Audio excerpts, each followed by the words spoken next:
spray. You know, I'm a good husband. I take my wife everywhere, but she keeps finding her way back. My ex said I never listened to her or something like that. I wasn't really paying attention. Damn right. All right, folks, I am Beerfoot. And I'm Reggie. Well, that was our best goddamn joke compilation of the week. Now you know the drill, hairy bastards. Smash that like button and drop a comment. Why can't you play Uno with Donald Trump? Because he takes all the green cards. What do you call a person who can't pay for their gender reassignment surgery? Transaction declined. You know what my right nut said to my left nut? What? Don't talk to the guy in the middle. He's the real dick. My wife and I decided we don't want to have any kids. And she's going to tell them tonight to pack their goddamn shit. So I went to this goddamn AA club yesterday. Oh, yeah? They said no booze allowed. I was out of that motherfucker faster than a fart in the wind. Worst club ever. Man, I heard about this one old lady, right? So goddamn clueless, she thought putting 2 quarters in her ears would let her listen to 50 Cent. True story, bro. So what's the last goddamn thing that made you cry? Bear spray. You know, I'm a good husband. I take my wife everywhere, but she keeps finding her way back. My ex said I never listened to her or something like that. I wasn't really paying attention. Damn right. All right, folks, I am Beerfoot. And I'm Reggie. Well, that was our best goddamn joke compilation of the week. Now you know the drill, hairy bastards. Smash that like button and drop a comment. Why can't you play Uno with Donald Trump? Because he takes all the green cards. What do you call a person who can't pay for their gender reassignment surgery? Transaction declined. You know what my right nut said to my left nut? What? Don't talk to the guy in the middle. He's the real dick. My wife and I decided we don't want to have any kids. And she's going to tell them tonight to pack their goddamn shit. So I went to this goddamn AA club yesterday. Oh, yeah? They said no booze allowed. I was out of that motherfucker faster than a fart in the wind. Worst club ever. Man, I heard about this one old lady, right? So goddamn clueless, she thought putting 2 quarters in her ears would let her listen to 50 Cent. True story, bro. So what's the last goddamn thing that made you cry? Bear spray. You know, I'm a good husband. I take my wife everywhere, but she keeps finding her way back. My ex said I never listened to her or something like that. I wasn't really paying attention. Damn right. All right, folks, I am Beerfoot. And I'm Reggie. Well, that was our best goddamn joke compilation of the week. Now you know the drill, hairy bastards. Smash that like button and drop a comment. Why can't you play Uno with Donald Trump? Because he takes all the green cards. What do you call a person who can't pay for their gender reassignment surgery? Transaction declined. You know what my right nut said to my left nut? What? Don't talk to the guy in the middle. He's the real dick. My wife and I decided we don't want to have any kids. And she's going to tell them tonight to pack their goddamn shit. So I went to this goddamn AA club yesterday. Oh, yeah? They said no booze allowed. I was out of that motherfucker faster than a fart in the wind. Worst club ever. Man, I heard about this one old lady, right? So goddamn clueless, she thought putting 2 quarters in her ears would let her listen to 50 Cent. True story, bro. So what's the last goddamn thing that made you cry? Bear spray. You know, I'm a good husband. I take my wife everywhere, but she keeps finding her way back. My ex said I never listened to her or something like that. I wasn't really paying attention. Damn right.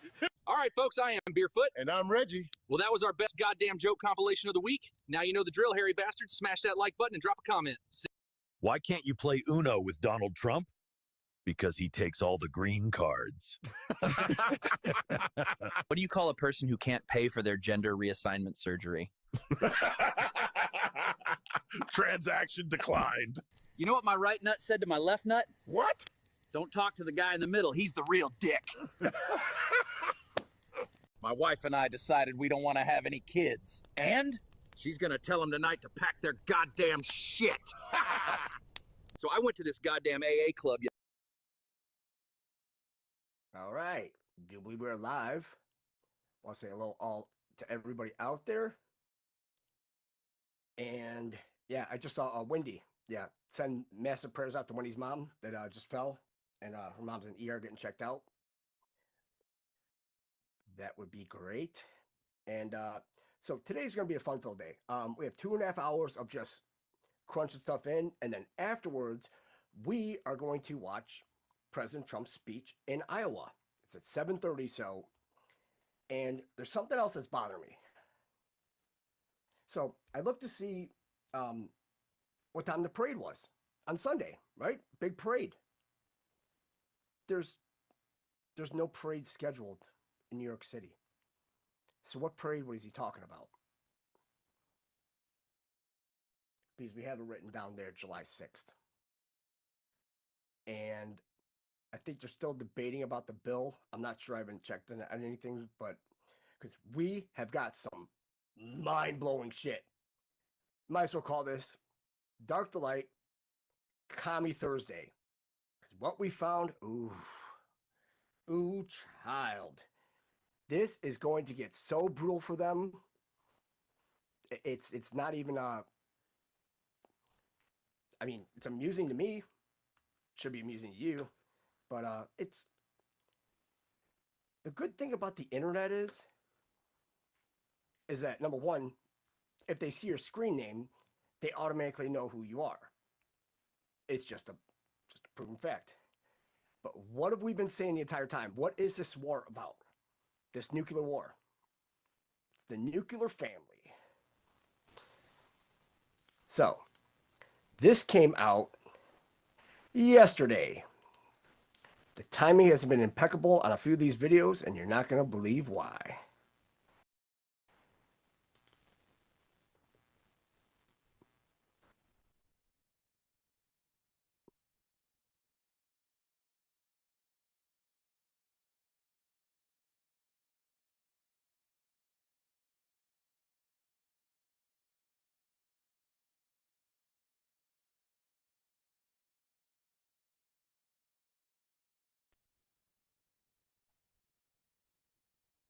All right.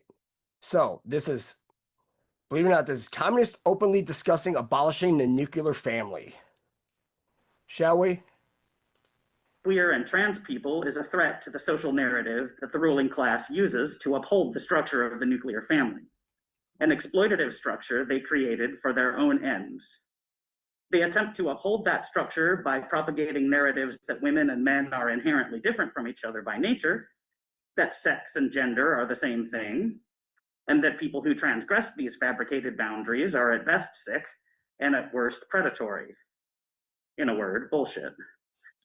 Where it is that the origin of like oppression of queer people, both trans and also gay people, there's a common origin, and in terms of the nuclear family being a very useful tool for reproducing new workers and having a system in which to train them through specifically women's oppression in the form of making them handle, like the term you used was reproductive labor, which is a term that we Marxists use to describe just like everything that it takes to train and raise and otherwise prepare the next generation of workers after they're born.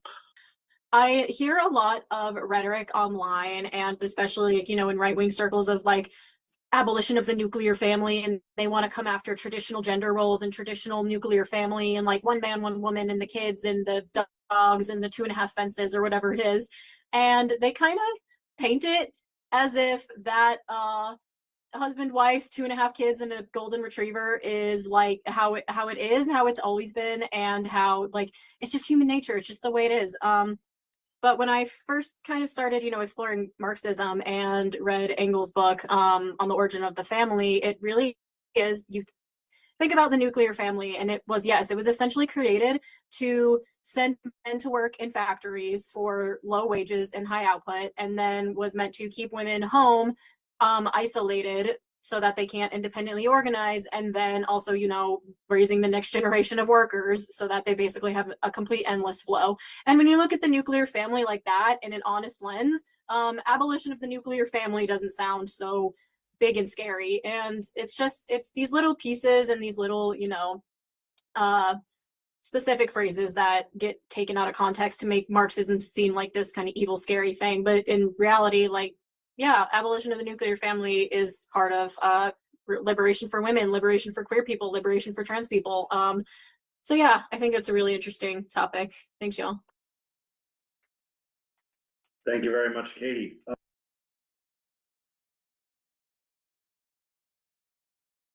The capitalist system relies on the policing of gender, both to prevent the people they define as women and the people they define as men from uniting in the struggle against exploitation, and to make sure that the nuclear family stays the norm so that they can outsource the labor of social reproduction, oppressing women by saddling them with all the work of childbearing, housework, and elder care while forcing down their wages relative to men in the workplace. By now, I hope you're seeing a bit of how the capitalists work to keep the people they marginalize fighting separately in their own identity groups.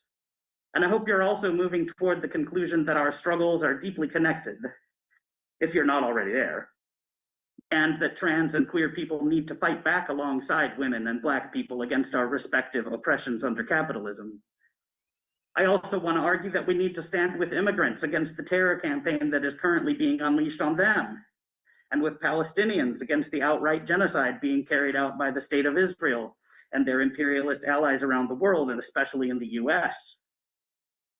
To quote Marx, the ideas of the ruling class are in every epoch the ruling ideas, i.e. the class which is the ruling material force of society is at the same time its ruling intellectual force. So take a look at the dominant cultural narratives of xenophobia and Islamophobia and you'll see what they're trying to do. Stephen. Yeah. Hello, everyone. My name is Stephen, he, him pronouns, member of the Seattle Revolutionary Socialists. I want to start by saying, Ellen, that was short, sweet, and absolutely excellent. Thank you very much for framing this conversation that way.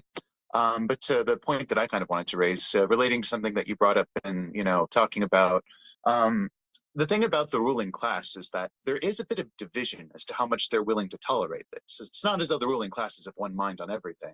The primary difference between liberals and conservatives in the ruling class is, well, maybe they think that queer people can kind of be bent into the roles of, essentially what the nuclear family does. A homonormativity is a term that I have heard for this before. Essentially the idea that gay people should more or less be acting like married straight couples, raising children, and so on. And I think that's broadly kind of the alternative that we're offered as compared to just like the brute homophobic destructiveness of the conservative option, right? Like, it's kind of galling just how little real imagination that you kind of see from mainstream liberal thinking in terms of how it is that we can structure our lives and how we can live and what it means to express yourself in terms of gender and sexuality and all of these things. And it's always important to remember the forbearance that we are given by the liberals, by the Democrats, is conditional on essentially us being able to fill this material role. You must never forget that. Thank you, Stephen. The queue is open.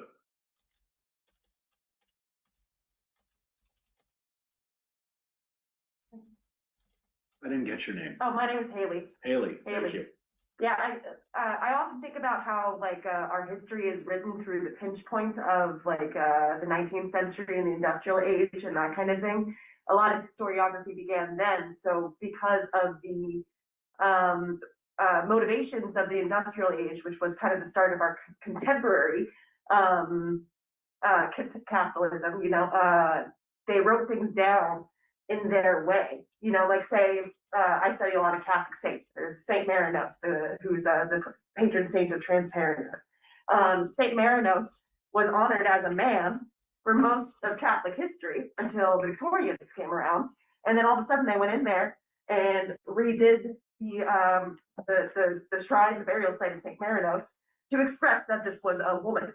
I won't take the time to give the context of that, but that's just an example of how a lot of our queer history has been, and history of oppression in general has been filtered through that pinch point of the industrial age, and it just goes to show where the undoing can start.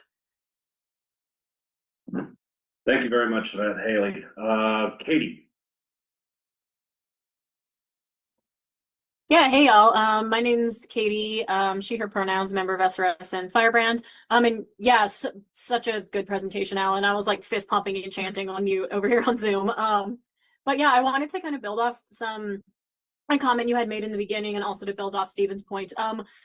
I hear a lot of rhetoric online, and especially, you know, in right-wing circles, of like abolition of the nuclear family, and they want to come after traditional gender roles and traditional nuclear family, and like one man, one woman, and the kids and the dogs and the 2.5 fences or whatever it is.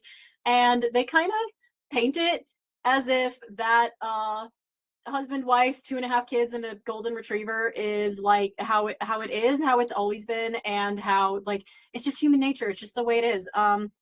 But when I first kind of started, you know, exploring Marxism and read Engel's book on the origin of the family, it really is, you think about the nuclear family, and it was essentially created to send men to work in factories for low wages and high output, and then was meant to keep women home, isolated, so that they can't independently organize, and then also, you know, raising the next generation of workers so that they basically have a complete endless flow. And when you look at the nuclear family like that in an honest lens, abolition of the nuclear family doesn't sound so big and scary. And it's these little pieces and these little, you know, specific phrases that get taken out of context to make Marxism seem like this kind of evil, scary thing. But in reality, like, yeah, abolition of the nuclear family is part of liberation for women, liberation for queer people, liberation for trans people. So yeah, I think that's a really interesting topic. Thanks, y'all. Thank you very much, Katie.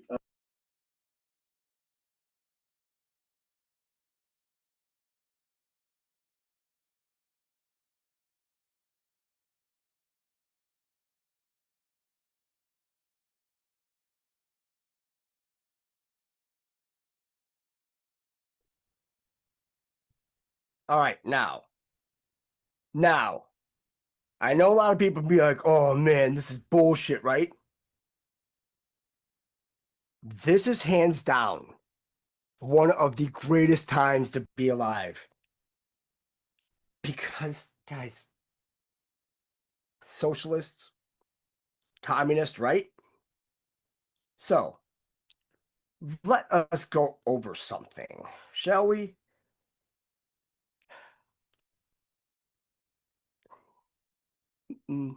We're going to go over the Communist Control Act of 1954 that is still in power. Signed by Eisenhower on August 24th, 1954. What's the funny thing about that date again? Remember when President Trump had to turn himself in to Georgia? It's on August 24th. That outlawed Communist Party USA and criminalized membership in or support for the party or communist action organizations on the basis that communists vowed to overthrow the government of the United States. The act that what's happening right now. But you're going to see how everything is going to be done down to the letter of the law. Even from back then to Clinton to Bush, even to Obama, if you could believe that. So, the act also defines evidence to be considered by a jury in determining participation in the activities, planning, actions, objectives, or purposes of such background. Now, see, the funny thing is I'm just going to stop share real quick, is that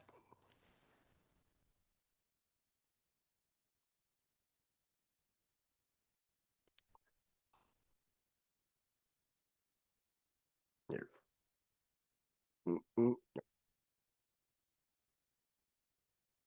What are the parties within the Democratic Party coincide? What are the parties within the Democratic Party coincide with socialism and communism? Within the Democratic Party, there are various factions and groups that align with more progressive or leftist ideologies, which may include elements of socialism or communism. Here are some notable ones. Democratic Socialists of America. You know, the party that, Ocasio-Cortez and all of them are part of. It's a political organization that advocates for democratic socialism, which is communism. While not an official part of the Democratic Party, many members of the DSA support Democratic Party candidates and policies. They focused on issues like universal health care, workers' rights, and reducing income inequality. Sounds like what's happening right now. Progressive Caucus. Even down to the Black Progressive Caucus, you'll learn Sunday. This is a group within the House of Representatives that include members who advocate for progressive policies. While not explicitly socialist or communist, many members support policies aligned with social democratic principles, such as Medicare for All and the Green New Deal. Leftist activist groups.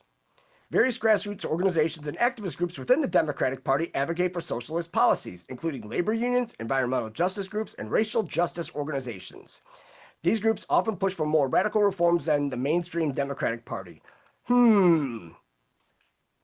Yeah, we don't have a problem with these right now, do we? But it's going to get better. They're all done. All of them. Young Democratic Socialist. It's a youth wing of the DSA that focuses on engaging younger voters in the socialist politics and advocating for progressive policies within the Democratic Party. While these groups may share some ideological similarities with socialism or communism, it is important to note that the Democratic Party as a whole encompasses a wide range of views, and most members do not identify as socialist or communist. The party generally operates within a framework of liberal democracy and capitalism. They hate capitalism. Liberal democracy it's socialism. Socialism plus democracy is communism. So, back to the act. Background.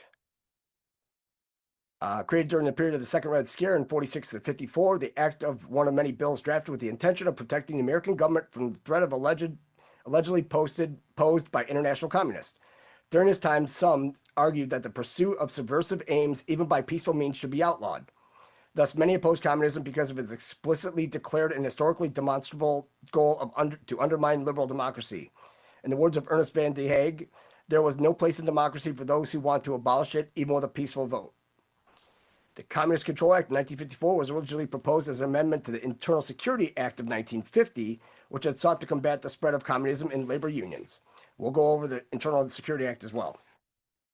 So, apart from its secondary focus, which concentrated on the illegality of communist front organizations, we're going to go over those too, because, you're going to love where that goes, i.e. labor unions. Not only labor unions, the bill was drafted with the intention of tackling the root of pro-communist sentiment in the United States. The Communist Party. In the second section, the Communist Control Act characterized the Communist Party as an agency of a hostile foreign power. The party was described as an instrumentality of conspiracy to overthrow the government and a clear and present and continuing danger to the security of the United States. Remember the Hunt for Red October? Didn't they deal with the Soviets too? It wasn't the Russians, it was the Soviets. So this goes through this whole thing because we are going to read the act. Because when you see this act, this is going to blow your mind.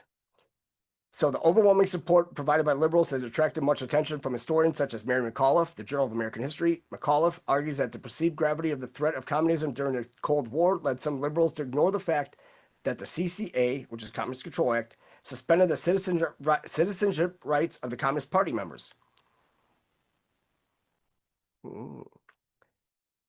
Most liberal Democrats did not even offer a token opposition to the act. On the contrary, they ardently supported it. Probably didn't read it. McAuliffe further acknowledged that the act served to avert possible disaster for individual politicians who feared being labeled as communists for their left-minded ideas. In the words of Senator Humphrey, the amendment was sought to remove any doubt in the Senate as to where Democrats and liberals stood on the issue of communism. An article published in Michigan Law Review in 1955 suggested that the Communist Control Act was a dramatic political gesture rather than a genuine attempt to kill communism at its root.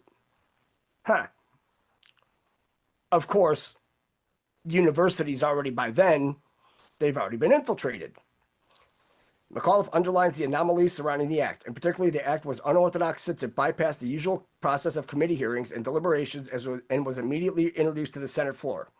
The act had no recorded legislative history, undoubtedly because it was rush printed in the early hours of the morning. Morning sun brings heat, huh? 1955, an outraged ACLU characterized it as a mockery of America's most basic constitutional guarantees. If you're a communist, you shouldn't have constitutional guarantees. You're trying to overthrow the government that goes by the very Constitution you're looking to be protected under, while you're subverting the government that the Constitution falls under. Mary McAuliffe commented that use of Communist Control Act 1954 was an illustration of how deeply McCarthyism penetrated American society. Oh boy, we got a video after this. Came out yesterday too. There's much controversy surrounding the act. The FBI and its director, J. Edgar Hoover, opposed the bill on the count that it would force the communist movement underground. Of course you're going to oppose the bill. In addition, Michigan Law Review argued that the politically charged act was plagued by a number of constitutional problems which would have undermined its effectiveness. The Yale Law Journal lauded the act as the most direct statutory attack on internal communism yet undertaken by 1955 by Congress, but stressed the haste and confusion of the act's passage, which led to many vague and ambiguous provisions. There are no vague and ambiguous provisions, as we will read. If I can understand it, they can't, then they have the problem.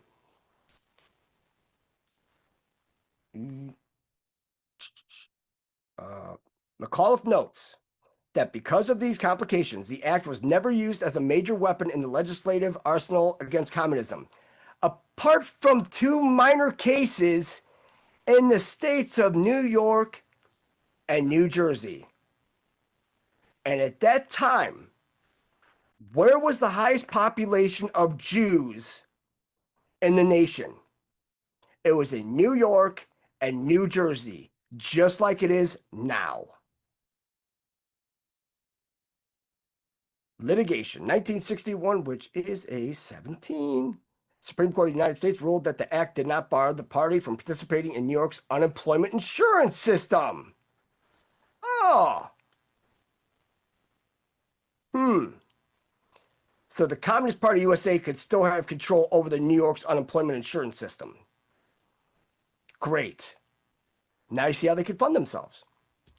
In the 1972 United States presidential election in Arizona, several electors and candidates for the Communist Party USA attempted to create a new branch of the party within the state, but were refused, with state officials citing both Arizona and federal law. Watch Arizona. July 22nd, not too long ago, but 72, they filed suit alleging that the statutes constituted bills of attainder and therefore violated Article 1, Section 9 of the Constitution of the United States. Additionally, they claimed that the statutes denied them due process rights under the 5th and 14th Amendments, and that they violated the Equals Protection Clause and the First Amendment. In 1973, the federal district judge ruled that the statutes in question violated the Constitution of the United States, and that Arizona could not keep the party off the ballot. So, as you see, you had federal district judges coming in and saying that Arizona could clearly have communists on the ballot. I wonder where these judges came from. Cuba? Colombia?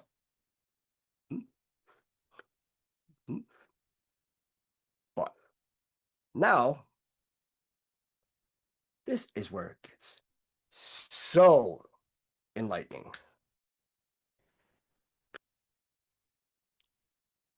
Five, right?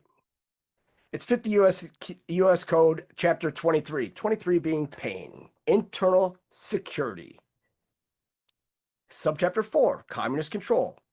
The Congress finds and declares that the Communist Party of the United States, although purportedly a political party, is in fact an instrumentality of a conspiracy to overthrow the government of the United States.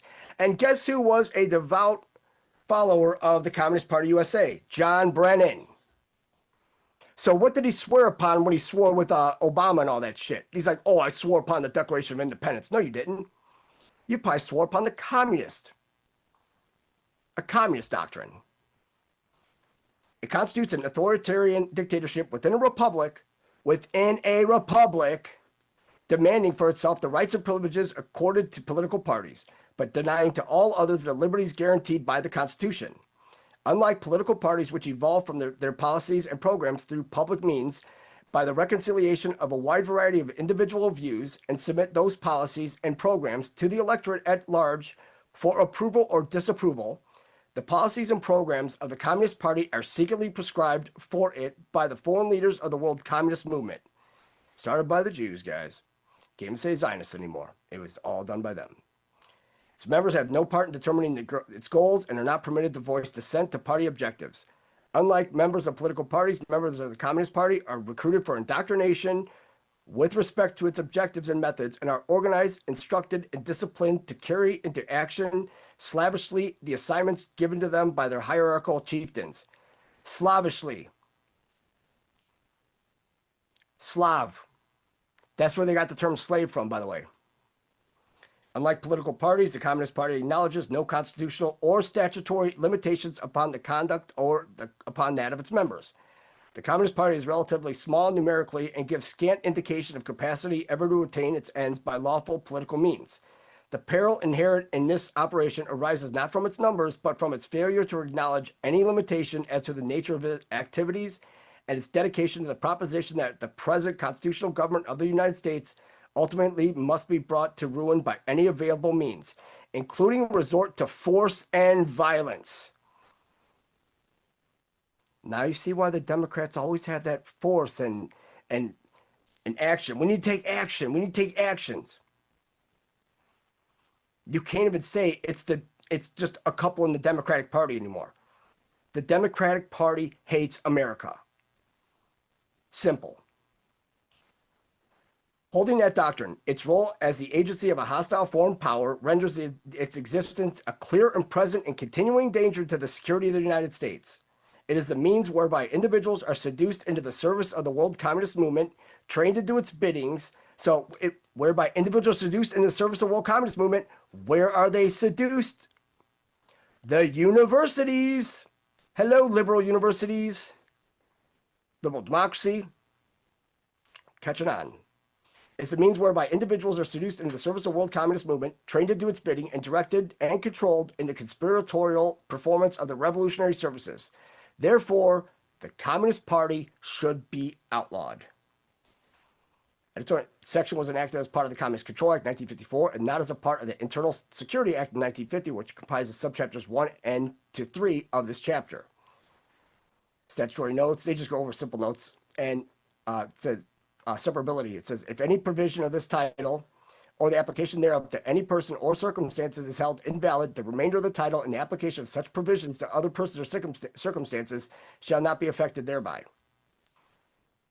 The use of the word act in place of the word title as used in section 12 of the Act of August 24th, 1954, quoted above, was probably intended since that act is not divided into titles. So it's not like it was, this is the law right here, but, you know, the act.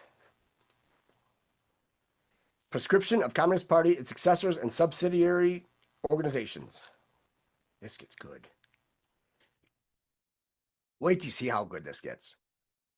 The Communist Party of the United States or any successors of such party, regardless of assumed name, whose object or purpose is to overthrow the government of the United States or the government of any state, territory, district, or possession thereof, like a sanctuary state, or the government of any political subdivision therein by force and violence, are not entitled to any of the rights, privileges, and immunities attendant upon legal bodies created under the jurisdiction of the laws of the United States on any political subdivision thereof, and whatever rights, privileges, and immunities which have heretofore been granted to said party or any subsidiary organization by reasons of the laws of the United States or any political subdivision thereof are terminated.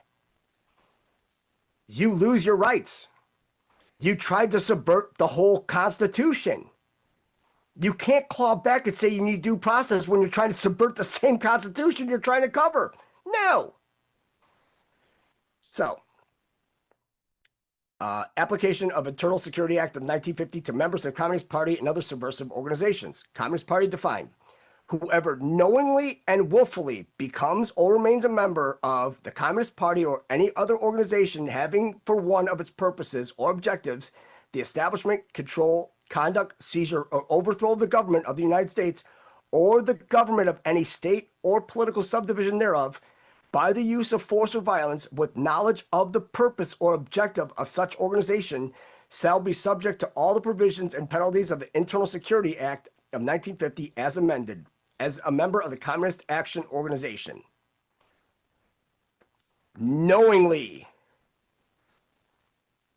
They knew they were communist. It's in their party. Whenever you see Workers' Party, anything like that, that Zohan, whoever the hell he's a part of the Workers' Party. Who else is under the Workers' Party in New York? Oh, Letitia James. But they're the ones out there with Sharpton in them. Now you see where they fall. The blacks are huge into communism, by the way. Huge. Because of the civil rights. And you thought civil rights just started in 1960s? Oh no, this goes back to the late 1800s. So we know who planted that seed. Them. Let's see. For the purpose of this section, the term Communist Party means the organization now known as the Communist Party of the United States of America, the Communist Party of any state or subdivision thereof, and any unit or subdivision of any such organization, whether or not any change is hereafter made in the name thereof. So they have, codification, everything. So here is where we're gonna just blow it all open, because 88 speed 844. Determination by jury of membership in the Communist Party, participation or knowledge of purpose. Remember the video we just watched. In determining membership or participation in the Communist Party or any other organization defined in this act, or knowledge of the purpose or objective of such party or organization, remember they read Marx, Engels, all them. It's communist. The jury, under instructions from the court, shall consider evidence if presented as to whether the accused person, 1, has been listed to his knowledge as a member of any book or any of the list, records, or correspondence of any other document or the organization. Remember, this was written in 1954. So, what changes? Right? It's just like the Second Amendment, right? The right to bear arms. Okay, the arms get more advanced, but we still have that basic right to bear those. So in any book or any of the list, records, correspondence, oh, like YouTube, like Zoom. How fantastic. Has made financial contributions to the organization, dues, assessments, loans, or in any other form. Ho, ho, ho. Act Blue. Has made himself subject to the discipline of the organization in any form whatsoever. Any form whatsoever. Even by going online and propagating it. You have been subject to the discipline of that organization because you're participating. Has executed orders, plans, or directives of any kind of organization. Has acted as an agent, courier, messenger, correspondent, organizer, or in any other capacity in behalf of the organization. Has conferred with officers or other members of the organization in behalf of any plan or enterprise of the organization. Has been accepted to his knowledge as an officer or member of the organization or as one to be called upon for services by other officers or members of the organization. Ooh, this is where the Vince Ramos Brigade comes into play. The Antonio Macio Brigade, all the communist brigades. There's a lot of commies in the Democratic Party, guys. I hate to tell you, they're in every level of government. And predominantly, there are Black Bouye and Alpha Kappa Alpha bitches. The Divine Nine.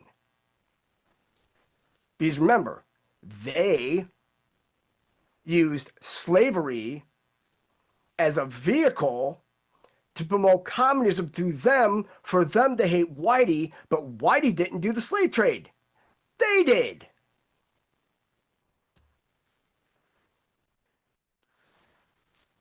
Has written, spoken, or in any other way communicated by signal, semaphore, sign, or in any form of communication, orders, directives, or plans of the organization, such as Zoom, the internet. I mean, they're all communications.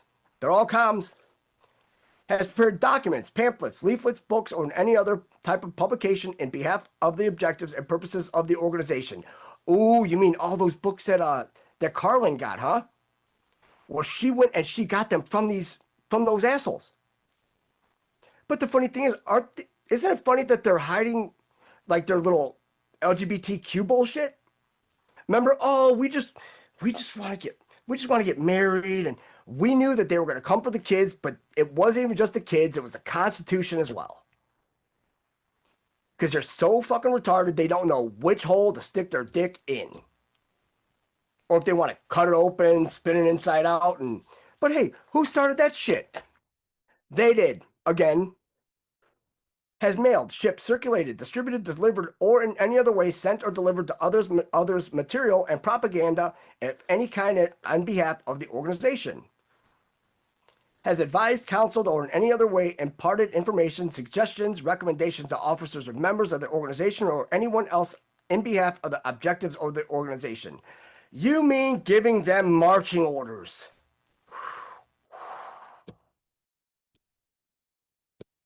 Wait till you see why this is so big, and you're going to see why August is going to be a very hot month. Has indicated, by word, action, conduct, writing, or in any other way, a willingness to carry out in any manner and to any degree the plans, designs, objectives, or purposes of the organization. Signal, WhatsApp, they have it all.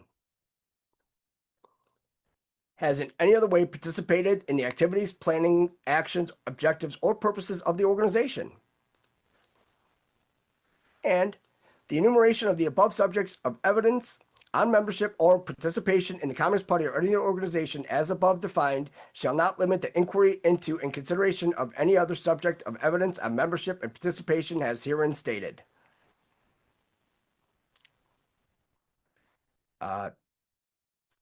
Same thing, the convocation, everything. So,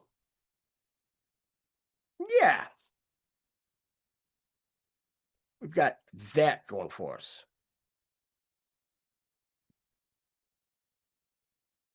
So, we've got to go back to go forward.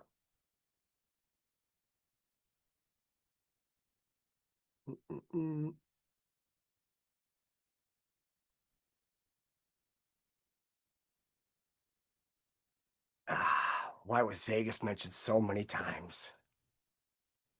The McCarran Internal Security Act, also known as the Subversive Activities Control Act of 1950, the McCarran Act, after its principal sponsor, Senator Pat McCarran, who was a Democrat. Remember, they renamed McCarran Airport Harry Reid. Wonder why that whole New World Order is just sliding over. Or the concentration camp law. United States federal law. Now, this is where you have to understand how deep we were infiltrated. Congress enacted it over President Harry Truman's veto. It required communist organizations to register with the federal government. Why would Truman veto it? Who got him into office?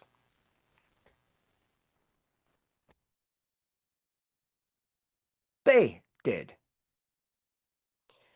1965 U.S. Supreme Court ruling in Albertson versus Subversive Activities Control Board saw much of the Act's communist registration requirement abolished. The emergency detention provision was repealed when the Non-Detention Act of 1971 was signed into law by President Richard Nixon. You could detain him.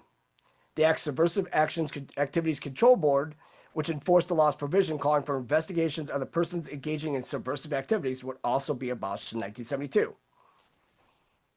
Titled Subversive Activities Control, Subversive Activities Control Act, and 2, the Emergency Detection Act of 1950. The act required communist organizations to register with the United States Attorney General and established the Subversive Activities Control Board to investigate persons suspected of engaging in subversive activities or otherwise promoting the establishment of a totalitarian dictatorship, either fascist or communist, or Jewish, which is still communist. Because they're the ones running. They're the ones with the money, with all that fake money, that fake cheddar. Members of these groups could not become citizens and in some cases were barred from entering or leaving the country. Now, they could even run for office.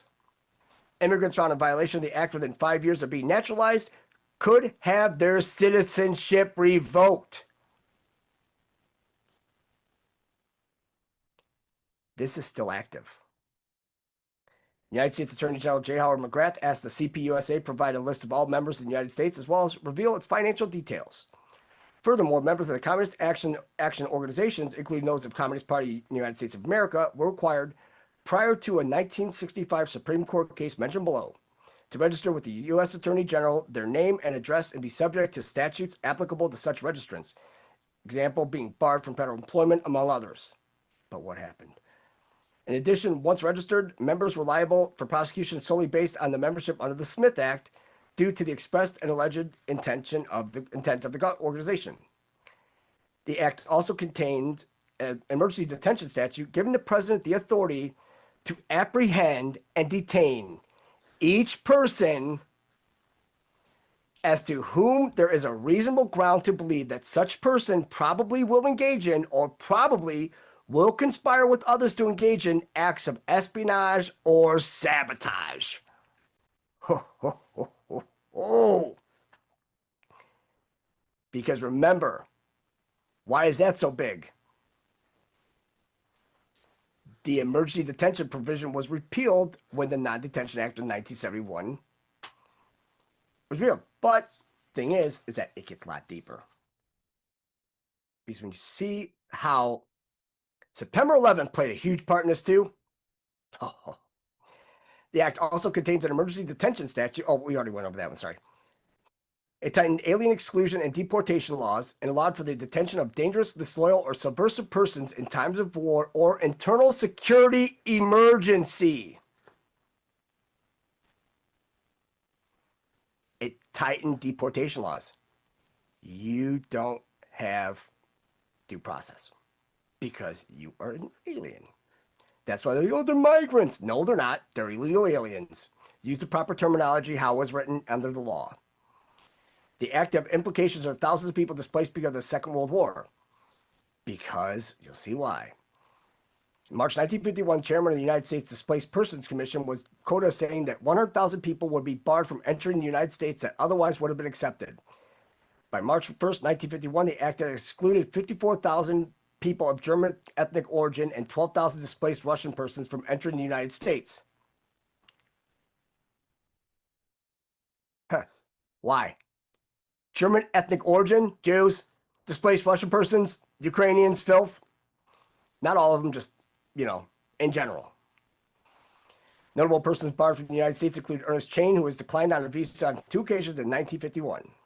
The act made picketing a federal courthouse a felony if it intended to obstruct the court system or influence jurors or other trial participants. You know what the funny thing about that? Weren't they picketing and all that outside of Diddy's trial and shit like that to influence jurors because they were not sequestered? Just a question. Passage. Several key sections of the act were taken from the earlier month Ferguson Communist Registration Bill, which Congress had failed to pass. So, think you see where we're going with this. We had a Smith Act, and now here comes Munt. What did Obama repeal? The Smith-Munt Act. Why did you repeal it? Because it allowed zero propaganda. You had to tell the truth. Including language that Senator Munt had introduced several times before without success, aimed at punishing a federal employee for passing information classified by the president or by the head of any such department, agency, or corporation with the approval of the president as affecting the security of the United States to any representative of a foreign government or to any officer or member of communist organization.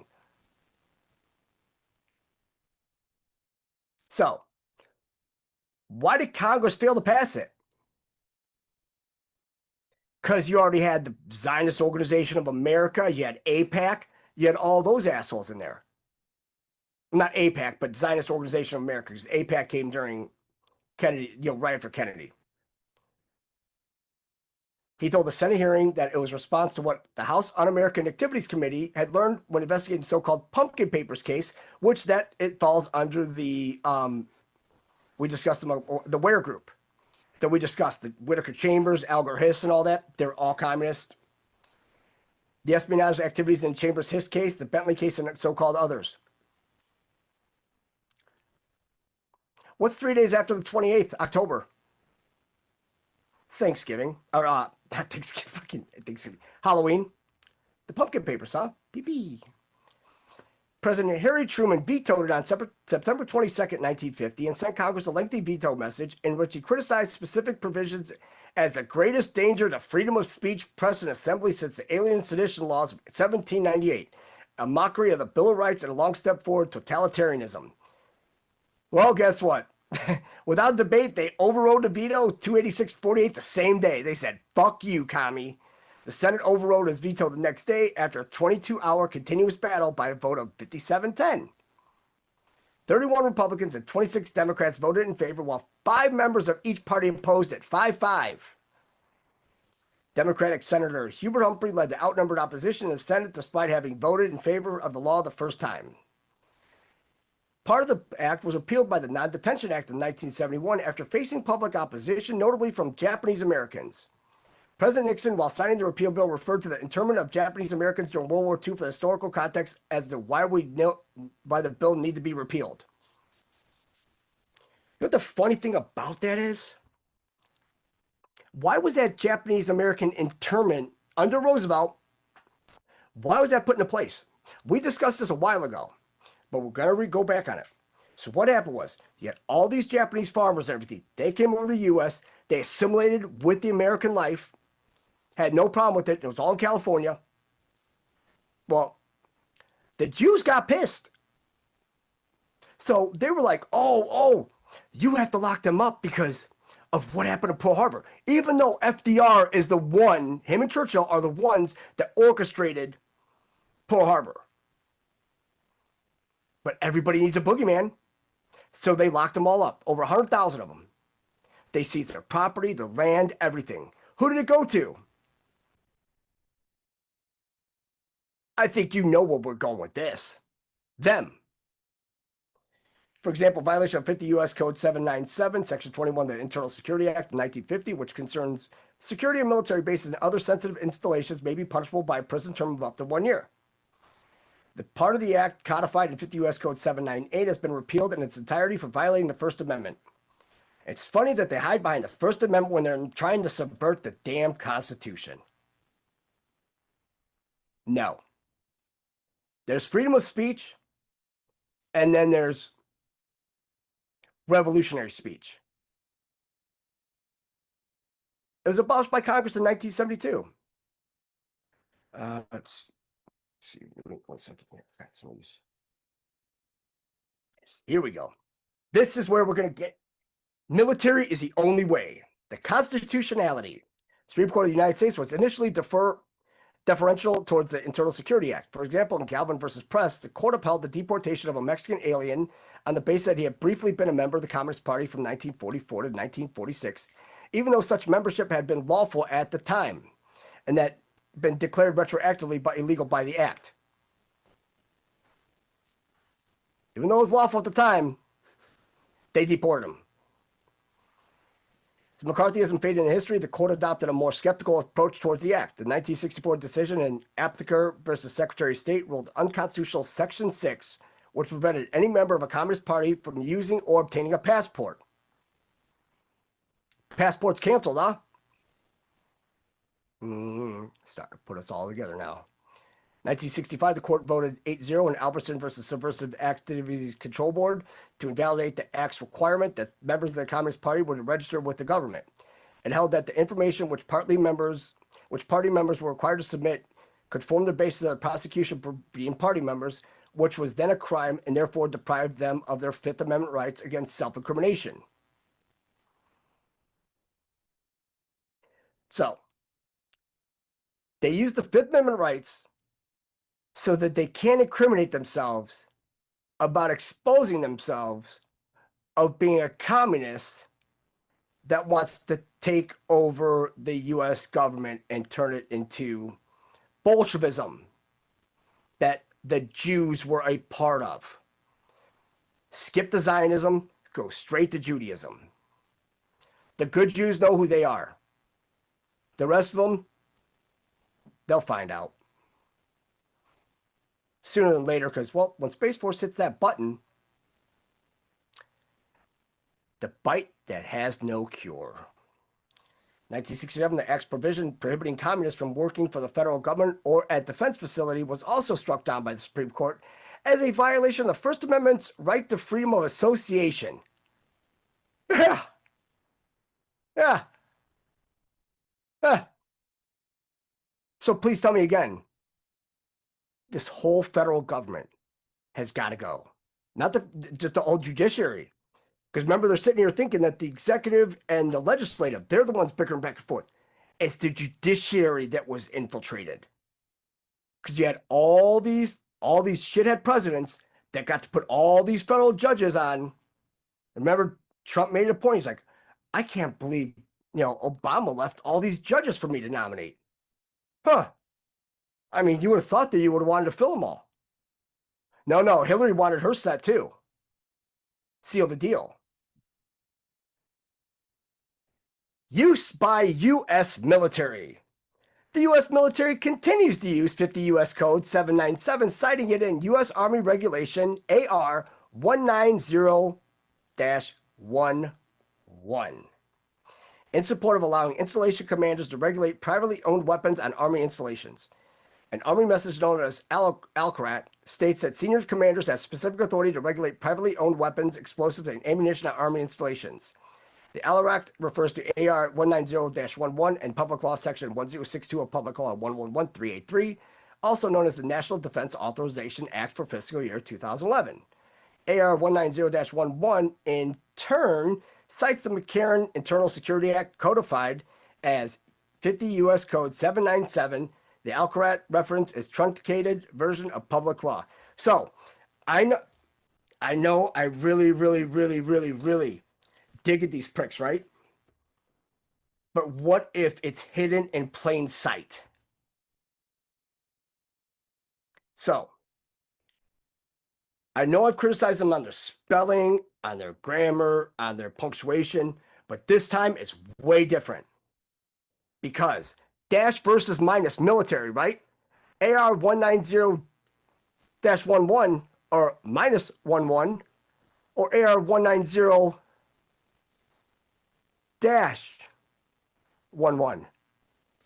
Because when you subtract 190 and 11, you get 179, which is a 17. Imagine my shock. 1971 pseudo-documentary film Punishment Park, PP. Could be Planned Parenthood, could be Punishment Park, could be that Operation Peter Pan. Speculated what might have happened if Richard Nixon had enforced the McCarran Act against members of anti-war movement, Black Power movement, the feminist movement, and others. I'll bet you that the world, been a way better place. Yep. And also I want to notify this. So, he mentioned, a couple dogs outside, that February 29, 1960, because I think he just has him out there throwing clues, right? That's all he's good for right now, right? Because him and Peter Thiel, there's a big problem there, and Peter Thiel's a jagoff. But there was a comment that was made by a person, JFK. He makes Missile Gap the presidential campaign issue. So, when did he say that? When did can anybody find the date that JD Vance said that? If you could, that'd be great. Because it was 3 days ago. We are on schedule. Because Trump said, hey, we can't send any more missiles, man. We're 20% depleted of our missile stockpile, so we can't give any more out. That's an 80-20.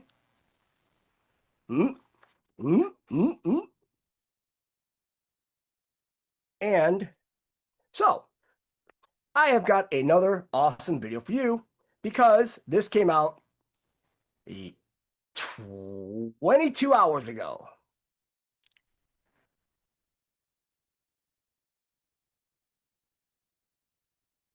It's almost like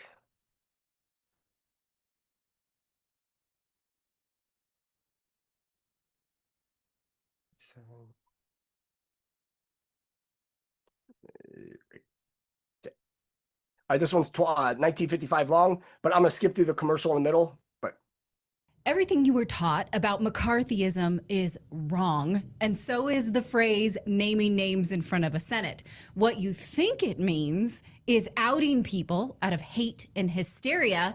But here's an inconvenient truth. Joseph McCarthy was right. And what's more, when you're using the term McCarthyism or naming names, you are using government-created propaganda. It's a lie. And this propaganda was created by the Democrats and the State Department. So here I am to clear his name and tell you the absolute truth about that word and the story of McCarthy.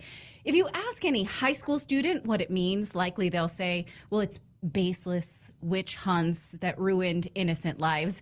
This is a staple of American high school curriculum, right up there with the Red Scare, the Crucible. It's always framed as this cautionary tale about paranoia, not proof. Well, textbooks paint McCarthy as this reckless bully who whipped up blacklists in Hollywood and torched careers and did it all out of anti-Semitic malice. But I'm going to myth bust that, so hold on to your hats. Here are some things that we are not told about. Notice how they said anti-Semitic, right? Hold on one second.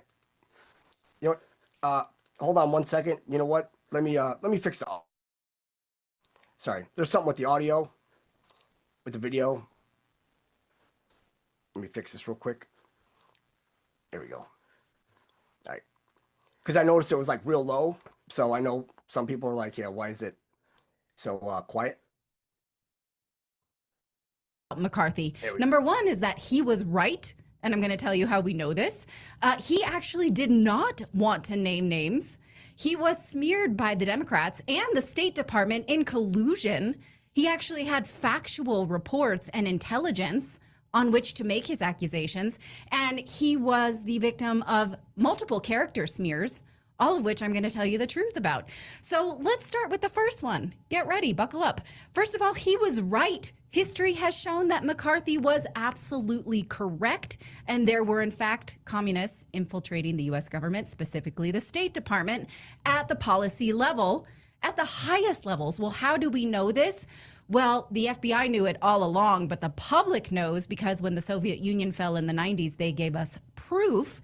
This proof is called the Venona decrypts, or the Venona files. It is a trove of intercepted Soviet communist communications that the U.S. intelligence had been decoding for years, in fact, for decades. The Venona files revealed that hundreds of Americans were secretly working with or for the Soviet intelligence, many of them inside the U.S. government, including the State Department, the Treasury, and even the White House. Here are some names that were confirmed in the Venona files. Alger Hiss, a top State Department official who helped create the United Nations. Harry Dexter White, Assistant Secretary of the U.S. Treasury under FDR. Lachlan Lurie, an advisor to President Roosevelt.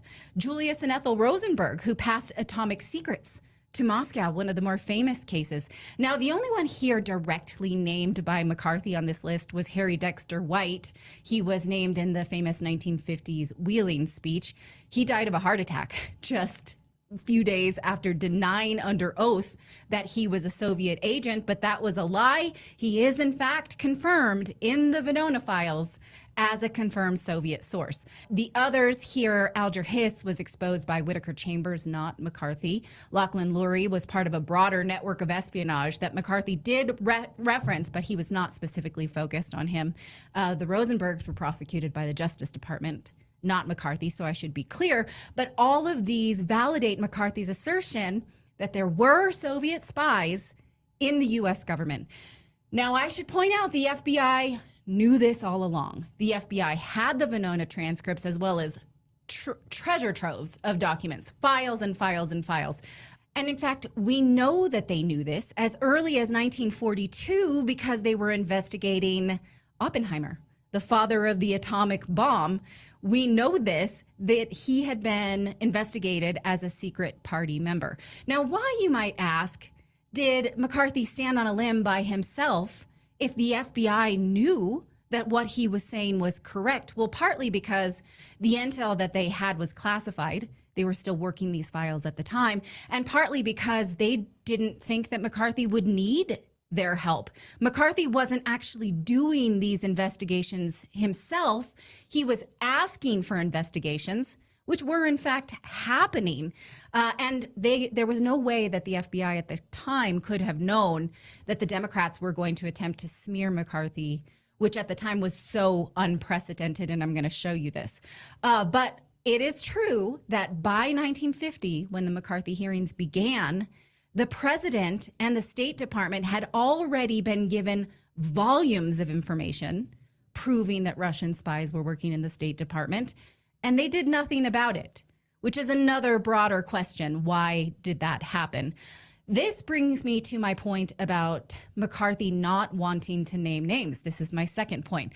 Now, the narrative is that he named names before the Senate, but in fact, the truth is that when he was called in for these hearings, he had barely began his presentation when Democratic Senator Scott Lucas demanded that he name names. So McCarthy came prepared with these accusations as only file numbers, anonymous file numbers, case 1, case 2, so on.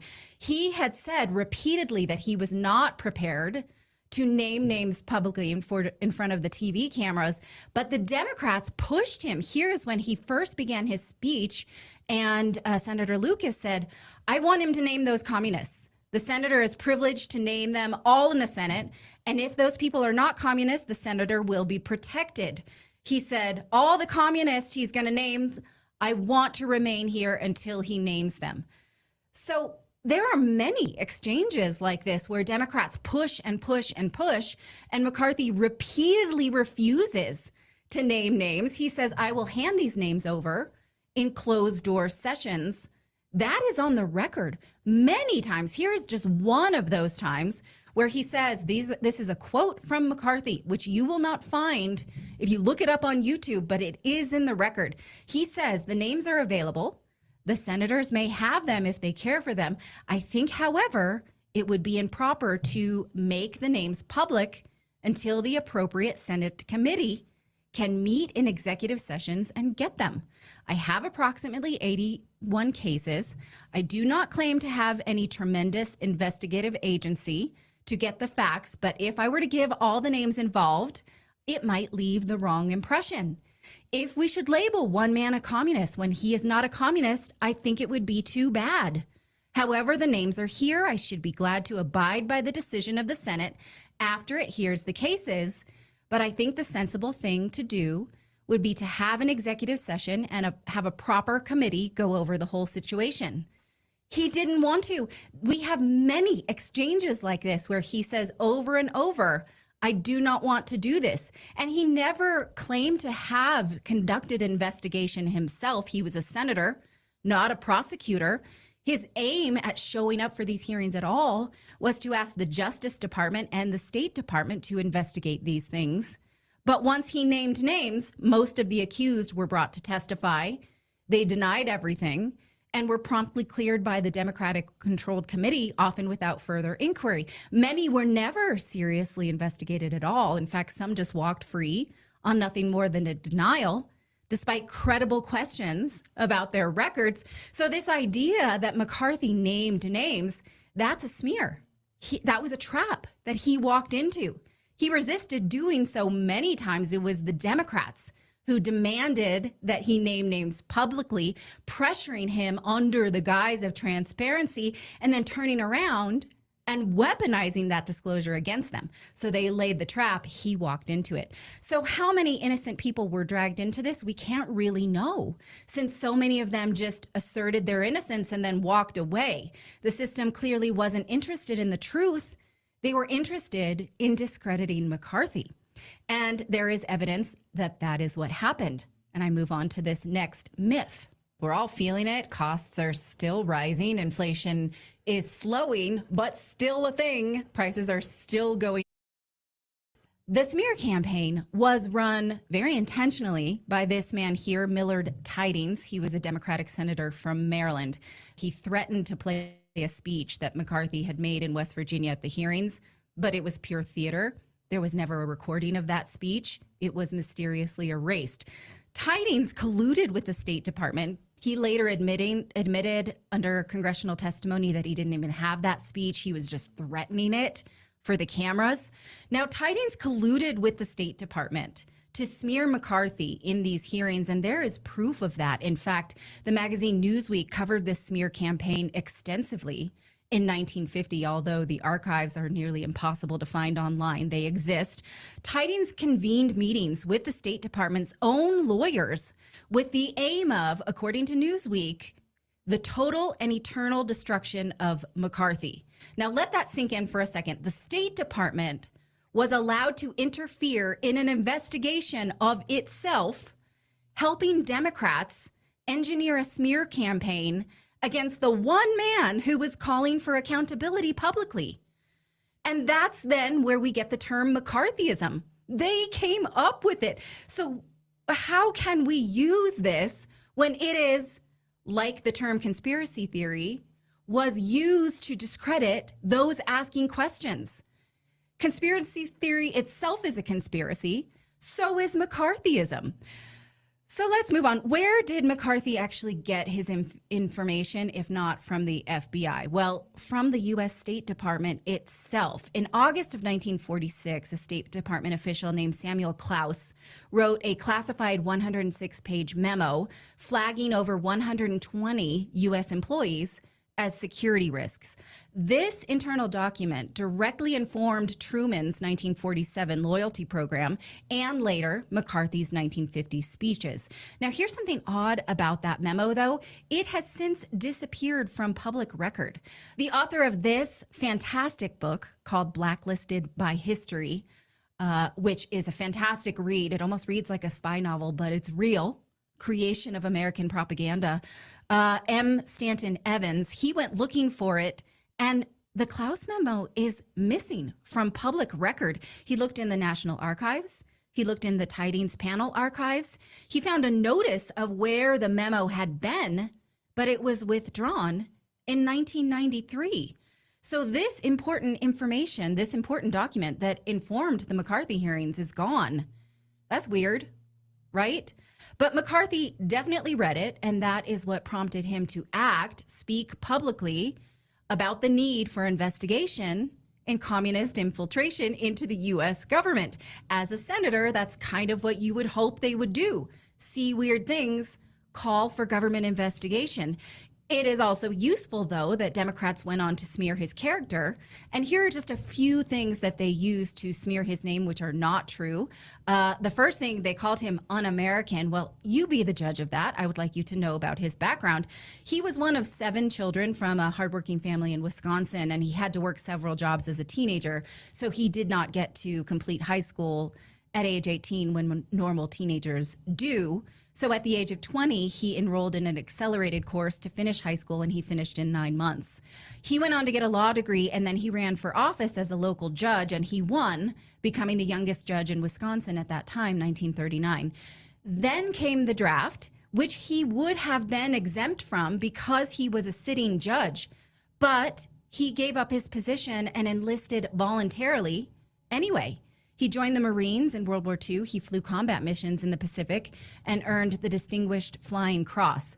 When he came home, he was easily elected as senator, earning himself the title of youngest senator in the country at the age of 38. So again, if you would like to call him un-American, well, you be the judge. Someone who volunteers to go to war when there's a draft, is that un-American? Another character smear is that he created this Hollywood blacklist where actors and producers couldn't get any roles or any work because they were suspected communists. The fact is, McCarthy had nothing to do with that. It was Hollywood executives that did that themselves. The blacklist began in 1947 under what's called HUAC, the House Un-American Activities Committee, and it was enforced by studio executives themselves years before McCarthy ever had a single Senate hearing. So that doesn't hold up. And often you might hear him called an anti-Semite. These assertions came about because most of the communist spies were in fact Jewish, but he did not specifically target Jews. And in fact, he didn't even come up with the list himself. The State Department did. So the fact that they happened to be Jewish had nothing to do with his intentions. He was looking for Russian communists. And in fact, McCarthy's chief counsel, Roy Cohn, was a Jew who helped root out these communists. There's no record of McCarthy ever. And who became close buddies with Roy Cohn? El Jefe, the Presidente. Specifically going after Jews or making any anti-Semitic statements. That label stuck because it was useful, not fact-based. So given these facts, why do you think we still use the term McCarthyism, and who does? Well, I think you might know that McCarthyism is mostly used by the left because many of the individuals that were in fact caught in pro-Soviet networks were intellectuals, artists, and bureaucrats aligned with the left. So labeling this scrutiny as McCarthyism helps protect historical allies, discredit whistleblowers, and preserve the moral authority of progressive institutions. Also, attacking the source and not the actual evidence presented has become a useful tactic now used in Senate hearings by both sides, we should be clear, the right and the left. When they don't want to hear something that's presented to congressional meetings, they go after the person presenting it. That's not new now, but it was new back then. And in fact, Democrats went after him so completely that when the summary of the hearings were published after the McCarthy hearings wrapped up, not only did Democrats mysteriously leave out dozens of pages, which included Republicans' objections to many of the committee's conclusions, they also had this summary of what happened, which used extreme language to frame the hearings as this hit on McCarthy, which at the time was very unusual.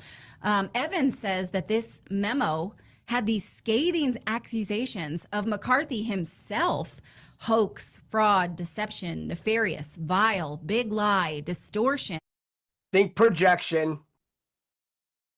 Half-truth, untruth, despicable, bias, sinister, totalitarianism. You might find this recognizable in the way that current politicians use the term misinformation. At the time, this was nascent, that committees did not just smear other members in order to push aside something they didn't want to see. And sadly, now this is a common tactic, probably because it worked so well.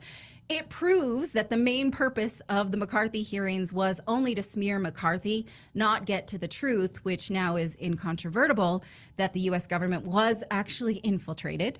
Anti-communist efforts were not just hysterical, they were founded, and McCarthy had legitimate targets.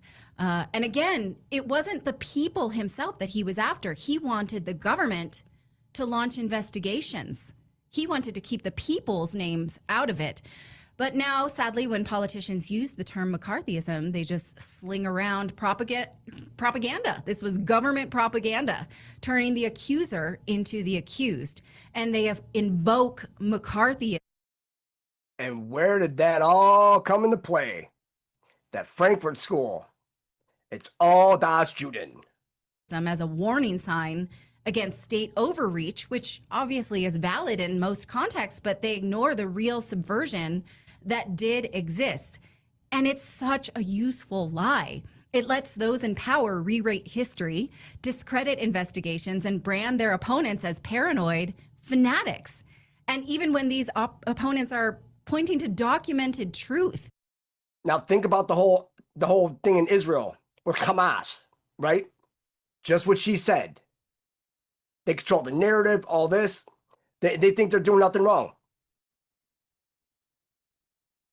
So if we're serious about learning about history, we owe it to ourselves to separate myth from fact and call propaganda by its name. So we shouldn't use these terms: McCarthyism, naming names, even conspiracy theorists. These are things that the government does to subvert our curiosity, and we should reject it.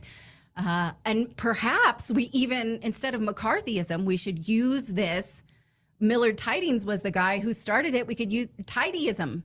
I just made that up. I don't know if that works. Is you're trying to subvert real questions.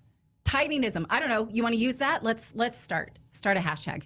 So let me know what you think of this. This is true. I'm trying to myth bust right now, government propaganda. Let me know what you think. Were you taught this in high school? I bet you weren't.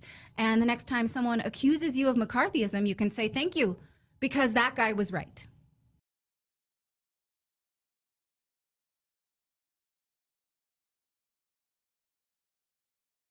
He's right about everything, just like El Presidente is. Now, isn't it funny that Hollywood was involved, right? And Hollywood and the Jews and all that, we know they were infiltrated at the time, deeply infiltrated. So even down the Supreme Court, they infiltrated everything.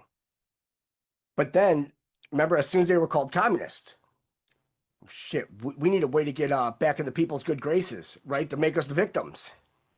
So what did Hollywood do? Started with the Holocaust. 6 million. 6 million. It's always 6 million.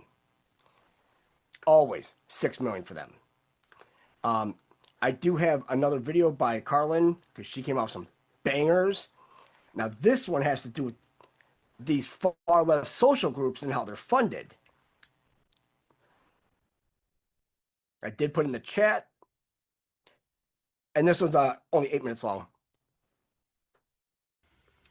Hey guys, I'm Karlyn Borysenko. I'm an analyst and independent journalist covering the radical revolutionary far left in America. You can find my work over on Substack at Karlyn, KARLYN.substack.com. And I want to ask you guys all a question, because what I tend to hear from the right when they're talking about the left is, well, who funds it? Who funds it? Who funds it? Where does the money come from? We know where the funding comes from. It comes from this. It comes from that. It comes from the other. The money comes from China. The money comes from Russia. The money comes from Soros. The money comes from USAID. The money comes from NGOs. Where's the funding? Where's the funding? Where's the funding? Can I offer a thought? Does it really fucking matter? Honestly, when has knowing where the money is coming from ever actually made a difference? When has anything ever been done with that information? You want me to tell you where the money is coming from with some of the most active far left groups in America today? I'll tell you exactly how they're funded. Antifa is almost entirely self-funded by mutual aids. They are not funded by Soros or USAID or any of these other things. The Party for Socialism and Liberation is the only major leftist unit that I know of right now that is actually getting money from the CCP, and that I've seen evidence to that effect. So yes, some of their money is coming from China. However, we're talking about the national branch with the Party for Socialism and Liberation. We're not actually talking about the local branches, because there are many dedicated activists within the Party for Socialism and Liberation that are doing it all for free in the local branches, complaining about how they don't have any money. The Revolutionary Communists of America collect money through membership dues. They charge their members 1 to 2 months. Okay, so how they do it is one or 2 days salary per month in dues. And so you get to volunteer that information, and some people can say, I don't have the money to support this right now. But the point being is that they're funded by membership dues. They're also funded by voluntary donations, event ticket sales, and book publishing. Party for Socialism and Liberation also has a book publishing arm, by the way. You look at something like Haymarket Books, which is hosting the Socialism Conference coming up this weekend. Massive event. Haymarket Books is a book publishing company. It's the largest socialist book publishing company in the United States. Their books are literally used in colleges all over the United States. That is where they get their money. They also do events like the Socialism Conference. They do online stuff. They do, things that people can sign up for. They sell merchandise. I have some of their merchandise. I've worn some of it on stream. The Democratic Socialists of America collect money via membership dues. Most of these organizations, by the way, are not funded by George Soros or now his son Alex, I guess. They fund progressives. They don't fund radical revolutionary causes. And I could probably go on and on and on and on and on. But the reality is that the vast majority of far left activism are people doing it because they want to do it for free, because this is who they are. This is their passion. This is their identity. This is their social circle. They do activism together. But the vast majority of money that they do have is self-funded via mutual aid networks, via dues, via voluntary donations. And if they're getting really spicy about it, they're doing event ticket sales, they're doing trainings that people can sign up for and pay money for, they're selling merchandise, stuff like that. Even if you go to a socialism conference or like a revolutionary conference and there are people with tables set up, they even usually charge you like $1 or $2 just to get a pamphlet from them. They charge you for like just the basic stuff because that's how not funded they are. So that now that you know the funding source of major activist groups in the United States today, does that actually matter? What are you going to do with that information? I would argue that complaining about the funding, and I'm not saying the funding is completely unimportant, it's always important to know where this stuff is coming from, but I would argue that it's one of the least important questions that we could be asking right now. Because just because you know where the money's coming from, or you think you know where the money's coming from, and most of the time you get that wrong, by the way, does that slow them down? Does that stop them from doing anything? Does that stop any of these activist groups? Does that cancel any of their events? Does that slow down their recruiting? What are you actually doing with the funding information? Even when you know the funding information, nothing gets done about it. How much were conservatives complaining, including sitting members of Congress? How much were they complaining about the Party for Socialism and Liberation's funding source? What was it, like a month ago? Did anything ever get done about it? No. Is the Party for Socialism and Liberation still active today? Yes. Are all the affiliated organizations still active today? Yes. Did they slow down at all? No. So guess what? Nothing happened. And every single time the funding is brought up, it is used to deflect from actually understanding what these people are doing and actually putting together a pragmatic strategy to solve the problem. So while I understand that you guys like to put your, high five each other over, we know where the funding is, we know where the funding is, we know where the funding is, even though you don't actually most of the time. I understand it feels really good. You feel like you own the libs. You feel like you expose them in some way, but nothing actually changes from it. In fact, they just get worse while you guys are high-fiving each other saying, hey, we got the libs, bro. So can we please stop? Can we please stop with the funding stuff? It's not that we ignore it entirely. We always want to know where their money is coming from. Of course we want that. But we also want to be hinged into reality of the situation. And if you are unwilling to do anything about their funding sources, even if you can do something about it, because again, most of these groups are actually self-funded. They're not funded from China. They're not funded from USAID. They're not funded from NGOs. They're not funded from Soros. Very, very, very, very, very few activists are actually receiving funding from those sources. Like we're talking, I mean, and I think I'm gonna be generous and say maybe 10%. Maybe, and I think that's a really generous number. I actually think it's less than 5%, like if I'm being realistic, but I'll be generous and say I think a high watermark is 10% of far left activists are getting funded by the places you guys think they're getting funded by. The rest of them are doing it for free. They're doing it in their spare time. They're doing it because they want to do it. They're doing it because they believe in this. They're doing it because it's their social system. We are not going to defeat them by knowing who is funding them. So yeah, have the information, but then can we move beyond that and actually have an actual conversation about how to beat the left? Maybe. Am I asking too much? Am I asking too much? Probably. If I'm being honest, yeah, probably. All right, well, those are my thoughts on that. Let me know what you guys think in the comments. Again, if you want to find my work, I'm Karlyn Borysenko. You can find my Substack at Karlyn, Karlyn, .substack.com. If you feel like supporting me, I am 100% supported by people just like you, grassroots funded. I have no political masters. I have no political narrative that I need to adhere to. You can sign up on the Substack for $8 a month, $80 a year. I would really appreciate it. Make sure you come join me for a live stream on my YouTube channel or Rumble or X or Kick starting at around 5 p.m. today, and most days, actually Monday through Friday. We do Socialism Saturday on Saturdays at 6 p.m. And we got a lot of great coverage this week with the Socialism Conference, so make sure you stop by and you can actually hear from the radical left and they'll tell you where they're getting their money. You don't have to question it. And then you can actually learn about their plans and then maybe do something about that instead. All right, guys, I'll see you soon. Bye.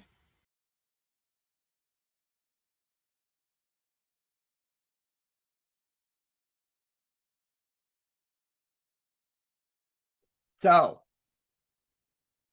where's the funding coming from? Well, some could come from Act Blue too. What if the Democrats are directly funded it? Also,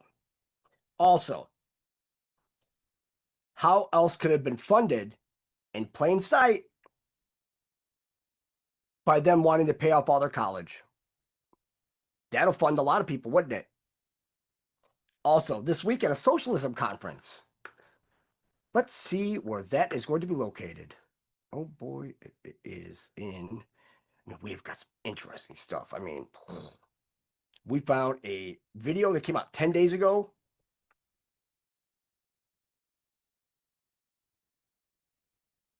And sorry, trying to type and talk at the same time. You can't do it. That's the toughest thing. Oh no, guys. Oh, okay. Before everybody stay the fuck out of Chicago. What if that's not where the parade is going to be? What if the parade is going to be in Chicago? July 3rd to July 6th. July 6th is usually when you get them all, right? When they're all there, the last day, big day. Because there's no parade being held in New York City. 4-day event, variety panels, lectures, workshops. We just went over the Communist Control Act of 1954. All those little added things at the end. It's all them. All them. Now, here is where, I mean, we can go so many places, but we've got a couple audios I made, but 2346. All right, so this video. All right, give me 1 second. I'm gonna have to mess around with this because I'm not even done watching it. It's that good. Because it's an hour 19 long. Exactly. A 9/11. Imagine that. But what was the time on it? 23. Right. 23. Okay. So I'm going to put this in the chat. And everybody should watch this. Because we were right. We were right. Now, this has Gary Wayne in it. And it was recorded February 3rd, 2021, and never before released on YouTube. It's the NWO, the Nephilim World Order. And how do we know that for a fact? Well, look at the paintings. The Obama painting has 6 fingers. The Bush painting, him on the floor with the airplane. His what was it? His right hand going over his boot. He has 5 fingers going over his boot, right? But all the fingers are pretty much the same length. Well, if you're going over a boot, still got your thumb. Then the Bill Clinton dress. The Bill Clinton dress is the biggest one because everybody's like, "Oh, it's the blue dress." Like, no, count the damn fingers on the hand he's pointing at you with. He has 5 fingers and he has a thumb up. He has a thumb up, 1 finger, and then he has 4 other fingers. He's a Nephilim. That's how it's coded. But this is 2344 in, and this got amazing because I have some audios after this that we made, that Dean and I made last night and the night before, but I think it was just last night. But very, very, very good. And I'll stop after a while because there's another part that I have to go to. I think it's like 45 minutes in because it verifies everything we've been saying. Russia, China being allies thing, that's not really that true at this point because China has made aggressive posturing toward grabbing land that Russia has, and Russia has stopped selling them their top line equipment. So those guys aren't particularly on good terms right now either. No, they only work together when they have to in terms of how do we sort of push against Europe and how do we push against America. So other than that, they are, you know, like separate sort of rivals. And I think that's why they're looking at how do we expand, because at a certain point in time, And if you're into biblical prophecy, or if you're into what the secret societies and the elite are looking for, they do imagine 10 groups of nations that they have drawn maps up for. I think that's outdated, but the Isn't that the concept is 10-headed dragon from Revelation? it is, and Daniel 2 and Daniel 7 and Daniel 8. So this 10 king ideology is that new Atlantis that they're trying to recreate, which, you know, Francis Bacon wrote a book about the new Atlantis that is quite famous within the elites and the occultist societies. And Atlantis had 10 kings.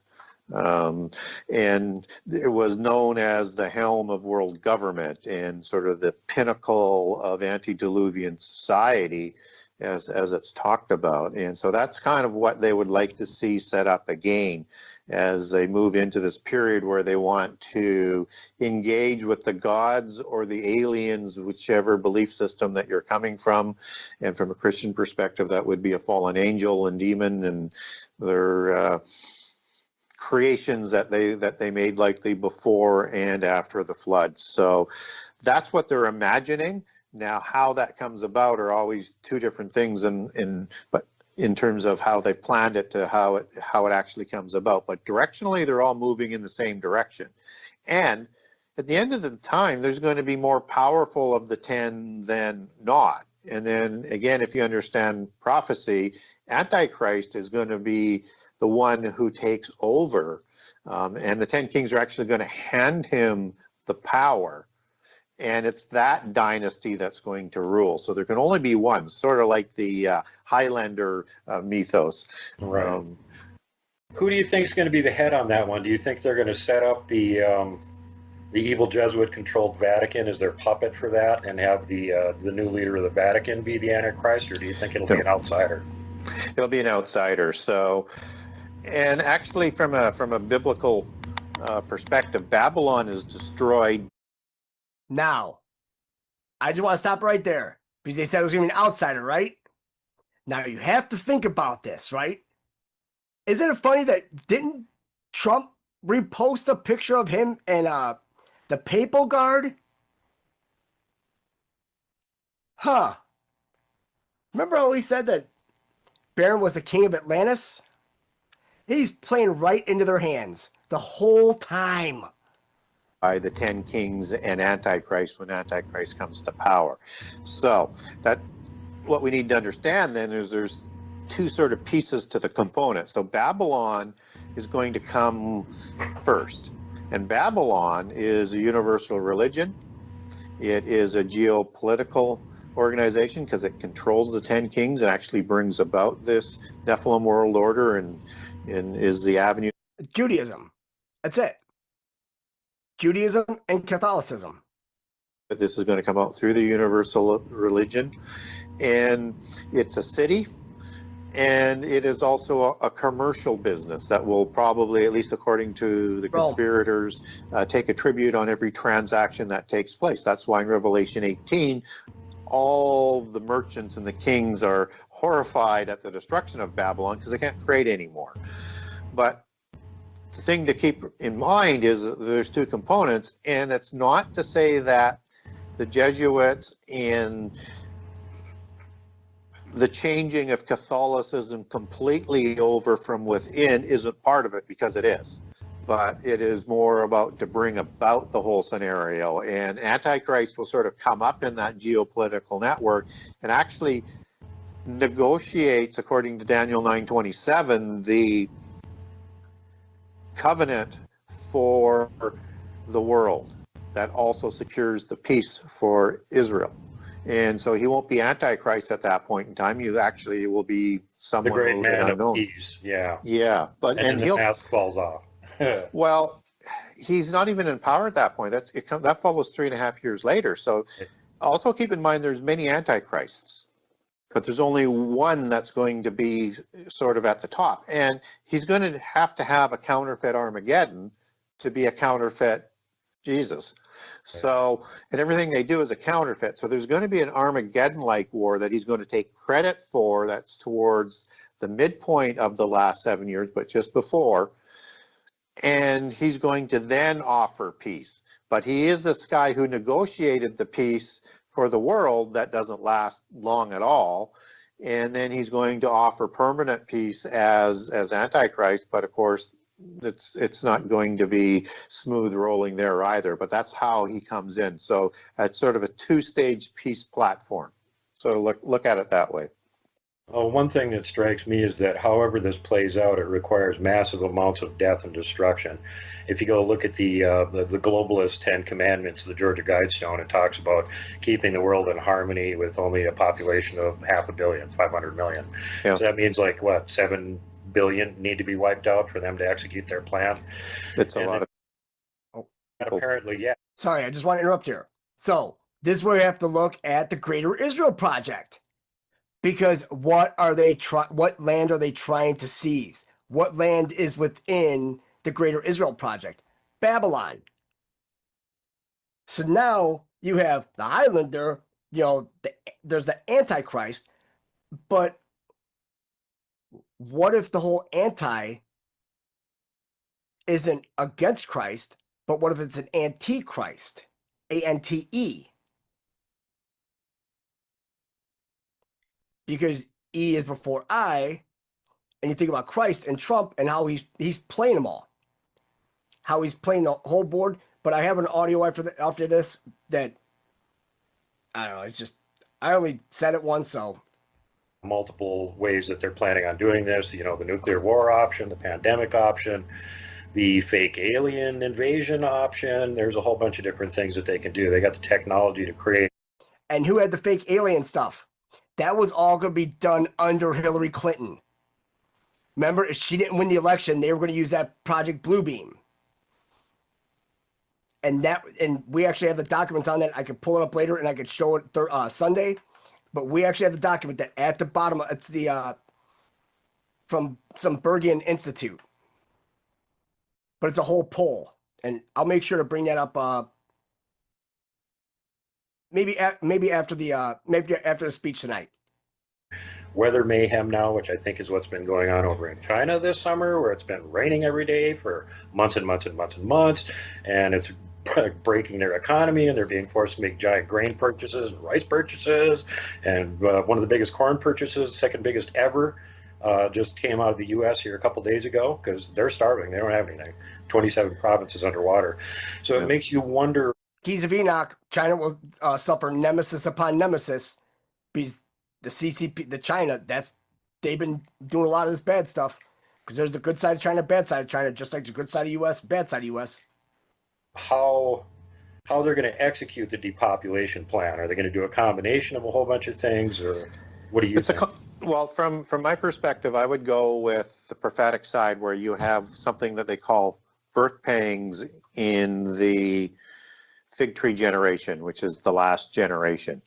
And there's different sort of theories as to how long that generation is, but within the birth pangs, and I think we're in that birth pang period, is you have wars and rumors of war, you have earthquakes, you have famine, and you have pestilence, and all of them sort of kind of work kind of in and around each other, particularly the pestilence and the pandemics coming out of natural disasters like earthquakes and wars. So you would expect that those are going to become stronger. So there's going to be war, we know that. And there's going to be more pandemics that are going to be stronger and more lethal. And then there's going to be other catastrophes that come along with it. So that's going to help them get rid of a lot of people. And they get stronger as you get to the opening of the seals. And they're going to need as well, though, sort of this, and that's why I look at World War II and the Nazi regime as this archetype, is they're going to do genocide. And so that's how they're going to get themselves into a position where they can eliminate large numbers of people that way. And there's going to be, two genocides, one in the first 3.5 years, one in the last 3.5 years, and expect that to start before the last 7 years. And they're going to declare, like on October 7th, 2023. Yeah. Oh, this is Gary Webb. Not Gary Webb, but Gary Wayne. Gary Webb's dead, but yeah, this is Gary Wayne.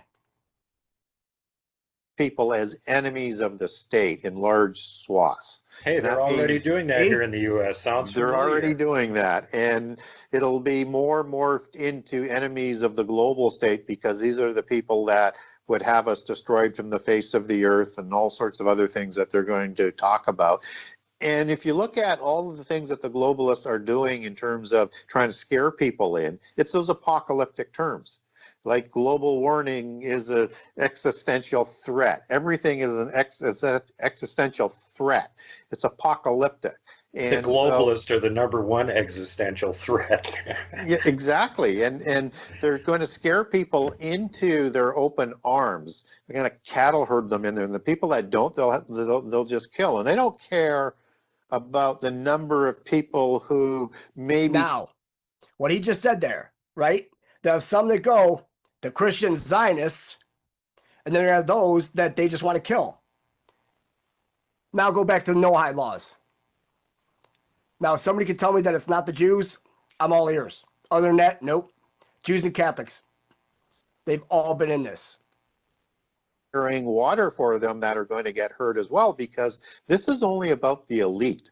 And as you said, that 500 million that they want to have, you know, living in the world, and they only want the mundane, which is the rest of us, to serve them, or for if they were to get their way, they would bring back, I think, their old rituals, which they would do publicly, which usually is human sacrifice. So that's what they would want us for, and that's why they consider us cattle. Right. Well, what's the difference between, you know, aborting babies and burning them for Moloch? The end result's the same. Yeah, it's the same thing. It's just in a different sort of ritual or format. So I would expect to see more of that. So yes, I would expect to see all of those things increasing as we go. And most of those things can be contrived as opposed to being natural. But if they don't get the natural catastrophes, look for them to put forward, you know, create wars, or Ukraine, you know, create pandemics, or find a way to have shortages of food. Because as we're told with the seal openings, and that hits a 25% level by that point, with the same catastrophes that are in the birth pangs that I talked about, just as the trumpets have 33%, and the bull wrath would be 100%, excepting for Jesus stepping in and coming back at Armageddon to stop that from happening. So this is going to hit at a significant level, and that famine aspect, it's got to come about. But does it come out through the catastrophes or for contrived shortages? Yeah. Or does it come about from USAID and everybody's going to die if they don't get fed? Oh, the food's rotting. See how this works? Well, you know, one thing they're doing right now is this, the pandemic and vaccine rollout. You know, they had a whole big drill on the pandemic in New York back in November 2019. That Bill Gates was in charge of, you know, Mr. Microsoft computer guy. What does he have to do with any of this? Well, we better have a big drill in case there's ever a big pandemic or something. And we'll use COVID as an example. And then a few months later, here comes the pandemic. Well, just recently that they've finally admitted that that was not natural and that it was rolled off from a bioweapons lab in Wuhan. And they've also noticed that the people that are getting this vaccine seem to have a weird histamine reaction if they get something else. In other words, when they roll out the next virus, all the people that took the vaccine for this one are going to die. And that's part of the plan. And the other interesting thing, if you think I'm wrong, go check this out. This just came out a couple days ago. They had one of the upper level medical experts over there in Wuhan talking about. So, and they said that they're all going to die, right?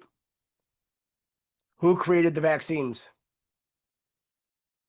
That's Juden, right? Remember, they took different ones. Remember, theirs is spiked. Theirs that they go to their doctor and under the auspices of Jewish and everything like that. Hey, it's the bite that has no cure. The virus. Well, how did you isolate the virus? Well, we actually haven't isolated it. Well, how do you make a vaccine for something you haven't isolated? The vaccine is an rDNA mutator. The vaccine actually changes and rewrites your DNA. Do not take the vaccine. Yeah. You know, and again, without getting too far ahead of myself here on some of the information, but there is reporting out there right now with documentation that suggests that Fauci and whoever, and I can't remember the fellow's name that's in charge of the NIH, the National Institute of Health for the United States, they continued investing millions of dollars into the development of this virus, and have the paperwork from the one that they took out of the caves and developed into a super virus, in terms of the exchanges and the information that's going back and forth. But it was illegally done because Obama had actually stopped that from happening. I think it was in 2014, but they kept funding it anyways. So keep an eye out for that if that information actually hits sort of a little bit more mainstream. But there's a paper trail all the way through that, one of the individuals that is supposedly looking after the better interest of the United States in terms of the health was one of the biggest proponents on ensuring that this virus was developed. Yep. Yeah, they're all making money off it. Also, I should point out that one of the three non-vaccine remedies that Dr. Fauci kept saying all the time was actually a medication that he's one of the owners of. It's Resveratrol or whatever. I can't think of the name of it, but him and two other guys actually own the patent for it. So that was one of the reasons he was pushing for it. Oh, here, go take my meds so I can make more zillions of dollars off you idiots. Yeah, exactly. So, and obviously that leadership isn't going to change unless something significant happens. But again, they're just going to put in people right behind that are, intending on doing the same thing. So it was interesting a few years ago at Davos, I think it was 3 years ago now at the Davos meeting, is that they felt the delivery system for the ideal vaccines and overall health was going to be through implanted implants of some sort, whether or not they're a chip or some other very, very advanced technology that would also be able to be connected to AI. And so that it would automatically deliver whatever medications that you need. So, and it would be in absolute control and working at the nanobot level and then amazingly hooked into AI. And they felt the way to get this implant system, which would also have its tentacles into everything that's electronic or digital in terms of paying and things like that and tracking, would be the healthcare system would be the way to do it, because people will demand better health. And so look for I guess where I'm going with this is look for the additional developments of these sort of RNA viruses that send messages into the cell being hooked into this larger technological system that is connected to AI that will be able to send in whatever they want into the cells through this messaging technology that they're experimenting with the RNA vaccines, as opposed to the traditional vaccines. Not that they don't have issues as well, but anytime you have something that's sending a message, and that they're also talking, on the other hand, that they want this massive electronic digital implant system connected to AI, that just tells you you're losing control as soon as you start to go down that road or let them into your body with that kind of stuff. So I'm not necessarily against vaccines as a whole, but I would I would advise people to at least hold off and get vaccinated by a traditional vaccine if you can, which is, comes from the, the virus. So whether it's a dead or alive, right? So, well, they're trying to terrify everybody with this first one here. First of all, it was not a controlled rollout. The evidence seems to indicate that it was accidentally released from the lab. In other words, before they had time to work the lethality up to where they wanted it to be. So it's no more dangerous than an actual flu. It's 0.02% its death rate, unless you're over 70%. So it's just like the average flu. Note, there is no average flu this year. Yes. We're still suffering COVID-19. And all these heart attack victims and stuff that used to die annually suddenly aren't dying anymore. It's just all COVID, so it's all BS. They're pumping the numbers up. But here's something else to consider. I've gotten information on this, whole fake vaccine rollout that Bill Gates actually had this thing sitting around since 2008. And he's just been working on the timing to roll the whole thing out. You can't vaccinate against a vaccine that you don't know what it is. A virus, if you don't know what it is, how are you going to make a vaccine for it? So their DNA, it's a DNA rewriter. And a couple interesting things to consider here. First of all, they're doing this rollout of 5G technology. Secondly, you've got Elon Musk putting up these satellites all over the earth. And the purpose for those is to have wireless equivalent of 5G all over the earth. So they'll be able to track you in real time if you got a chip in or something. Now, wouldn't it be interesting if they just put the chip in as part of the nanotech inside your vaccination? Yep. And each one has a little different code on it. They can track you with 5G. They can track you globally. The other insider information I got on this, which may or may not be accurate, is that they can actually control this. If they find you to be annoying, they can send out a signal to the little nanotech you've got inside of you to stop the hemoglobin uptake in your bloodstream and basically kill you in about 3 minutes. So for all of those reasons and many more, do not take the vaccine. And here's another good reason. Consider this. How far does your DNA have to be changed before you're not a human anymore? Yeah.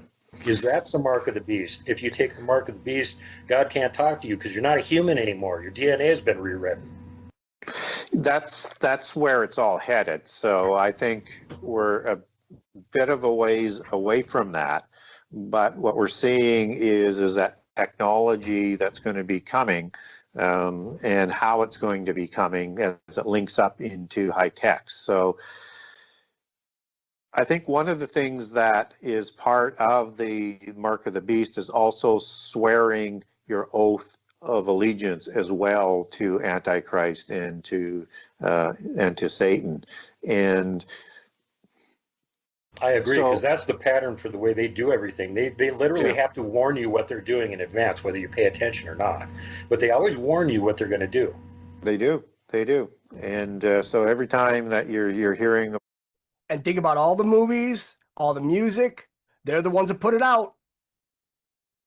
These things that sound a little bit wacky or out there, whether or not it's in entertainment or in the media, they're just telling you what they're trying to do and what they're going to be bringing about. So I think, as you match that up with having passports that are wanting to be merged with vaccine updates so that they have the ability to control your travel is sort of part of that whole system. So that's why I'm just trying to get people to say, understand these vaccines right now, understand the parallel lanes of technology that they're trying to converge. We're not there yet, but find a way to deal with it that isn't going to hurt your health. And again, I know traditional vaccines, there's a lot of people that are against them, but at least we know how that's developed. We don't know what they might be changing to it, but it's not doing that connection as in sending the messages and has the ability through that to get at your DNA. Right. Yeah. Well, anything that modifies your DNA, obviously this isn't a good thing. You shouldn't be taking it. It doesn't take too much of an IQ to figure that out. You're becoming a genetically modified organism by taking this. Who does that benefit exactly? Here's where it gets good again. The other question I got for you, and you've thought about this probably a lot more than I have. What do you think the New World religion they're going to roll out is? Do you think it's going to be like Chrislam, like the Pope is trying to position for, or do you think it's going to be these crazy Satanists setting up their artificial intelligence god and then putting that up as the deity? Well, it's going to be based in polytheism, number one, and it's going to be based in the polytheism of the ancient religions, and that's why Babylon is the daughter of religions rides the beast empires and will ride the end time empire and the Antichrist empire. It will be that sort of ancient religion, although Antichrist will change it a lot. But it's the ancient religion that the secret societies worship. It's the Gnostic religion. How they view all of the religions around the world, except for three, is that they're all of the same pantheon. They just have different vernacular names for their gods. And then they view Islam and they view Judaism and Christianity as the ones that will be the most difficult to sort of bring in. They have polytheist aspects that have infiltrated Christianity. You have like the Jesuits, which is a secret society and interprets everything through the 7 sacred sciences, and The a Jesuit in hitman, power as right we now. like to call them. Yeah. And you have the Gnostics within Christianity as well, and they've all have permeated church leadership and stuff. So they don't teach prehistory or prophecy in churches anymore, and so they're going to be working continually to work within the churches to prepare those groups. And then of course you have Kabbalism in monotheism in Judaism, and you also have Sufism that's a big influence over Islam. So those are the groups within those 3 monotheist religions that they will help activate. But they're going to chop off monotheism as a rogue religion, and they have to do it in a number of ways, and then fold it into this religion that is going to be developing within the Catholic Church through the Jesuit organization. So that's going to take false prophets to reel all of that in. But they're going to also have to cut off Moses as being a monotheist, because he's the connection to the 3 monotheist religions, and he's sacred in all 3. So they're going to say Moses was a polytheist. He was educated in Heliopolis. He was raised in the religion of Egypt, and it was only in the time. Now, remember we said about the law of Moses.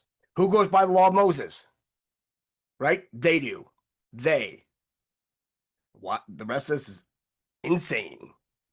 Time of the kings that of Israel, that monotheism came in, and so that the Moses's polytheist religion went rogue is what they're basically going to try and sell, and then bring as many as they can over that way into this umbrella religion. And each of the groups will still be like a denomination. So Hinduism will still be a denomination, Islam will still be a denomination, and it'll be under this umbrella religion. And only at the adept level will they know truly who they're worshiping. They can name the gods whatever they want below, but at the true level, the adepts and the priests know who they're worshiping. Christianity is a little bit different. They've got to de-deify Jesus, and they'll roll out evidence that they've been preparing for the last 2,000 years, all fake, but to deify Jesus, just because, as Paul said, if there wasn't a resurrection, then everything that our faith is built on is a lie. So the religion would fall. So they're going to say that Jesus didn't die on the cross, just as the Da Vinci Code lays out, and they're going to bring out evidence to suggest that. So they have to really sort of crush Christianity and rebuild it within the helm. But it will be the new Babylon, as the Templars had in their agenda and in their constitution, as they were operating as within the church to set up. And that's why the Jesuits are the new Templars and were set up by the invisible ones that were the Rosicrucians after the fall of the Templars, who set up the Jesuits. And that's why the Jesuits still answer into that same hierarchy of Royal Masonic organizations. Yeah, I was just going to butt in and say that sounds a lot like the way the Masons do things. They rook them in and keep them up to like the, 32nd degree before they let them know what's actually going on. Yeah, you have to be 33rd degree, I think, yeah. adept in the Scottish Rite, or 3rd degree adept in the old system, which is the York Rite. But if you do hear of a 32nd degree adept, don't just brush that aside as somebody who is trying to fake their way to adepthood. Technically, for the lower levels of people rising through, you can't become an adept until you're 33 degrees. But you will hear this term that's out there. Some are fakers, some aren't. Within the royal bloodlines, who are at the top of the trunk of the tree that so many organizations funnel in at various levels, you have the purebloods who are initiated from childhood, and they actually become an adept before they're an adult. And guess who one of those were? Walt Disney, the Demolays. When they start out in Freemasonry as kids, they become adepts. Then they all start bringing in Satan. And they're not permitted to call themselves an adept beforehand. So you'll hear terms like a 32nd degree, which a pureblood might use. Now, if you think about this in sort of in reality, if you look at Tolkien and Lewis, who were part of the Golden Dawn sponsored Rosicrucian order called the Inklings to practice their craft and develop and propagandize all of their knowledge of the occult within their stories. And that was an organization within Oxford. There is no way that you can be part of a Rosicrucian organization, which is higher than a 3rd degree or 33rd degree adept in Freemasonry, unless you're a pureblood, unless you're an adept from childhood. And that's why they were in there, because they were part of the purebloods. And I have documents on this if you want to know their bloodlines, if you want to know why I say they promote occult genealogies and history. It's a 6-part series. It's an eye-opener for people who aren't really looking at Tolkien and Lewis, great storytellers, but understand they're promoting their belief system there. Right. So if you're, Well, what if do you you don't think want to, you don't. what do you think about the book, The Screw Tape Letters? Not familiar with. All right, up there, just because they start getting out some other stuff, but okay, stop share. There you go. Because it gets in a lot more stuff, but I encourage everybody to watch the rest of that. In fact, watch the beginning to end because it's really that good. Okay. Here. Okay. Sorry, guys. Let's see this. All right. All right. Now I need to bring up this because let's see this.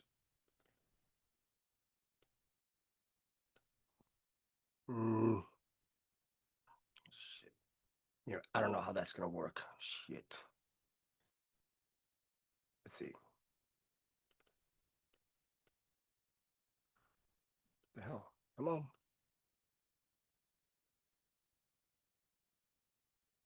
Ow. Damn, it's always something. Well, we can play those after Trump. Because for some reason I talked to Dina last night and came up with some off the wall stuff because when you see how all this is laid out, it's nothing short of amazing. All right, let's see. Poll. Oh, what's going on? There we go. All right. At the White House.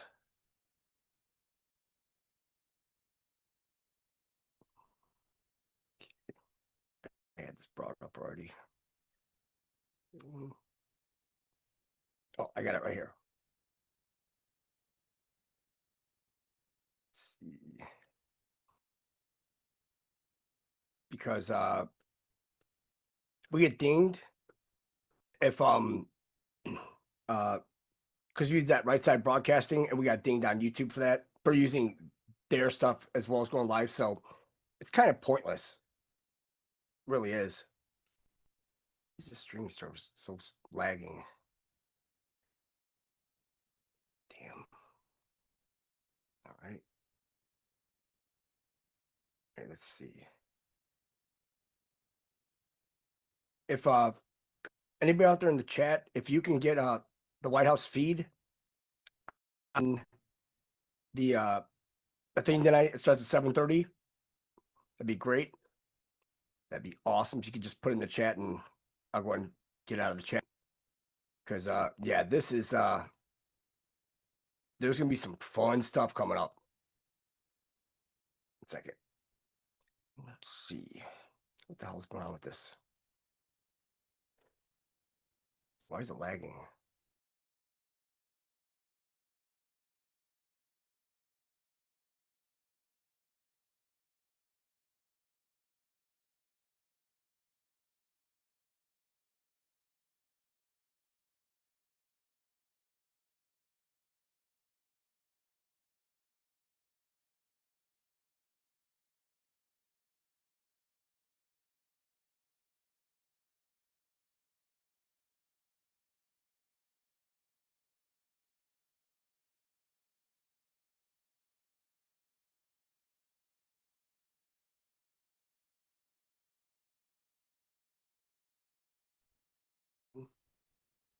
All right. No idea what's going on. Now it's starting to act up.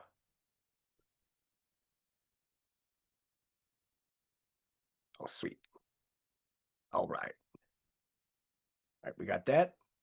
And let's see, because there is, let me see. What's up? 1 second, guys. There was one more thing. Oh, and Iran. Oh, Iran are some cold-blooded, man, they're cold-blooded. But I like that. Because what happened was they killed the top, they actually captured the top Mossad officer that was in Iran. And then they sent him back in a metal coffin. Inscribed, we don't need the coffin back. Keep it. It's like brilliant. Let's see. Dude, this one's. Yeah, I just can't. If it's a right side broadcasting, can't use it. So. Let's see. Second. Let's see. America's ambassador. Today we kick off our year-long 250th birthday. Can't use it. Yeah, I can't use right side broadcasting because they'll ding us on YouTube. So, but yeah, I mean, there's some fantabulous stuff that happened. I mean, I wish I could play these. Let me see if I can pull them up again. Let's see. Oh. All right, so this whole little season thing, right? How we're watching a video of Pope Leo the 13th, right? So, and then Jesus and Satan and everything, they're fighting over that. So, what if the little season was during the Dark Ages, right? So, when we look at this, remember they said like 800, right? Like, you know, it was like, what was it? They added 1,000 years, but they said it was like 1884. Yeah, 1884. Yeah, because of the 100. Yeah, so 100 years. So then he's like, okay, then go ahead and take them, right? So what if that is when, like, everything stopped? All right, so this whole little season thing, right? How we're watching a video of Pope Leo the 13th, right? So, and then Jesus and Satan and everything, they're fighting over that. So, what if the little season was during the Dark Ages, right? So, when we look at this, remember they said like 800, right? Like, you know, it was like, what was it? They added 1,000 years, but they said it was like 1884. Yeah, 1884. Yeah, because of the 100. Yeah, so 100 years. So then he's like, okay, then go ahead and take them, right? So what if that is when, like, everything stopped? Like our, you know, like we got stupid, right? Because you got to think, it's like right around that same time, the Rockefellers, Rothschilds, and all them. Mm-hmm. So what if they are, you know, the Satan's fucking minions? So now they're the ones that are keeping us in this, right? In this little season. We're actually living through the little season right now. Because now with Trump, remember Trump was like, hey, you know, they're talking about, oh, well, you know, we gotta, what was it? They're pushing for that Pope, right? You know, when the Pope died and everything, died on 4/30. No, on Easter. He died on Easter. Yeah. Pope died on Easter. And was it Easter this year, 4/20? 4/20. So now, you know, you had J.E. Vance giving the kiss of death. And then remember they pushed that Pope Leo the 14th, right? Because that's the fucking beginning and end to the little season. It even correlates with the Vatican. It's all timing.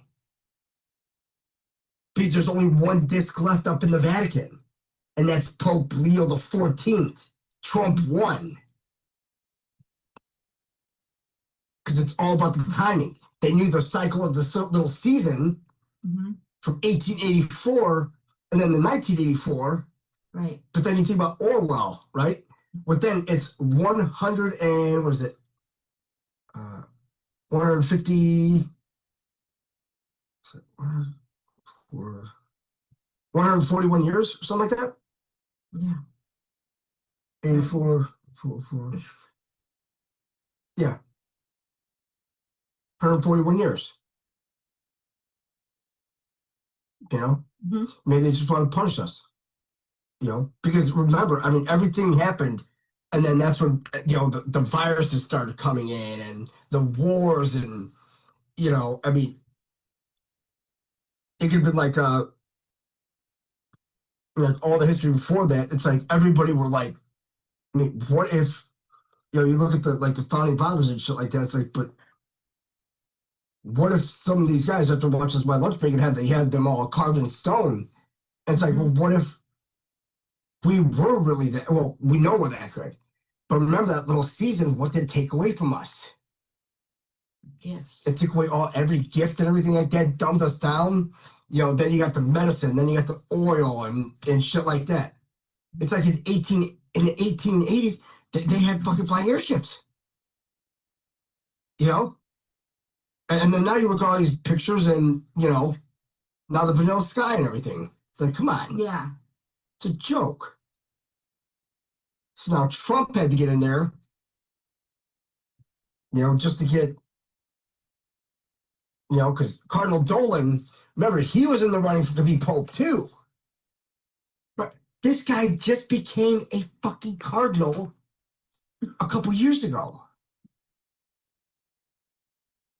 Cardinal Dolan actually flew all the way out to Rome to push to have this Pope Leo guy in there. Yep. Because you know Chicago's gonna hold the fucking Antichrist. So it's like Trump versus the fucking Pope now against the Antichrist. It's like, fuck it. Took care of everybody else. Might as well fucking chalk this one up too. You know? And that's the thing. It's like, we're just pawns in the game. I mean, they dumped us down so much, and then they started rewriting history books. And then the Jews are like, fucking, because they still control the money. Because they're not genetically right. Maybe that's why they think they're so fucking smart, because, well, guess what? We were way smarter than them. But now we got dumbed down. Now they're at the top, and they're trying to pull this fucking Jew World Order and New World Order and fucking Satan's little season. That's why they have to fucking hurry up and get all this bombing done to get their fucking Messiah back. Or else they're fucked. But now they know they're fucked. Now it's all played out. Oh my God. It's great. Yes, it is. You know? Because, I mean, then it's like they talk about these statues and shit like that. They break their fucking hands off and shit like that. It's like, well, I mean, how long? I mean, if you think about the little season, I mean, it could have been, because remember, they added 1,000 years. Right. So they don't know what day is now, probably what it is. So they added 1,000 years. When was that? That it would have been, was that 884? 884 to 984 AD. Mm-hmm. So they talk about fucking Christ being a wizard and shit like that. What if he's going around? That's what they were doing. They were fucking building these palaces. He wasn't born in some fucking manger or something like that. They were the Tartarians. But remember, Bible got rewritten and all allegorical. You know? Mm-hmm. So how the fuck do you travel around? You know? All just they see him just walking around. It's like, man, come on. Fucking they're using portals and all that shit. Fucking building all these palaces and everything. But guess who got jealous? You guessed it, the money changers. Because remember, they were already sacrificing babies before Christ was born. So he knew that that's why he called it the synagogue of Satan, because they never fucking changed. Still to this day.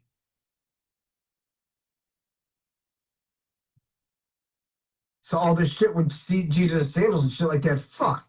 Probably an Iron Man suit, shit like that, you know. Please remember, who they have Christ portrayed as now? You know? Fucking that Caesar fucking what's his name? Pope Alexander VI son. Caesar Borgia. Yeah. Because they had to have somebody fit in that narrative. In the 1400s, in the Dark Ages. The Dark Ages where they had, you know, Dark Ages, like, that's where they had to rewrite all of the history.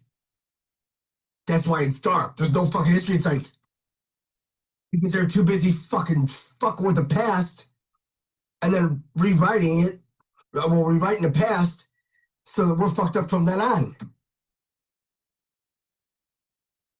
So now, this is where you have to think, what the fuck is in the Vatican Library? Why were they gonna scramble to get all these cornerstones out of these buildings and then have the Masons redo it? Because they're fucking satanic. Duh. Freemasonry, Judaism, and shit like that. It's like fucking, what the fuck have the Jews out there ever built? They've stolen everything. But remember, we were way, way, way more advanced. Remember, they're still fucking retards, but they're slightly smarter retards than their populace. Because the slightly smarter retards decided to dumb us all the fuck down and cause Goyim and all that other shit. Well, fuck them. Because they knew they fucked over Christ and shit like that. Now they're like, oh, the Bible says, oh, fucking, we're gonna have this fucking, fuck them. If it's in your blood, it's in your fucking blood. What are you gonna do? You know? Yeah. I mean, you know, it's like that everywhere. It's like fucking, well, what if it comes out of the bread, the whole leavened and unleavened bread, you know? I mean, for Passover, they crucify Christians, they drink Christian blood, and they mix it in with the bread. That's how fucked up they are. So now with that, you know, but yeah, nobody talks about that. No.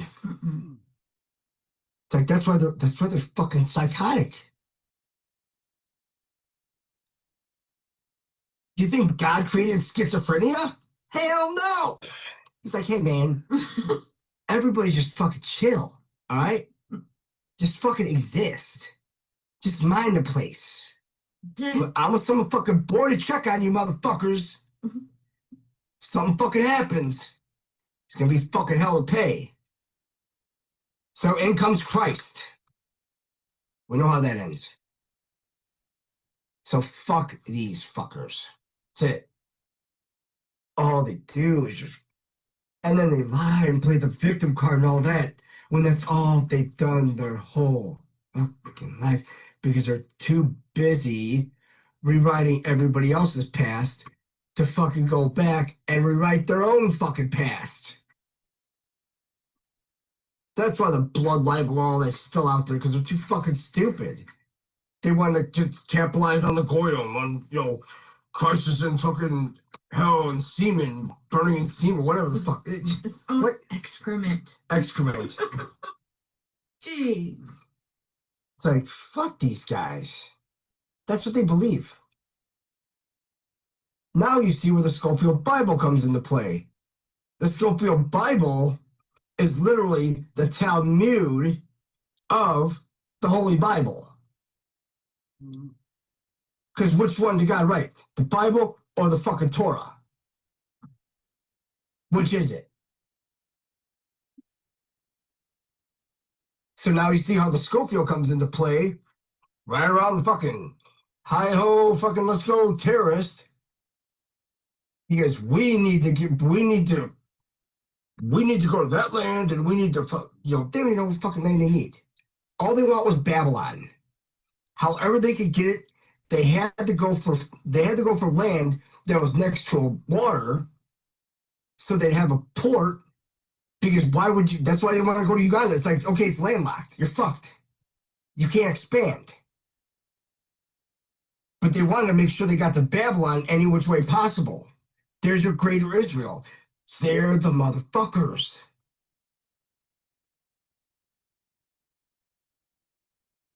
And that's why they fucking hate the Palestinians so much, because they were the Philistines and shit like that, and Israel could never beat them.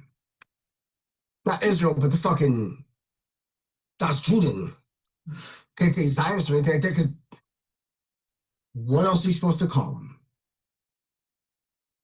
It's the cleanest we could do.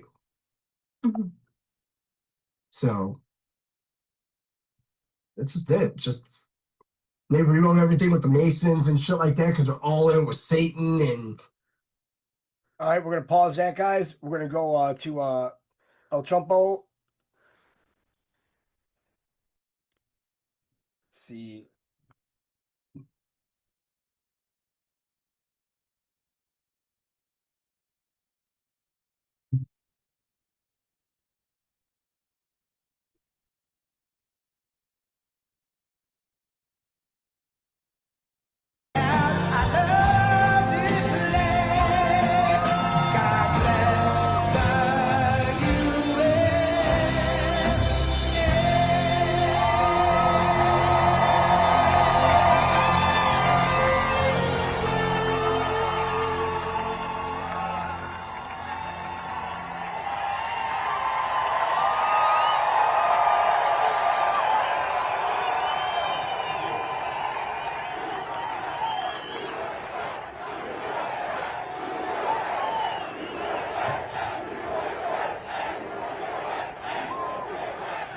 What a crowd. Well, I just want to say a very special hello to Iowa. We have had a good time. We won so much here, we didn't know what to do. There was so much winning here. But we love Iowa. And we won all 3 times. So that's pretty good. And won by a lot, but I'm thrilled to be back in a state that I love, and I really do love it too, with thousands of proud, hardworking patriots at the world-famous Iowa State Fairgrounds. Thank you. Thank you. 18 months ago, the people of Iowa braved sub-zero temperatures. You remember that night? Oh, that was cold. It was cold, but we were warm inside because we won by a landslide to turn out the first in the nation caucuses, and you delivered 98 out of 99 counties. What the hell county didn't? What's the name of that county? Let's get them out of here. 98 out of 99, that's not bad, Susie, I guess, right? We'll take that. But for President of the United States, Donald J. Trump, thank you very much, everybody. Then in November, we won Iowa by a landslide, 13 points, and it was the single largest presidential victory in your state's history. That's not bad. And now we're back where it all started, to celebrate 5 months of incredible success for our nation and wish the Iowans and all Americans a very happy 4th of July. It's an honor to be with you. You know, a lot of people wanted us. When you're president, they want you. And if you're not president, they don't want you so much. But they really wanted us. And I said, nope, I'm going to Iowa because I promised I would go to Iowa. Sorry. I said, no way. There could be no better birthday present for America than the phenomenal victory we achieved just hours ago when Congress passed the one big, beautiful bill to make America great again. Right? And in the last election, the people gave us a historic mandate to cut taxes, raise take-home pay, bring back jobs, stop the invasion, that horrible invasion. Who would do that? Who would do that? That horrible, who would do that to us? Who would do that to us? Deport the illegals and slash hundreds of billions of dollars of waste and fraud, and that's what we're doing. With this bill, every major promise I made to the people of Iowa in 2024 became a promise kept. You know, they had a report today on some crazy fake station, but it wasn't fake in this regard. They said, you know, this guy actually did more than he promised. I did.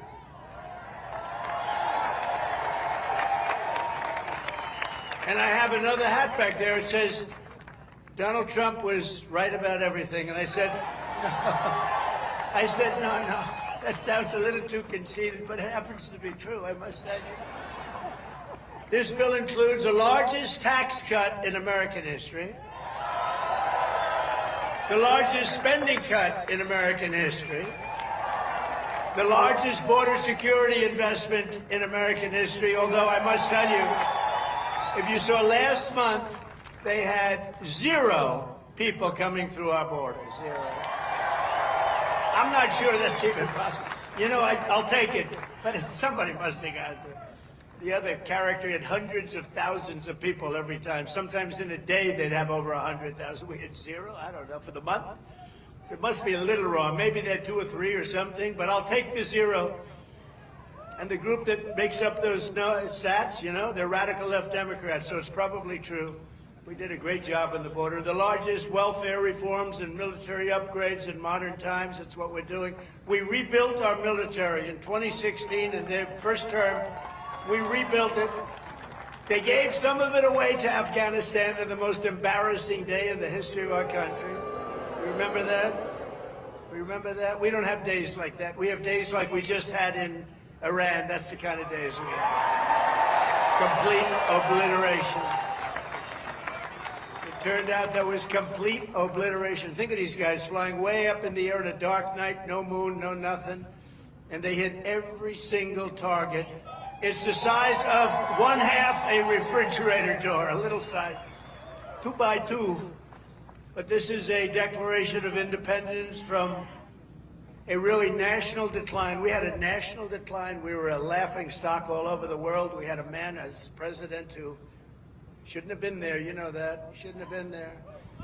But we really had independence now over the, if you look at it, the overtaxation where we were being taxed out of our lives, independence from overregulation. We have independence now from radical left bureaucrats and independence from the largest alien invasion that I think any country has ever seen. We've never had anything like that. These people were fools. They allowed it to happen. You know, we've already cured inflation. Your gas prices are way down. Everything I said is that. But the one thing, it's hard. It's hard. Think of the time we spent on having murderers and gang members and prisoners from all over the world come into our country. We're getting them out fast, but it's a terrible thing what they've done to our country, and I hope you remember it, what they've done to our country, our beautiful country. 11,888 murderers came into our country, and some we've already gotten out, but it's terrible. Many of them, more than 50% murdered more than one person. Can you believe it? And they let them come into our beautiful country. Just as I promised, we're making the Trump tax cuts permanent and delivering no tax on tips, no tax on overtime, and no tax on Social Security for our great seniors, right? Front row Joe. We got a lot of front row Joes here. That's very nice. Thank you. Thank you. And we have Mr. Wall. Someday I'm buying that suit, I'm telling you. I like that suit. I'll walk up one day, I'll be dressed like a Wall, just like you. I think he's come to about 200 rallies, and that means you like us. And I think he's a very successful guy, too, believe it or not. He's a top accountant. Can you believe this? And he comes to rallies, he likes the rallies. Front row Joes, they're all successful. But this is what they do for entertainment. But now it's not entertainment. We've saved our country. We've got the hottest country anywhere in the world, as said by many, many leaders of other countries. And we will ignite trillions of dollars in economic growth, increase take-home pay for the typical family by more than $10,000 a year. And very importantly for Iowa, this bill rescues over 2 million family farms from the so-called estate tax or the death tax. In other words, before Trump, you were losing farms to the banks. Before Trump, you were losing the farms like nobody's ever seen before. You love your children. You don't feel so well. You pass away. You leave everything to your children, and they have to pay a big estate tax or a death tax, as we call it. And they couldn't do it. They go out and borrow money, and all of a sudden the bank is foreclosing on the farm. Not going to happen. You have no more estate tax. You have no more death tax to pay. Now that's if you love your children. If you don't love your children, it doesn't matter. Just forget about what I said. It's not going to help. But if you love them, or if you love somebody that you're leaving it to, think of that. No death tax, no estate tax, no going to the banks and borrowing from, in some cases, a fine banker, and in some cases, Shylocks and bad people. But they took away a lot of family. They destroyed a lot of families. But we did the opposite. So just remember, to me, it's so important, and it was mostly important for places like we're at right now. It's really, I'm so proud of it. At the same time, this bill cuts $1.5 trillion in spending. So wasteful spending is being cut by $1.5 trillion. And I got to tell you, I want to thank Republican congressmen and women, because what they did is incredible last night. And the Senate, the Republican Senate, we got, not with all of the things we did with the tax cuts and rebuilding our military, not one Democrat voted for us. And I think we use it in the campaign that's coming up, the midterms, because we got to beat them. But all of the things that we've given, and they wouldn't vote only because they hate Trump. But I hate them too, you know that? So it's sort of, I really do, I hate them. I cannot stand them because I really believe they hate our country. You want to know the truth? But it kicks illegal aliens off of Medicaid and food stamps and allows us to hire 3,000 new Border Patrol agents and 10,000 new ICE agents, and they are great patriots, the Border Patrol and ICE, to carry out the largest deportation operation in the history of our country. And I don't like saying that. I don't like saying that, but we have a country. We have a country to run, and we have so many people coming in that shouldn't be here. And they did. They came in from prisons, and they came in from drugs and gangs and drug lords, the worst in the world. They came in from mental institutions. They emptied mental institutions into our wonderful country. And I know exactly what's going on in Iowa. You had some horrible crime in Iowa caused by illegal aliens, but we're getting them the hell out of here. We have no choice. And our great, big, beautiful bill, it will build the Golden Dome Missile Defense Shield. We're going to have the best shield. And you saw that just the other day, where the missiles are being shot down one after another. You know, they called me to tell me they have to take a shot at us. This was Iran, very respectful. That means they respect us. Because we dropped 14 bombs, they said, we'd like to take 14 shots at you. I said, go ahead, I understand. They said, where they'd do it, I said, good. We emptied out the fort. It was a beautiful military base in Qatar who treated us really fantastically well. And they said, sir, 1 o'clock, okay? I said, it's fine. We could make it later. And we had nobody but 4 gunners. We had 4, they call them gunners, and they shoot the Patriots, they shoot the missiles up. It's hard to believe. So all of a sudden, they said, we're ready. And they were a little nervous about doing it, I want to tell you. Can you imagine? They were nice enough. This is Iran, to call me and tell me that they would like to shoot me at 14 times. So they want to shoot us, and I said, go ahead, and they shot 14 high-grade, very fast missiles. Every single one of them was shot down routinely by these 4 unbelievable gunmen. And they did their job, and that was the end of that. But the big thing was the attack on their nuclear facilities, what those people did. And you know, they're going to be in Washington tomorrow at the White House. We're going to be celebrating. We took not only the pilots, but the people that flew the other planes, but also the mechanics that had these planes going for 37 hours without a stop. You know, we had 50, it was so far away, we had 52 tankers. Think of that, 52 that's loaded up with oil. I wouldn't want to fly one of those suckers over random. I say, what happens if they're shot at? Well, sir, that's a tough situation. It's not a pretty sight, but they were unbelievable. 52 tankers to load them up. They followed the planes in, and they never had to stop for fuel. They went 37 hours, actually. And how incredible. What equipment. What equipment. And you know, China, Russia, they were all watching. Everybody was watching. We have the greatest equipment anywhere in the world. We have the greatest people anywhere in the world. And we have the strongest military anywhere. But we're going to fully modernize our air traffic control system and expand school choice and really so much more. By the way, the air traffic control, you probably don't have that problem here. You know, you have planes land like they, but in some congested areas, you saw what happened with the helicopter and the plane and a lot of other things.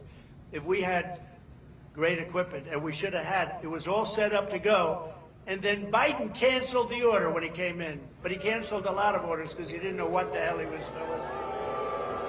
There's a case would have never happened. Bells would have gone off, whistles would have gone off, everything would have gone off, it would have never happened.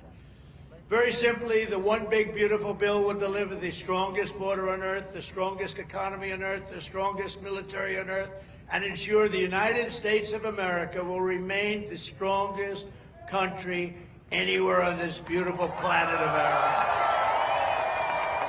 165 days into the Trump administration, America is on a winning streak like, frankly, nobody's ever seen before in the history of the presidency.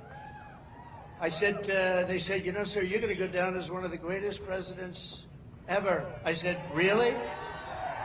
No, I said, really? I said, better than Washington? They said, yes, sir.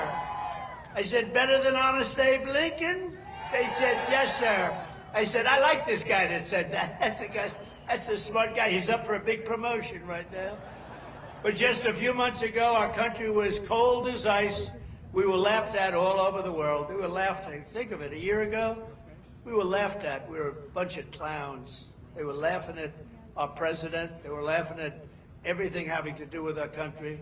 I was in Saudi Arabia. I was in Qatar. I was in UAE. Great leaders, strong, powerful, very rich leaders too, by the way, but great leaders, very smart people.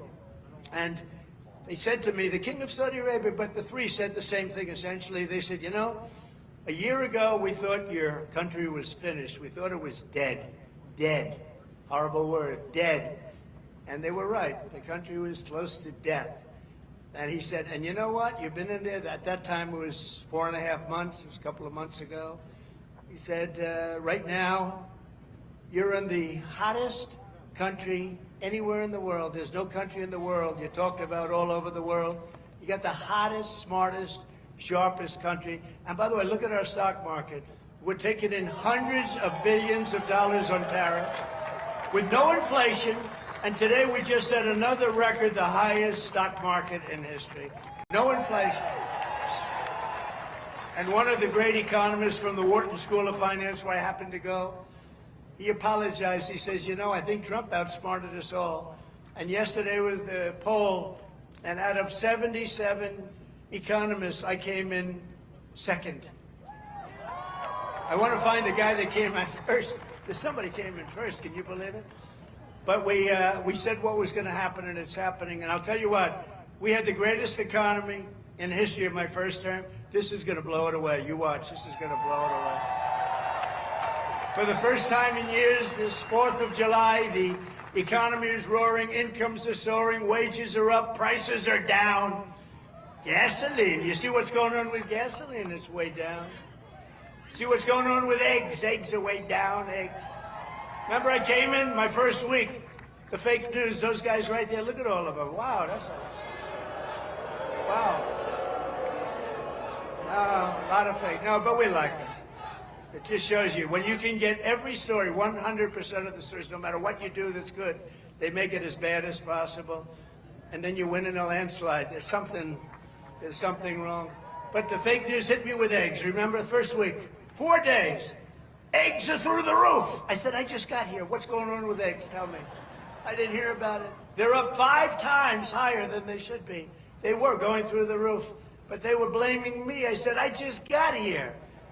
And within 2 months, our great Secretary of Agriculture, who I think is with us tonight, Brooke, oh, look at her. Look, she is here. She flew all the way from, she comes from Texas, but I think she likes Iowa maybe even better. Look at her. You did a good job with groceries and with eggs. We'll tell you, it's true. They said, we have them this time, finally. It took an egg to get me, but that didn't happen either. Now they're down to a normal price, and people are ordering like crazy, but inflation is dead. 401ks and retirement accounts just hit an all-time record high.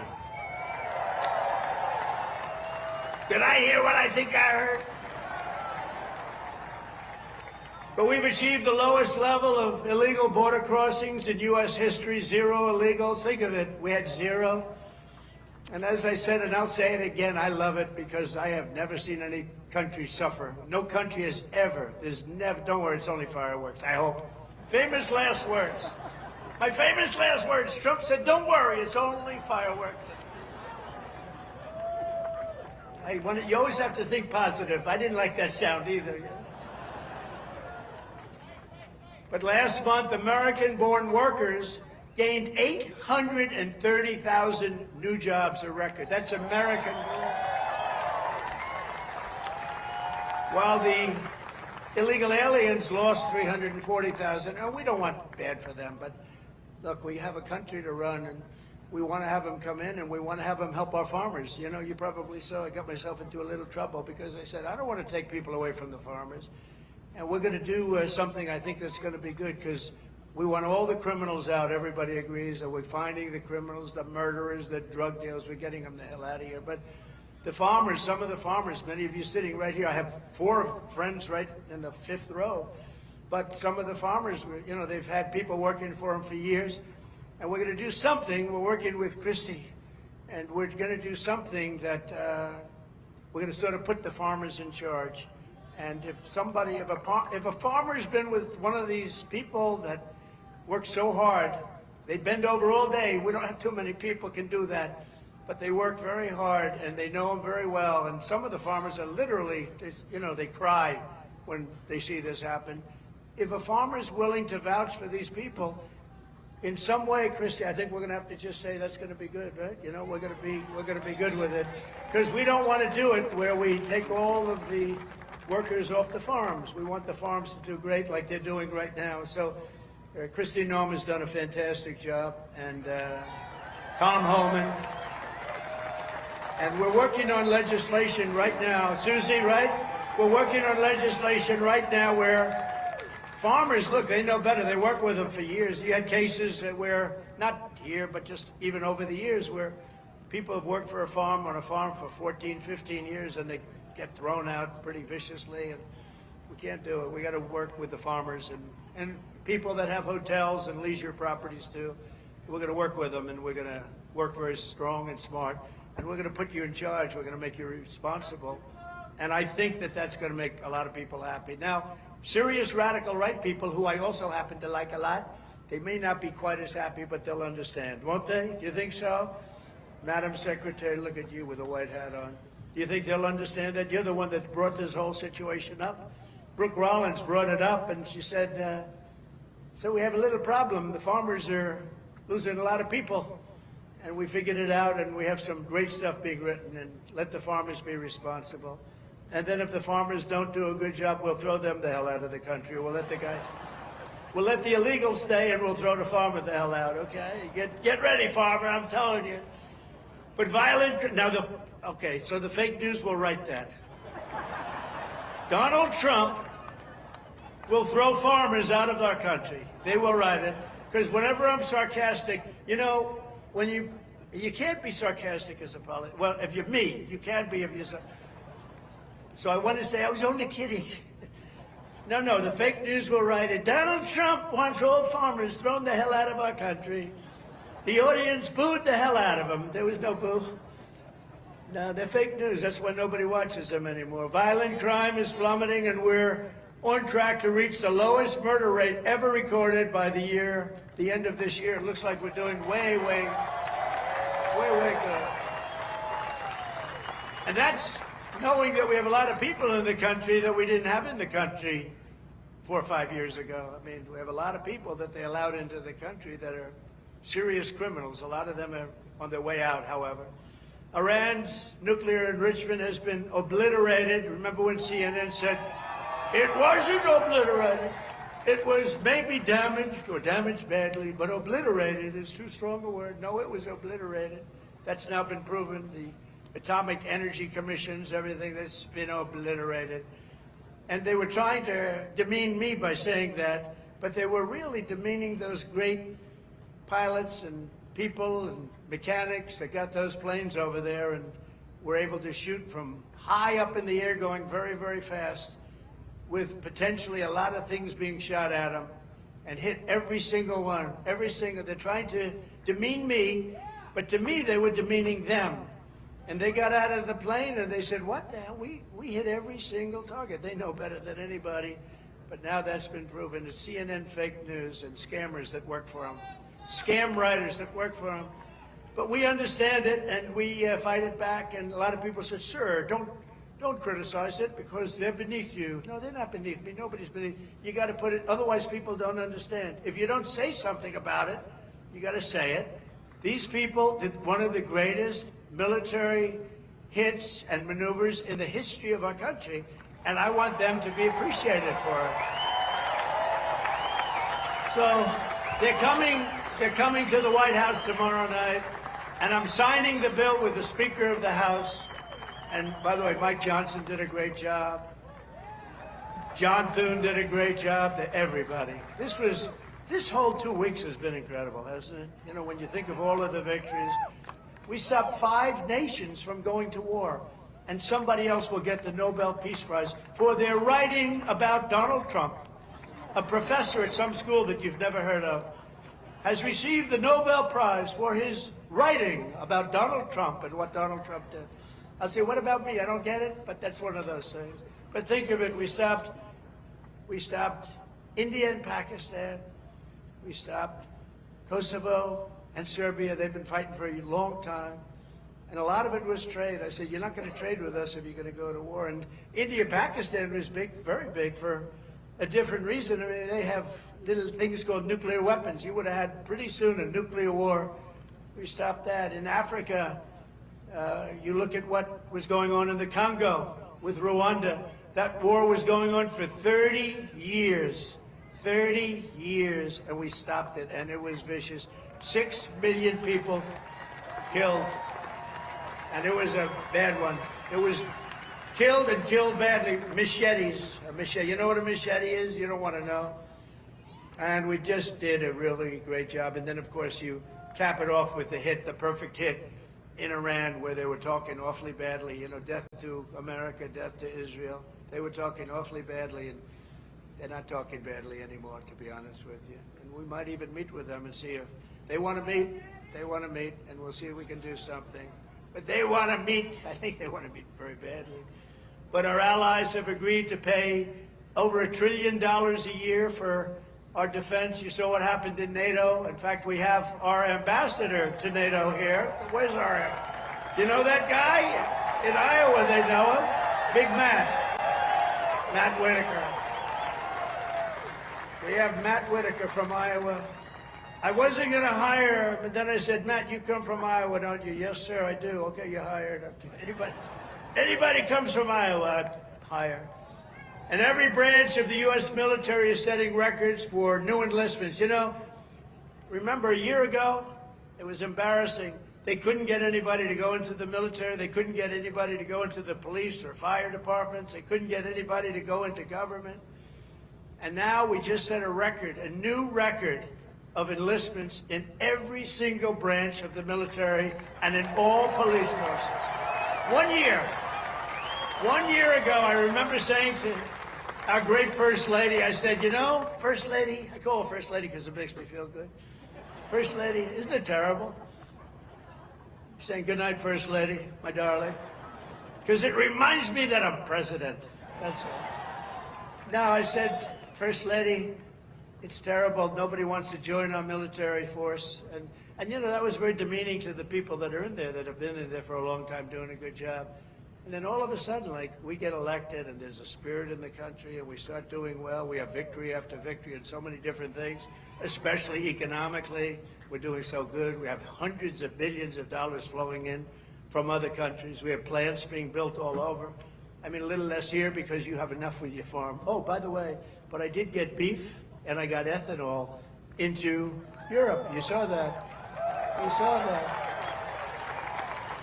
United Kingdom, they didn't want to do it. You know, they never took our beef and they never took our ethanol, and we said, you got to do it, and they did, and they were great. We made a wonderful trade deal with them, but we're doing that all over. Is ethanol very important still for Iowa? Is it so? Yes? Anyway, so they're taking it in the United Kingdom, and beef, they never took it because they want to do their own. You know, they have a lot of farms and a lot of farmers, and they want to do their own, but they took it, and it's going to be great. You're going to do, I'll tell you what, the farmers here are going to do incredibly. Plus, we have tariffs on a lot of this stuff that was coming in and absolutely killing you, where they have different forms of vegetation coming in at prices that were very, very bad for you. And a lot of it comes in because they want to put you out of business, and then they want to raise the prices. And we're not letting that happen to the farmers and to Iowa, to Nebraska and Wisconsin and all these other places that have been so good. And in breaking news just yesterday, we reached a historic trade agreement with Vietnam to open their markets to American exports with zero tariffs. They get zero tariffs. And you're going to be giving them vast amounts of farm product, including beef, pork, poultry, dairy, and pure Iowa ethanol. You're going to be given all of those products. And the fact is, I could go on, but the fact is really strong, and it's stronger than it's ever been, and stronger than I've ever seen. The golden age of America is upon us. This is a golden age. This is such a beautiful turn, the golden age. And I couldn't have even said it in my first term. I'm telling you, this is going to blow the first term away, and we did great. We got great marks in the first term, and this is going to blow it away. This incredible national resurgence is happening just in time for one of the biggest events in the history of our country. Exactly 1 year from tomorrow, we will celebrate the 250th anniversary of America's founding with a birthday party, the likes of which you have never seen before. 2 years ago, I came to Iowa and promised that the festivities would begin right here at the Iowa State Fairgrounds. And tonight, here I am, okay? Promises kept. Promises kept. It's an honor, too. It's an honor because you've been with me from the beginning. Thank you.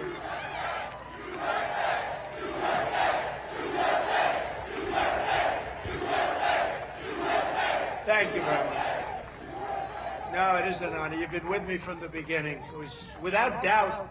In fact, I had some moments when I said maybe they might not, you know, fake stories were put out there like, I don't like corn. I don't like corn. I love corn.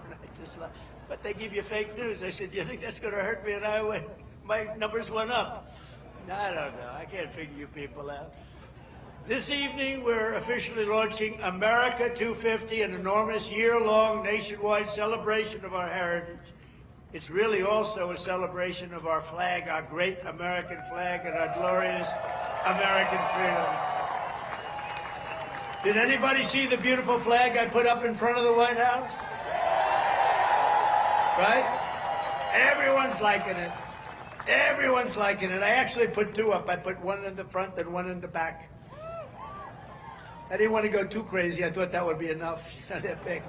They're about as big as you can get. We're proud of it. We will be announcing many more details in the weeks to come, but there are just some of the things that we have planned. And I have to say first, in honor of the wonderful tradition of fairgrounds like this one, this is a great fairground. As you know, I've been here before. We will be orchestrating what we're calling the Great American State Fair, and it will start right here in Iowa. Right? So we're starting it off in Iowa. Now we're starting it off at your great fairgrounds, and we're going to have a big crowd just like we do tonight. That's a big crowd. I can't even see the end of it. So thank you back there. I'd like to move the press back so they could see better. But the Great American State Fair will bring America 250 programming to fairgrounds across the country, culminating in a giant patriotic festival next summer on the National Mall, featuring exhibits from all 50 states, and all 50 states are excited, and I was excited. You know, when I did the 250, there was nothing I could do. It was 250, it was 250, so I can't say that was my baby. The country happened to be 250 years old, but what I did do is during my first term, I got the Olympics, and I got the great soccer, you know, that whole deal, right? We call it soccer, they call it football. I got them both. I got the Olympics. First I got the Olympics, and I got it. I was president, and I said, you know, it's a shame. It's a shame. I got the World Cup, and I have the Olympics, and I did it. And you have no idea. President Obama didn't want to make a call to the Olympics. You know why? Because he went to Switzerland or wherever, and he said, you know, if a president goes to get the Olympics, you have to have a deal. You have to be chosen. He went there and he came in fourth, so he hated them, I guess. And he was unwilling to make a call, and they called me up. Democrats called me up, actually, from Los Angeles, and I said, I'll do it. I made the call, and I couldn't get the people off the phone because they were so starved for love, because nobody would call them from. Anyway, we made a deal. I got the Olympics. Then we got the World Cup with Johnny. We got the World Cup, and I got them both, and I looked at my people. I said, isn't it a shame? I got these two, but it wasn't in the next 4 years. It was right after that and the one after that. And I got the Olympics, I got the World Cup, and we also have 250, so it's a pretty wild term. But I got these two things that are incredible. Nobody else could have done it. I'm telling you, everybody wanted it. Nobody could have done it.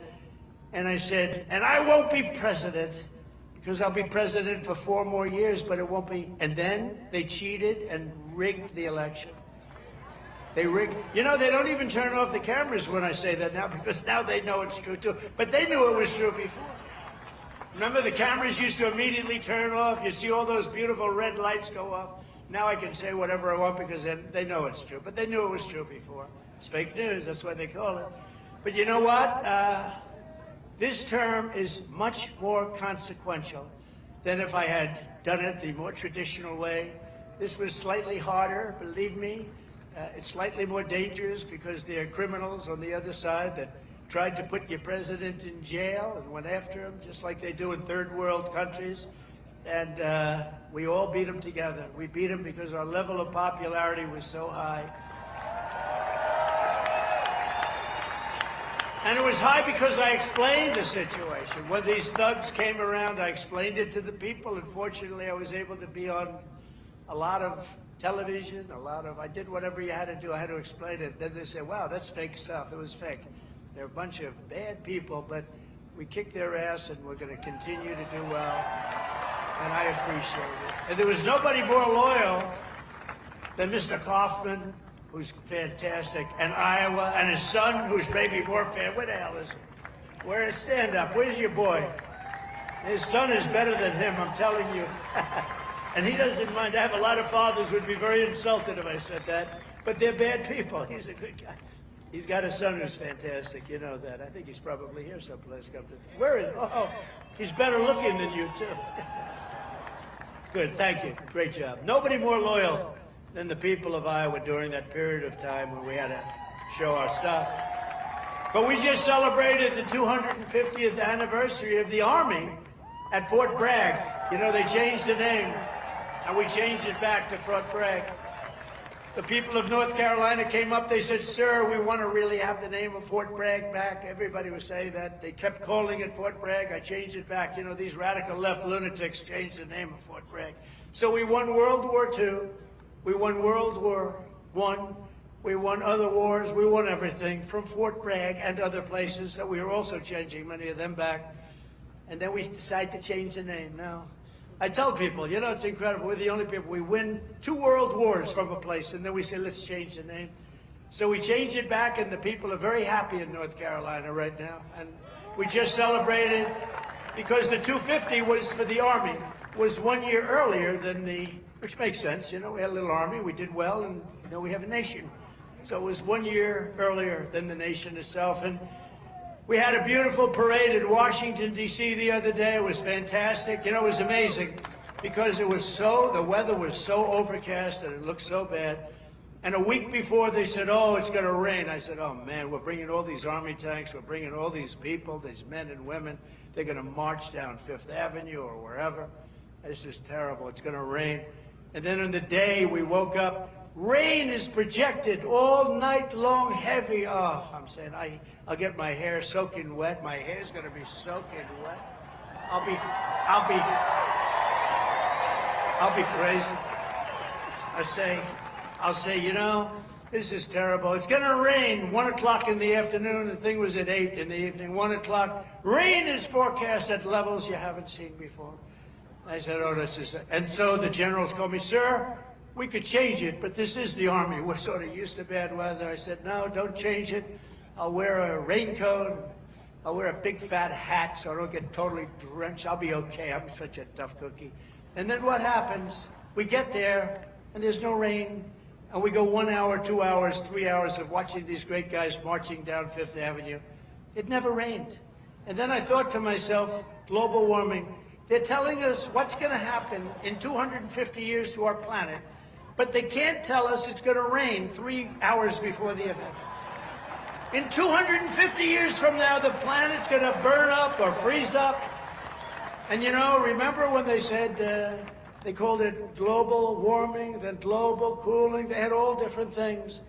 Now they just changed it to climate change, because climate change you can't miss. How's it doing? Climate change every time. If it's cold, if it's hot, if it's rainy, if it's sunny, if it's too crazy, we have climate change. But think of it. They're telling you what's going to happen in 100 years. The oceans are going to rise 1/4 of an inch and everyone's going to be wiped out. No, you're going to have more oceanfront property if that happens. It's okay. Not the worst. And think of it, with all of the nuclear weapons, remember Biden had always used to say, it's an existential threat. He loves the word existential. It's an existential threat. What is? I don't know, climate change. Remember that? Always, that's dangerous too, because they're going to take that and they're going to say, he couldn't say existential. So you can't imitate people either. Remember, I used to imitate Biden, couldn't get off the stage, and I'd walk into walls? And I called my wife, because it's always on television, and she said, I said, how was it, baby? How good was that? We had 44,000 people. Nobody else could do it. I have to brag a little bit, you know, because what the hell? There's a little truth to that. But I brag a little bit. I say, how good was I? You were really good, but, you know, what happened? You couldn't find us. You couldn't get off the stage. I said, no, I was imitating Biden. No, well, that's not the way it showed up. They showed you hitting walls, bunking your head on walls. So even like the word existential, when I imitate him saying it, tonight it's going to be on CNN. He couldn't speak. He couldn't say the word. These are seriously sick people. But now, this fall, we're also going to be celebrating 250 birthdays of the United States Navy and the United States Marines.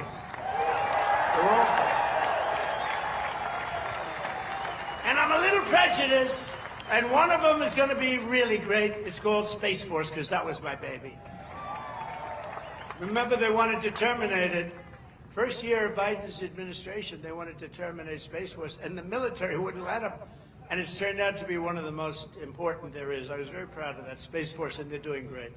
In addition, just as I promised 5 years ago tonight in my speech at Mount Rushmore, where a certain governor at that time, who's now our Homeland Security Chief, Christy Noem, stand up, Christy. Now I don't have to introduce you later.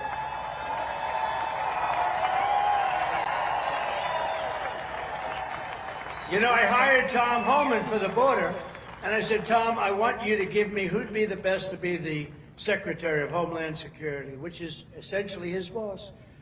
He said, Christy Noem, sir. I said, Christy Noem? You gotta be kidding. She's a great person, she's smart, but I mean, Is she tough enough? Sir, she's the toughest person around. I said, and she is. She's tough as hell. I've learned.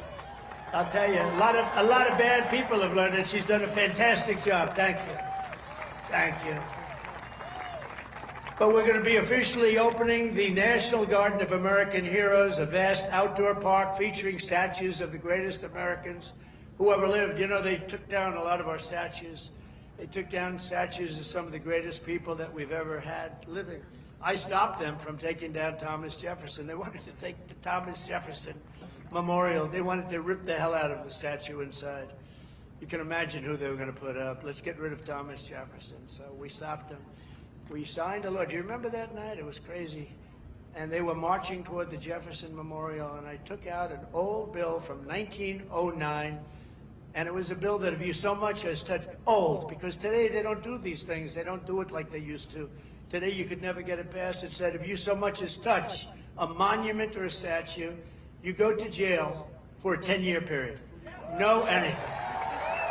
So they were marching down there, and in the middle of their march, I gave a news conference. I said, anybody that touches and I'm signing immediately goes to jail for a 10-year period. That march broke up so quickly you've never seen. They said, it's a miracle. What happened? I signed a little bill that said you go to jail for a 10-year period. It was a great thing. It was an old bill that wasn't used. In fact, I don't know. I hope we don't have to use it again. But they're learning that, you know, we saved Los Angeles. If we didn't send in the National Guard, I would have sent it in the military if they needed it. But if we didn't send in the National Guard, Los Angeles would have been burned down to the ground just like half of their houses were burned down to the ground because they didn't give water that they had plenty of. I'm pleased to report that the One Big Beautiful Bill includes full funding for those statues, and we're going to do statues to our greatest Americans, and we're going to let the people choose who they are. You better choose me. No, I'm only kidding. I should take myself out. I think I should take myself out, Susie. Our great Chief of Staff, the first woman Chief of Staff. Can you believe it? Susie Wiles, stand up. And that beautiful exterior, don't let it fool you. She's rough and tough. She got rated the most powerful woman anywhere in the world. She can take out a country with a mere phone call, which is true. Actually, it's very true in her case. And she's done a great job. We're doing okay, Susie? Looking good. We had a good 2 weeks, right? This had to be the best 2 weeks. Has anybody ever had a better 2 weeks than it? Next, to bring back our people together through the power of sports, America 250 will also host a brand new, first of its kind, youth athletes. It's a competition known as the Patriot Games, and it features top high school athletes from all 50 states. It's going to be great.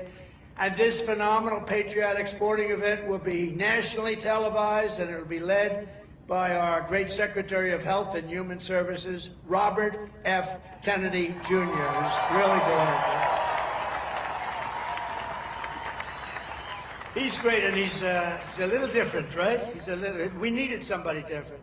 You know, autism. You go back, I guess, 18 years, 10,000, think of this, out of 10,000 people, okay? 10,000 people, and I'll go a little different way. Right now, out of 10,000 people, 18 people don't have, they're safe. 18 people. We have a statistic on autism that's the worst I've ever seen, and he's going to change it. He's going to change it. It used to be 20 years ago, you just didn't have it.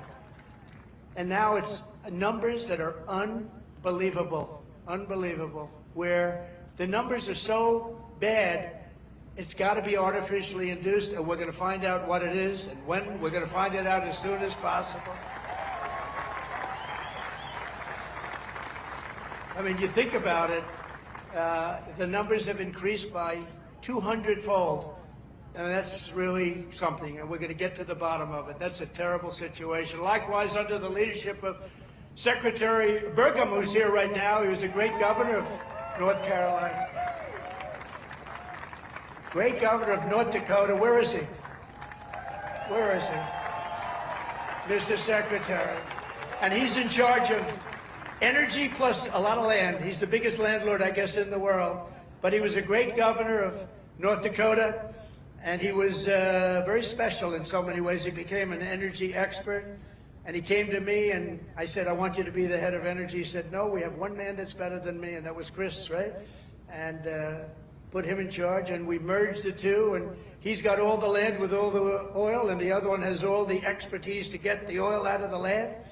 And Chris is doing great, and you're doing great, Doug, and I appreciate it. And say hello to Catherine and everybody. You're doing a great job. We have a great capital. So every one of our national park, battlefields, and historic sites are going to have special events in honor of America 250. And I even think we're going to have a UFC fight. We're going to have, does anybody watch UFC, the great day in the world? We're going to have a UFC fight. We're going to have a UFC fight. Think of this, on the grounds of the White House. We have a lot of land there. We're going to build a little, we're not, Dana's going to do it. Dana's great, one of a kind. We're going to have a UFC fight, championship fight, full fight, like 20, 25,000 people. And we're going to do that as part of 250 also. We're going to have some incredible events, some professional events, some amateur events, but the UFC fight's going to be a big deal too. And to fund improvements and enhanced experiences across the park system, for this anniversary, I've just signed an executive order to raise entrance fees for foreign tourists while keeping prices low for Americans. And we're going to do that. The national parks will be about America first. We're going to take it America first for the national parks. And these are just a few of the many programs, initiatives, celebrations that will renew for our national pride. We're going to have great pride. I think we do have great pride. I think we have more pride and more spirit in our country right now than we've had in 50 years.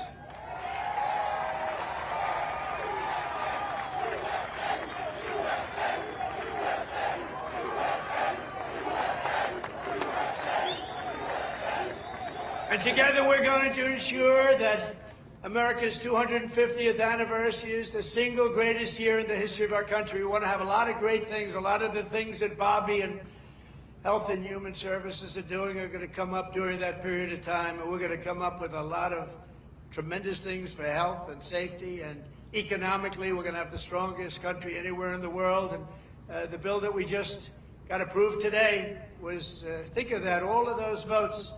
2 negative votes, but we had no Democrats, 2 negative votes in the Republicans out of all that. So I want to thank those great Republicans that voted to get it in. You know, we could only lose 3. If we lost 3, trouble.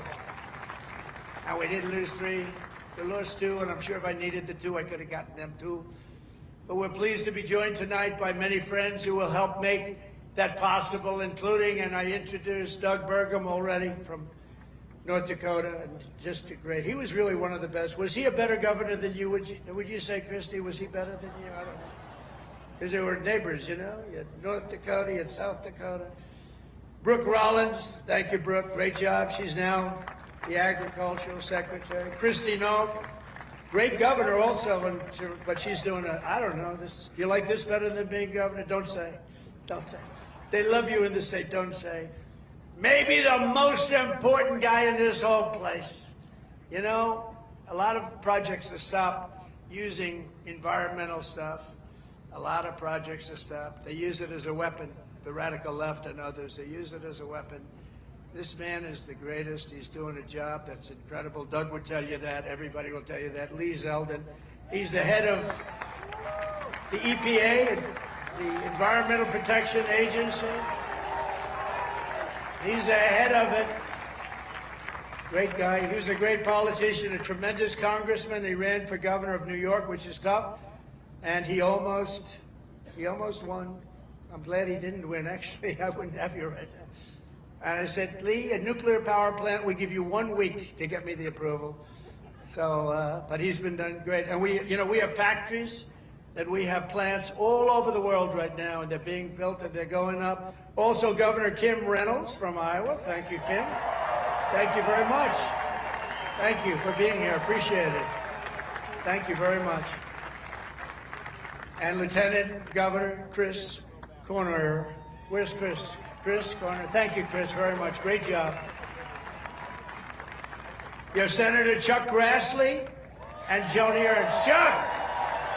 Hi, Chuck.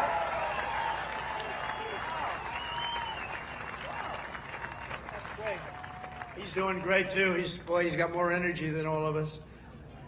And where's Joni? Is Joni here? Hi, Joni. Very good. Good job. Thank you very much. Thank you very much, Joni. And you have members of Congress, Ashley Hinson, Marionette Miller Meeks, Zach Nunn, Randy Feenstra. Good group. We flew in together, and boy, they were nice. They were so happy at that victory today, weren't you? Randy, thank you very much. Thank you very much. That was great. We had a good flight. We have an ambassador who's been my friend for a long time, Monica Crowley. I heard her speak. I thought she did really well. Thank you, Monica. And you know Matt Whitaker, a man from Iowa, ambassador to NATO. We also had a person, I have to give her credit, Brenna Byrd, Attorney General. She came out and she endorsed me very early, and I appreciate it. Where's Brenna? Hi, Brenna. She came out, she endorsed me. I said, thank you very much. Who the hell is that? She's great.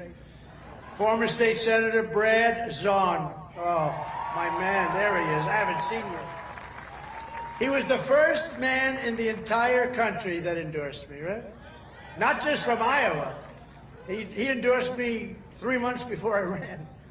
He said, that guy from New York should run. So I want to thank you. Really great. You're looking good, too. He's like the Marlboro Man. You know? He looks like the Marlboro Man. Handsome guy. Iowa Speaker, Pat Grassley. Pat, thank you very much, Pat. Nice to see you, Pat. Iowa Senate Majority Leader, Jack Whitver. Thank you, Jack. Thank you, Jack. Iowa House Majority Leader-elect, Bobby Kaufman. Thank you, Bobby. Great future. Great future. A friend of mine, Dan Newland, who's the most generous human being. He gives away. He hears somebody's in trouble. He hears somebody's in trouble, and he goes wild, and he's just a very good guy. And Jeff Kaufman, the head of your party here. So come on, stand up, Jeff. You can stand up. Thank you, Jeff. Great job. And Jeff was with me right from the beginning. When I was complaining about things, I'd call him. He'd do it sometimes. He was better as I started winning, right? But Jeff has been great. He's a great leader. Thank you very much, Jeff, for being here. And I have to say that Lee Greenwood has been unbelievable. That song, where is Lee? Is he around here? That song, it's the hottest song of its kind. #1 of its kind. You know, it's a certain genre. But thank you, Lee, very much. Real great song and great talent. This Independence Day, let's also give a very special thanks to every veteran and military service member here tonight for their outstanding devotion to our country. And I also want to thank you, fellas. Stand up. Look at them. They're in good shape.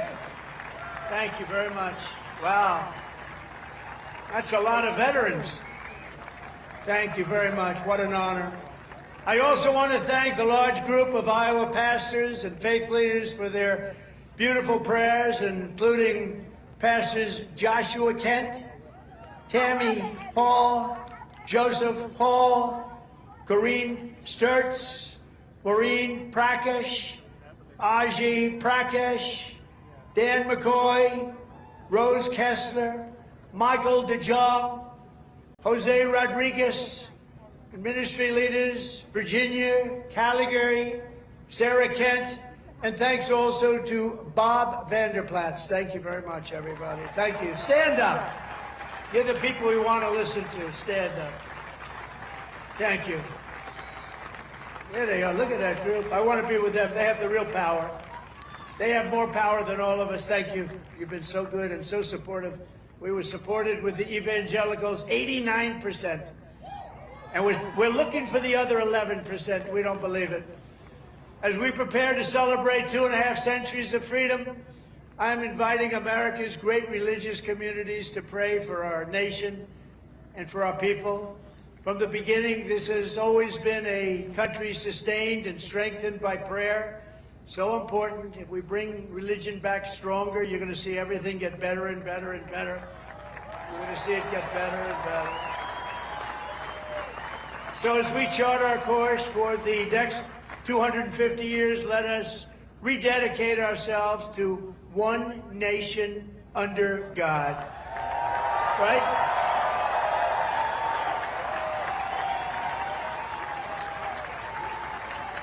And as you know, recently we've seen some of our political system attempting to overthrow the timeless American principles and other pillars of our liberty and replace them with some of the most noxious ideas in human history, ideas that have been proven false. Members of Congress and even former presidents have been openly embracing vile creeds such as socialism, Marxism, and straight-up communism. In New York, they're trying to elect a communist, Zoran Mamdani, the guy who wants to defund the police, take over the stores and run the stores, and have the people hand out goods.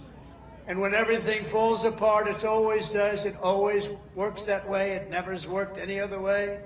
Anarchy and dictatorships prevail. This guy is a communist at the highest level, and he wants to destroy New York. I love New York, and we're not going to let him do that. Generations of Americans before us did not shed their blood only so that we could surrender our country to Marxist lunatics on the eve of our 250th year. As President of the United States, I'm proclaiming here and now that America is never going to be communist in any way, shape, form, and that includes New York City. And under my administration, we're bringing back freedom and liberty, law and order, and above all, we're bringing back common sense, right? Common sense. On day one, I stopped the weaponization of government against people of faith, and we created the Department of Justice Task Force combating anti-Christian bias. And I have to tell you, Pam Bondi is doing a great job. Pam Bondi is doing a great job. Attorney General. I ended the Green New Scam and terminated the insane, this is insane, the electric vehicle mandate where everybody had to have a car that happened to be all electric in the next few short years. The mandate, some people want to have gasoline powered, some people want to have hybrids, maybe even someday hydrogen. Right now I don't like it because when they blow up, they don't ever find the body. They find the body about 5 blocks away. That does not sound promising to me. They said, no, it's getting better. I said, that's okay. Let somebody else use it. But we're not going to have all electric. We're going to have electric if people want it. Electric is great. Gasoline, people like better in many cases. But you can have whatever you want. But it's ridiculous to mandate that everybody's going to be driving an electric car in 5 years from now. So I ended it. I signed an order to begin eliminating the Federal Department of Education and send education back to the states. That means Iowa's going to run their own education. You're going to have to run your own education. Iowa, well, you know, I use you in my thoughts. I always, whenever I always say Iowa and Indiana, and I mention certain states, but you want to run your own education because you don't want the bureaucrats in Washington doing it. And I made English the official language of our country.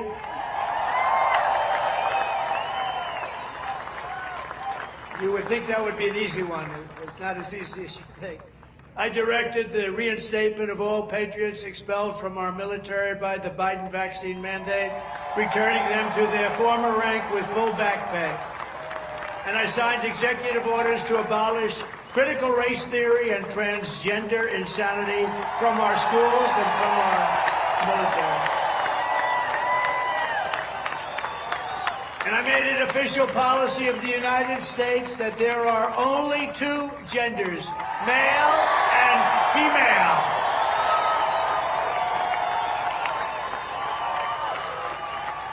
And if it's okay with Iowa, we are keeping men out of women's sports. Is that okay?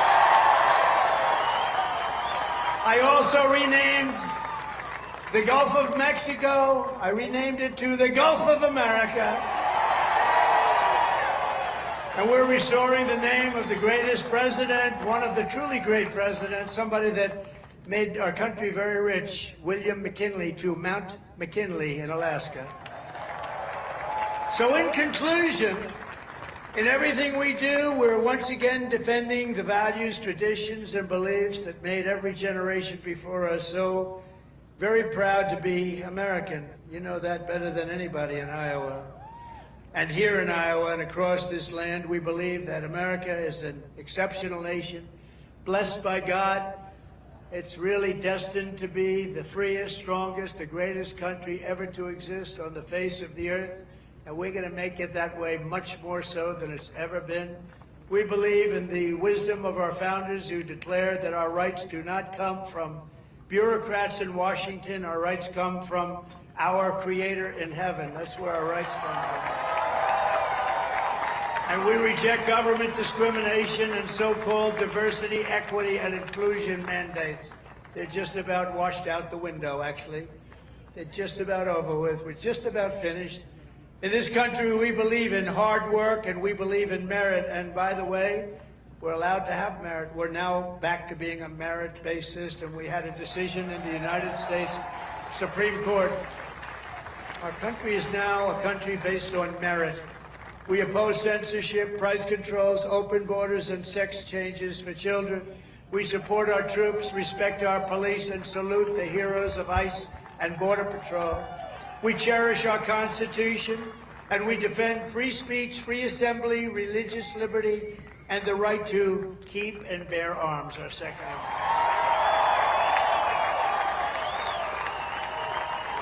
We take our pride in our heritage, and we want it in a beautiful heritage that we have, and we teach our children to love our country, honor our history, and always respect our great American flag. You have to respect our flag.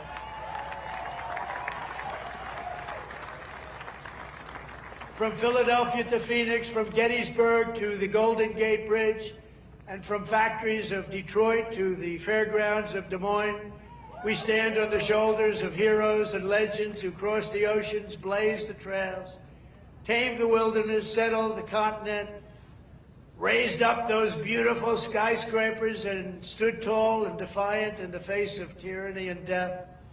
From 1776 all the way through today, American patriots have won triumph after triumph. We've had victory after victory, and let nothing stand in the way of the USA, which we love so much.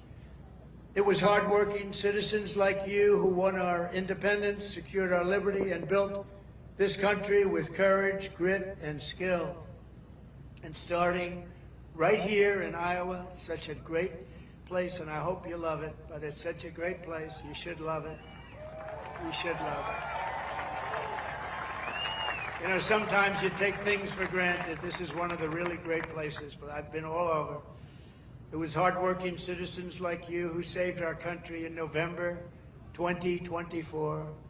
Think of that, November 25th. Who would have thought there'd be this much of a change this fast? I didn't even think it would happen this fast. Happened at a level that nobody even thought possible. Again, we have the hottest country anywhere in the world. Today, with your help, America is free, America is proud, and America is sovereign once more. And this 4th of July, our magnificent destiny is closer than ever before. We are one people, one family, and one united American nation. We will never give in. We will never give up. We will never back down. And we will never, ever, ever surrender. We will fight, fight, fight. We will win, win, win, because we are Americans and our hearts bleed red, white, and blue.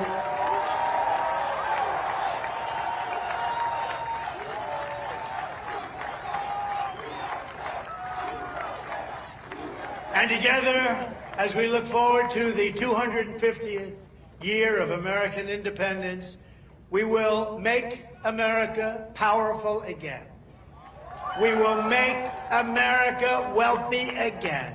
We will make America healthy again. We will make America strong again. We will make America proud again. We will make America safe again. And we will make America great again.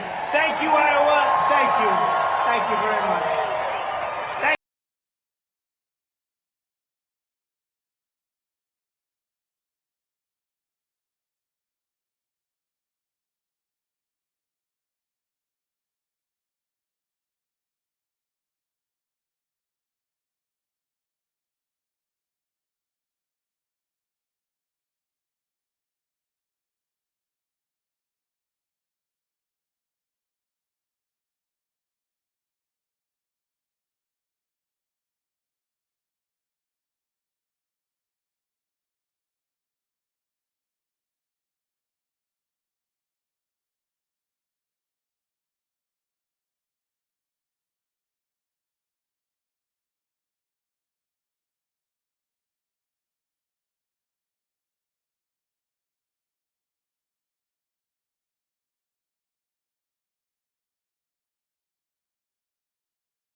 Did he said Schleilock.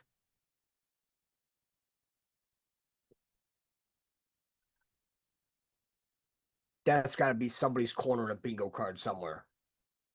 But there's something towards the end when he's talking about the Iowa voters, right? Now we have to take this whole thing into account, right? So he kept on saying, oh, out of 99 counties, there was 98, right? No. There's 4 counties that Iowa went blue, right? But what was he doing? He's talking to us, right? Because I even have written at the top, this is the 5th anniversary of Mount Rushmore, right? And what passes today? The one big, beautiful bill. The one big, beautiful bill act. That's what it was entitled, right? Well, if you think one, O-N-E, so you have to have a number 1 because all the letters are spelled out. So B-B-B-A to 17. Now, what's today? 7-3-25. Do the math. It's another 17. But the 5th, 5-5, Mount Rushmore, but then he's in Iowa, right? But he mentioned a date about Iowa. He said, yeah, November 25th. It's like, sir, that's Junior's birthday.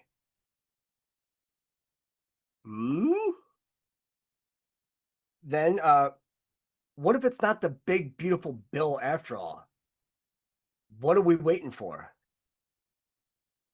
We're waiting for the big, beautiful bankruptcy. Remember they said, oh, it's going to tack all this money on. It's like, exactly. Bankrupt it. You got to do what you can in order to bankrupt the whole entire system. Then he's talking about the 52 bombers, the 52 refuelers that were going 37 hours, right? Well, the thing is that 7 planes went one way and 3 went the other. Why? Everything's done twice. They're just doing a repetition in a much expedited fashion. Then he's talking about eggs. I want to check something out because, let's see, what country? Let's see, because this I think is going to be big.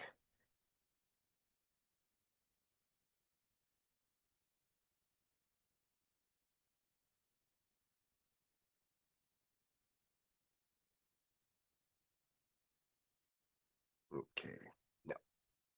Well, I know the Schleilocks use a lot of eggs, but they're saying it's Japan, China, and Mexico. But I know they're way up there too. So, because remember, they need them for their little Passover shit and for vaccines. Then he said 1909. It's like, wow. That's when the Schofield Bible came out. Got to mention 2 weeks. It's like, boom. Well, what's next week? Well, you've got BB coming on the 7th. Again, 91 days, Route 91 Harvest Festival. Just another thing you tack on their fucking asses. And also, it's the 89th day from Tariff Day. It's another 17. Just, then he mentioned, the parade. He's talking about the parade, right? Watch CA, Constitution Avenue. Why did he say, they're marching down 5th Avenue? It's like, no, sir. Incorrect, sir. You marched down 5th Avenue on October 12th, 1963. The Columbus Day Parade. Then also, why is next week a big boom week? He's talking about taxes and everything. What was founded next week in 1933? The Internal Revenue Service, 7/11/33. Oh, and how he's talking about, bring religion back better than ever, right? What did we just hear from Gary Wayne about them wanting this whole polytheism and everything like that? But there's something else he slid in there when he was referring to Pam Bondi. Notice that he didn't mention anti-Semitism. He said anti-Christian bias, not anti-Semitism. You can't say anti-Semitism and then still fucking say Schleiermacher in the same fucking parent. You can't do it. Because then you're being anti-Semitic, right? It's a fucking hoot. This shit's just... I mean, it's... You gotta admit, this shit's just... It's so humorous anymore. But I'll go back to that download and finish playing that. Let me see if it's gonna play from the same spot. Hold on one second.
Wouldn't shut the hell up. I wouldn't shut the hell up. So I think I'd have to go to the other one. But there is some other stuff that I want to go over. Because I think it is essential.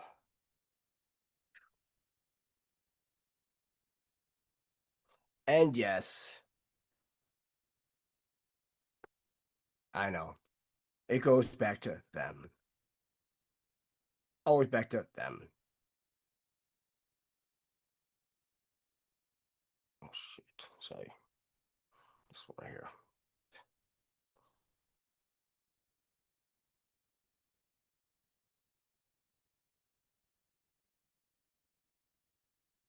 All right.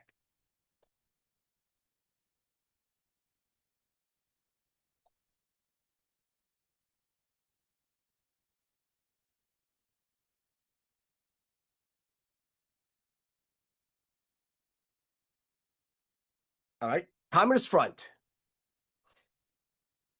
Political organization identified as a foreign organization allied with or under the effective control of a communist party, the Communist International, or other communist organizations, right? Structure used by communist and left-wing parties to intervene in broader political movements. They attracted politicized individuals who were not party members, but who often followed the party line and were called fellow travelers. What's the problem with this, guys? I mean, I put it in the chat, but I want to skip to this. There's a list. You guys want to read it? Okay. List of organizations described as communist fronts by the U.S. government. So, historically described as communist fronts. So, here's the 1948 Attorney General list, right? American Jewish Labor Council. Imagine that. American Polish Labor Council. It's all labor. It's all built off of labor. That's it. But there's a few in here that, let me see. Committee to uphold the Bill of Rights, Commonwealth College, Mena, Arkansas. Communist Party, subdivisions, subsidiaries, and affiliates. Aren't they having a big socialism conference over there in Chicago this weekend? Trump talked about communists too. Can't say he didn't. But then we scroll down to the J's, right? All right. Jewish Cultural Society, Jewish People's Committee, Jewish People's Fraternal Order, which we will go over. Joint Anti-Fascist Refugee Committee. But see, it always went. Joseph Wiedemeyer School of Social Science. And you have all these like National Negro Labor Council. I mean, all these. It's all this Palo Alto Peace Club. Yeah. I mean, this is in the 40s. But they said they have all these. Socialist Workers Party. I mean, Southern Negro Youth Conference. Ukrainian American Fraternal Union. United Committee of Jewish Societies and Landmannschaft, which is a German name. Which is kind of cute. United Mayday Committee, of course. United Harlem Tenants and Consumers Organization. I mean, this was all back then. But then they updated it, 1961, which is a 17. And it's published January 2nd, 1957. That was yesterday in a calendar. So, here is where... Now, you think, okay, House of Un-American Activities Committee. But yet, look at all the committees that are named American Jewish Labor Council, American Friends for Spanish Democracy, American Friends of Chinese People, American Friends of the Mexican People, American Council for Democratic Greece, American Negro Labor Council, American Peace Mobilization, really? American People's Congress and Exposition for Peace. Isn't it funny that they're having that this weekend? Socialism USA. Let me see here. American Russian Trading Corporation. Probably combined with that Russian American corporation way back then in the 1800s. But then you get down to the C's.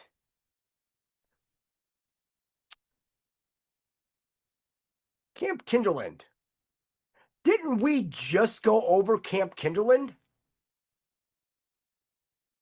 Summer camp located in Tala in Massachusetts for youngsters aged 8 through 16. The camp's motto is Summer Camp with a Conscience since 1923. Why would it be 1923, you ask? Well, it's funny you say that because you have 1917 to 1923. That's when the Jews infiltrated everything. So they had to open up a camp in order to produce more radicals. The main topics of the curriculum are equality, peace, community, social justice, activism, civil rights, Orthodox Ashkenazi, Jewishness, Jewish essence, and friendship. So, of course, it is not a camp that, everybody can go to. No, they actually had some, but this gets good. Oh, let's see. All right. Campers may stay for 4 weeks in July, 3 weeks in August, or all 7 of the offered weeks. There's also a 2-week session available for first-time campers in the youngest group. Kinderland was founded by the members of the Workmen's Circle, the Arbiter Ring, a leftist Jewish fraternal organization founded in 1923 in Hopewell Junction, New York. The camp's left-wing politics led it to be the place many red diaper babies were sent growing up. Yeah. Or maybe they were sending some of those Operation Pedro Pans there in order to radicalize them and then send them back, bring them back into summer radicalization back, which caused to be investigated during the McCarthy era. Attending counselor Katie Halper directed and produced Commie Camp, a lighthearted 2013 documentary on the camp. Yeah, be careful who you follow, huh? Yeah, disgusted. Education policy expert. Member of the Weather Underground. I mean, see Americans on there? Nope. Sure don't. Cute. But then you have Camp Unity. Was a communist-affiliated summer resort for adults located in Wingdale, New York. It was one of the first multiracial camps of its kind in the United States. Camp Unity was founded in 1927, described itself as the first proletarian summer colony. You can't say communism any more than that. Camp was located in Berkshire Mountains near the border of New York State and Connecticut, just east of Poughkeepsie. It's one of several workers' retreats founded outside of the major East Coast urban centers by the Communist Party and related socialist organizations. But please, humor me again that McCarthyism was a big tale. Right? Camp began as an outgrowth of the cooperative housing movement in the 1920s. And its founders were members of the International Ladies Garments Workers Union. In the early days, guests were predominantly Jewish, but over time, Camp Unity drew a more racially and religiously diverse crowd. It was unusual for leisure resorts to be integrated in the early 20th century in the United States, and the camp's tolerant atmosphere and proximity to New York City was attracted to vacationers seeking a progressive environment. Because of the whole civil rights era between 1896 and 1954. Nobody wants to talk about that. Why do you think people became racist? Because a certain someone decided to whisper in somebody's ear that they were entitled to everything since they were so-called enslaved by the white man. Even though they're the ones that did it. Cute. Broadway producer and former camp staffer Philip Rose later described the integrated clientele as almost unique among the major Catskills resorts. They played, tennis, volleyball, horseback riding, ping pong, horseshoes. Yep. A no tipping policy on the basis that its workers were unionized and paid a fair wage. No tax on tips, huh? That all these other people coming in will the pianist says later recalled that it was the most mixed up camp I ever saw or heard about. Anything communist stuff. That's how communist it was. So like I said, you go through this like W.D.B. Du Bois. I mean, these people were die-hard communists. Probably Upton Sinclair went there too. I wouldn't doubt it because, they had to have the second Red Scare investigations, and it's always, we're the victims, and then here comes the Holocaust. So then everything just go. I mean, it's that disgusting, Let me see 1 second here. 1 second. Yeah, and then there's this. In 1950, because they're so racially diverse, right? 2 black New York City police officers alleged they had been passed over for promotions because they had vacationed at Camp Unity. One of them, John Hughes, eventually received a promotion to sergeant after a sustained legal battle. Maybe because they didn't want New York City police officers to be communists. But they were black. Because there's also a Communist Party USA and African Americans. There's your Divine Nine. That's all of them. These people are just something else. Something else. Let me see if I can pull this back up and can't play that one. I've got actually 2 more here, the audios. So I'll play the second one and I'll figure out what I could do with the first one to get it to where we were. So. All right. So what if these tunnels, right? And all these buildings. All right. What if we constructed them all, right? Back in the day. But what if the tunnels, I know this can sound crazy, was to keep away from dragons? Dragons.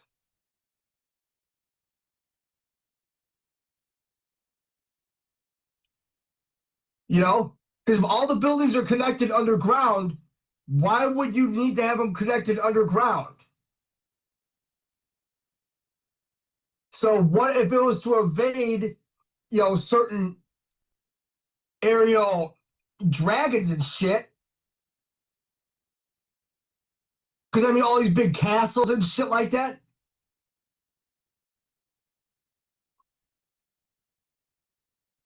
You know what happened? Little Caesar, Jews, Freemasons, they all worship Satan, the great architect of the universe. That's why you see nothing but architects.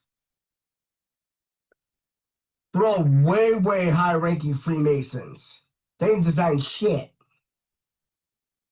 And that's why some of them have sons, because it's a group of Masons, right. The last names and sons. And what if they were just like 33rd degree ones? But the other ones have all these buildings. That's how they have their status. The Masonic status is by how many of these buildings they have.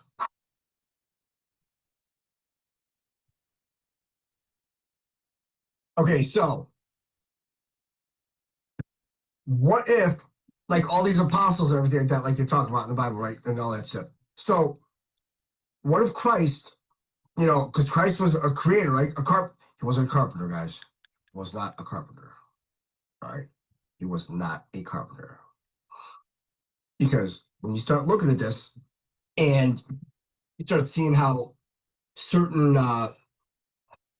buildings in India, they all look the same, and in Russia, they all look the same, and all this.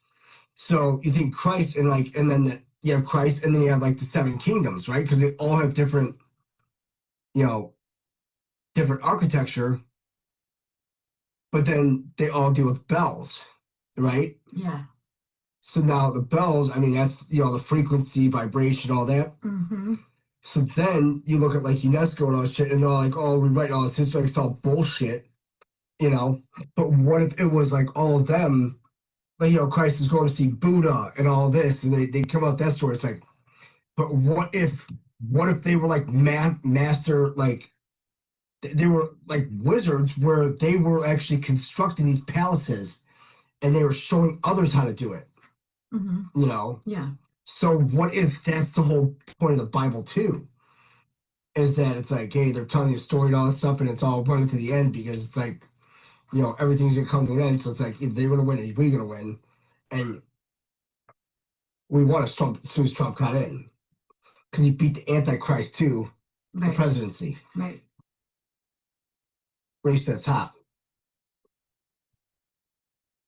Not only did it once, he fucking did it twice. Yes, thank you. He decided to skip. So I'll give the retards some time to get up here. God damn, I can't fucking wait around all day. I got shit to do. Got time for that. Yeah. So now you look at that, and it's like, what if they were, going and doing all this and making all these palaces and everything, and that's why the Jews fucking hated him too. He's must have heard that, oh, he's the magician. He's a wizard. He's a sorcerer and us.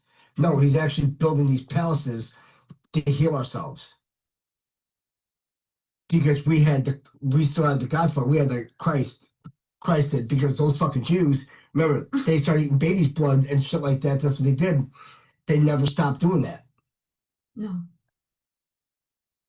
And they talk about like, you shouldn't eat an animal flesh, and all shit. It's like, no. It's, guys, who rewrote it?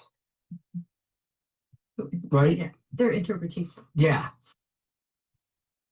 You don't think it'd say, oh, do not eat, your fellow human flesh, but they think we're animals. Yes, they do. So that goes back to, hey, don't be like fucking Cain, okay? Cool? Don't eat your fucking brother. Don't eat anybody. Don't. But oh, they have to have that blood and shit like that, and that's why these motherfuckers in New York, they're all doing that fucking witchcraft and all those. I'll bet you they have. I'll bet they have an altar underneath the fucking underneath the courthouse or something like that. Right. Or they're doing from this to that 770 Crown, you know, where it is at fucking Crown Heights. You know, they're doing the shit in the tunnels. Ugh. Because if he gets caught, then everybody gets caught. They could drag in MAGA, they could drag all these fucking filthy Jews and all shit and fucking everybody in New York. That's why they're pushing communism. They didn't care what communist came in. They wanted a communist. Yeah. I got this one, this fucking Hitler. some what was he? Fucking Ugandan. Yeah, he looks Ugandan, you know. Look, I mean, shit. He looked Irish to me. I mean, if you're gonna say Ugandan, I mean, I'd fucking say Irish or Pygmy, you know, something like that. But yeah, no, I'm not buying that shit. And now it's like, you know, oh, you beat, you know, what was it, fucking barbell nipples. Promo. It's like, oh, congratulations. We got a fight between the hammer and sickle and the fucking barbell nipple fucking rings. Kind of see where that one was gonna fucking beeline into. Then you look at, you know, Eric Adams, I was like, oh, you know, you gotta go for him. And it's like, well, I mean, who else you got? Then Trump could have him arrested because he just became a naturalized citizen a couple of years ago. And it's like, the rules say it's like, if they're 5 years, they can fucking strip your shit. So How do you? it's at Jose Padilla. So Judas went and fucking said, hey, Jose Padilla. Yeah. Because that's the thing. That's the say it's the fucking was it the Scaramucci model? Yeah. You know, like yeah, the court jester and shit like that. But it's like that's why Trump's like, oh, do you think you'd be a great, you know, vice president? No. Great next president? No. I think Christ remembered about Judas. So it's like, someone for some fucking silver, huh? You know what? We're gonna double down. All right. I'm gonna make sure to bring an avatar of Judas in, and then I'm gonna slam down the fucking silver standard. Because old boy JFK in the past did it already once before. So boom, it can constitute right back in. You don't have to write a whole fucking spiel or anything like that. It's like boom, you can just roll it back.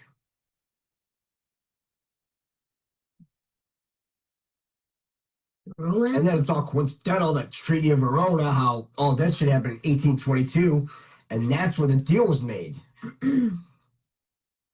Because the War of 1812 and 13 and 14, right? 3 years.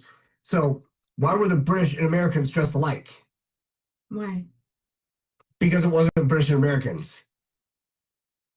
It was all the British, and they were slaughtering all the people here. They just kind of fucked up. They didn't realize that Thomas Jefferson was still alive during the whole secret treaty of Verona of November 22nd, 1822. Didn't even realize it. That's why he had fucking, hey, you know, hey, Monroe, yo, bro, fucking chop, chop. That's some bullshit. It's like, well, it was a secret treaty though, but they had no idea. But then in 1900, it's like so.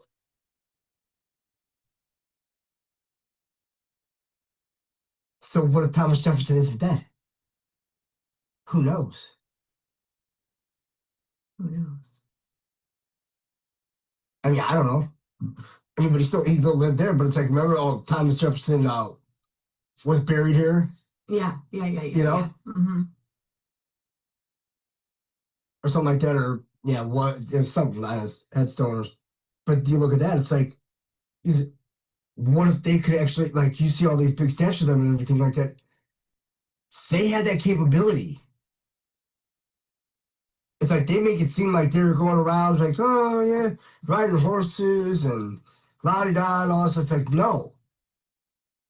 Because who's making these? you know, because you look at the span of like the 1800s and all that, they're making, you know, they're idolizing them and everything. It was like all Tartarian, you know, America, it has to be like under the umbrella, Tartarian umbrella. But then you look at them and then you look at all the World's Fairs and everything. And then for some reason, right around that little season, they start 1822, they start fucking saying, okay, we'll take care of that, you know, over there. Because what if they did build the Capitol and everything? Because all of the reliefs in the Thomas Jefferson's in one of the reliefs. It's just like Moses is sticking out, right? What if that? It's got to go.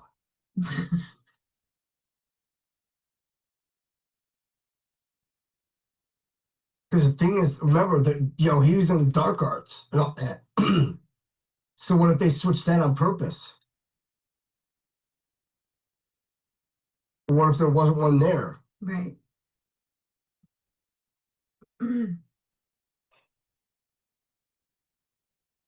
I mean, 'cause you look at all those. I mean, they're all set in stone. It's like, well, when the fuck when they put those in? You know, because I mean, you think about it, it's like, okay, well, they're building, and these buildings are like, oh yeah, hammer and chisel. It's like that's possible. Absolutely possible. I mean, you would need steel mills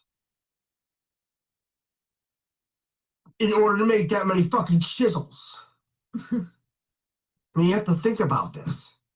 And when they say, hey, we're making a lot of fucking chisels and a lot of hammers, like, don't you think guys like, you know, they can all like chip away at so much rock and then say, hey man, fucking my shoulder's blown out. Just the precision alone. Yeah. The precision. There's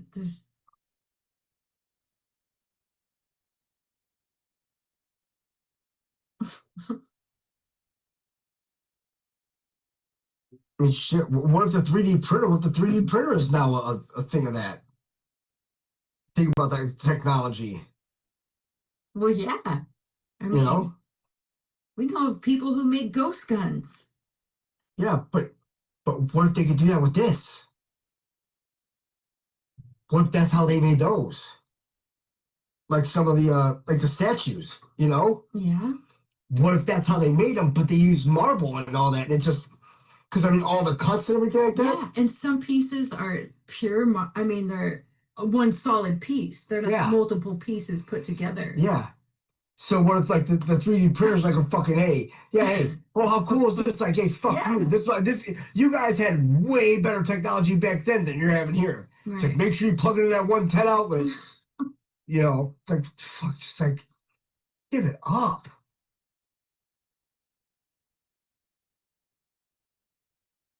All right. That was that one.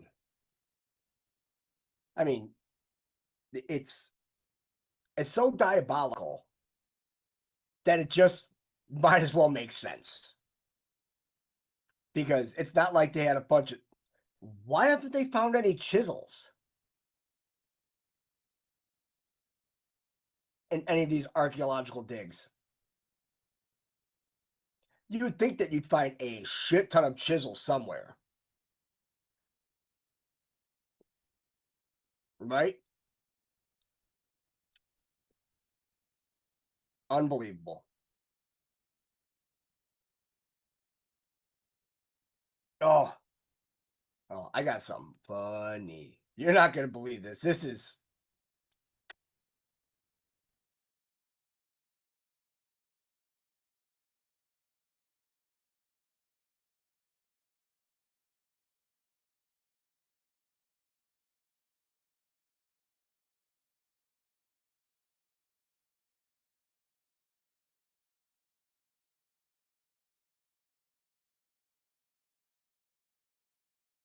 All right, this one.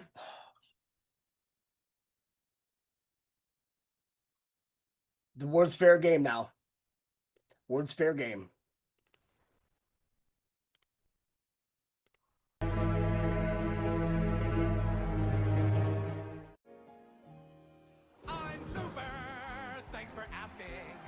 This afternoon, hundreds taking part in the Dyke March, which made its way through the neighborhood. KTVU's Zach Sauce was there for that march. He joins us live tonight in the Castro. Zach. Yeah, and while that march certainly was a celebration, similar to a number of other Pride events we've seen this month, there was also a political component to it, a chance to push back on policies seen to be impacting the LGBTQ plus community and others. Pride celebrations in full swing in the Castro as this year's Dyke March wound its way through the neighborhood. It has been really heartening to see how many people are turning out to support each other. The march, which kicked off at... Wait a minute! Wait a minute!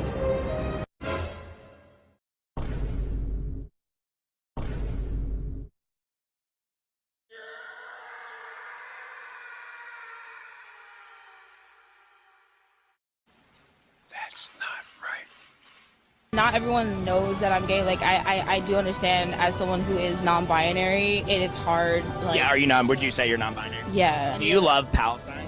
Yeah, why not? Even though you wouldn't be allowed to be yourself there? I feel like they're not supposed to judge, even if they have a set mindset.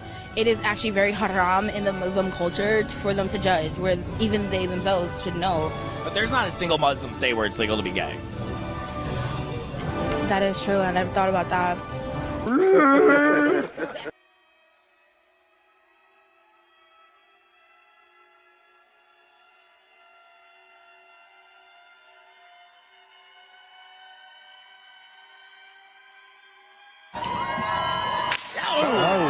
is a good one.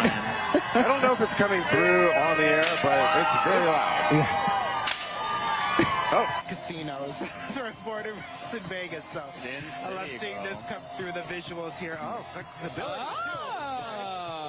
If I may ask one other question, Mr. President, if I may ask one other question, are you worried? That's enough. That's enough. Mr. President, I was going to ask one of the other folks. That's enough. Pardon me, ma'am. Mr. President. That's enough. Mr. President. Is there something special about today? Well, I know the apron is a bit much, dear, but I am doing my best to blend in. No, there on the calendar, someone's drawn a little hard right above today's date. Yes! Yes! Oh, yeah! Can you feel that, buddy? Huh? Huh? Huh? I have exorcised the demons.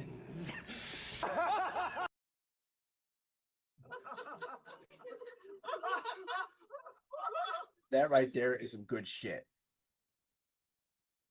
Also, oh boy, we got a couple more. Oh, we'll go along the lines of like the humor right now, because we have a video that is, it will downright disgust you. I mean,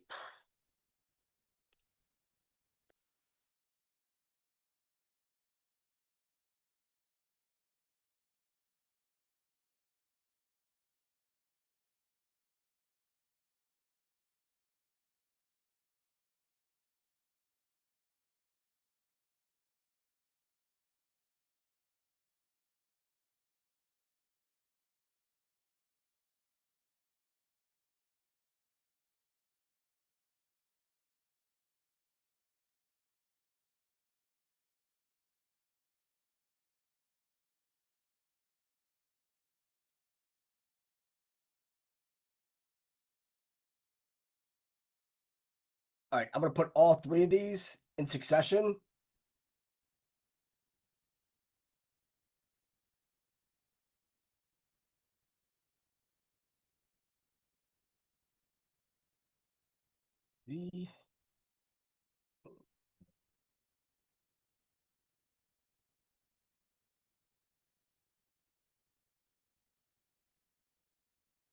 All right, this first one's a quick one. And what I'll do is, let's see.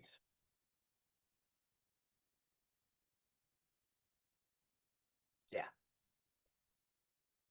So, this is what we voted for.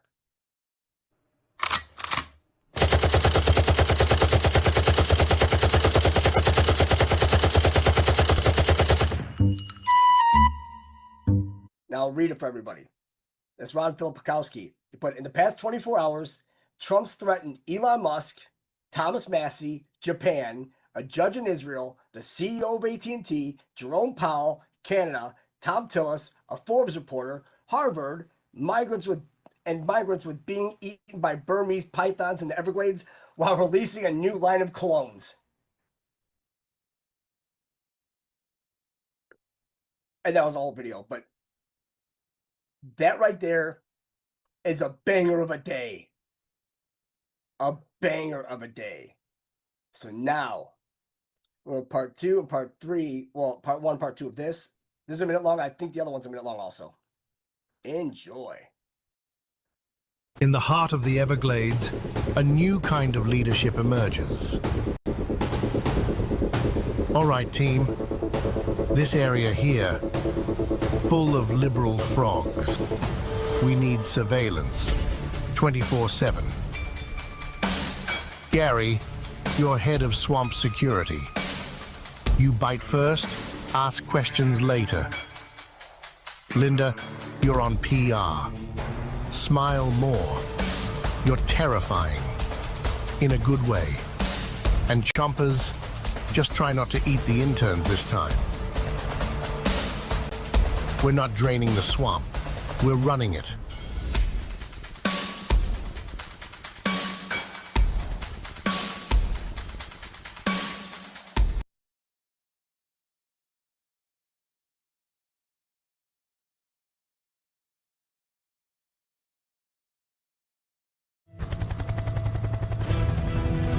Deep in the heart of the Everglades, a new kind of justice is being served, cold-blooded.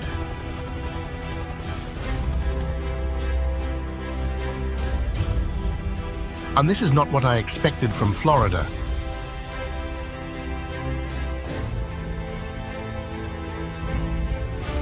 And these guards don't sleep, they bask. And when the sun sets, they bite.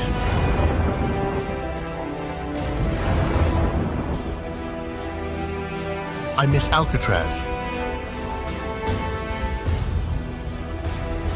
Justice has evolved.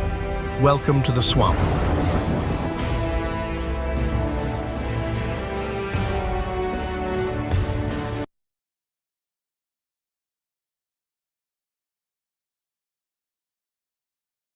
I think this is the only time I absolutely love AI with that. That's good stuff. And I watch this one. But wouldn't it be funny to send, Lisa, wouldn't it be funny to send, you know, because they're like, oh, we're going to send all the illegals there and everything, right? But, you know, the communists, you could lock them up too because they're enemy combatants. That'd be a good time. I got one more.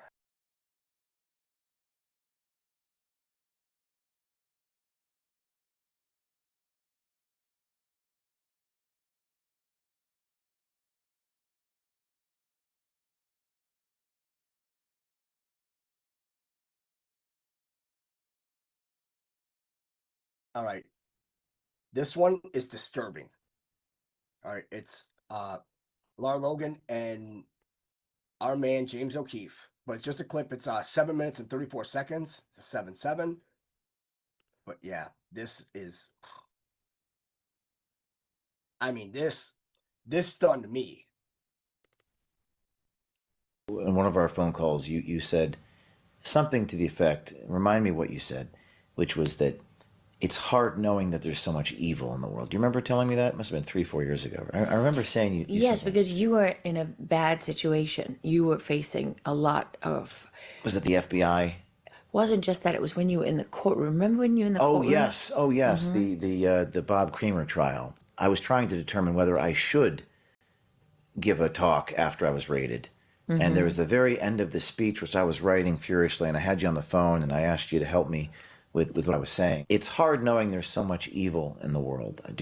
You know, it's hard for me to witness that evil. And recently you had the young woman on your podcast. What was her name? Talking about child Becca trafficking. Spinks. She's amazing. I mean, are the American people capable of processing child trafficking and knowing about it without feeling shame? Okay, so first of all, I would say deciding what people are capable of and not capable of is not up to us, right? That's the kind of thing that I would hear all along the way at 60 Minutes and NBC, ABC, everywhere, is what people were capable of and what can they handle. And I never believed that that was our decision, number one. Number two, you know, I would meet people, like a lady I met in New York who was working in a hotel overnight in the restroom, and she recognized me from 60 Minutes. You know, I find that people surprise you constantly. I learned from my old boss at 60 Minutes. He said to us once in a screening, never underestimate the audience.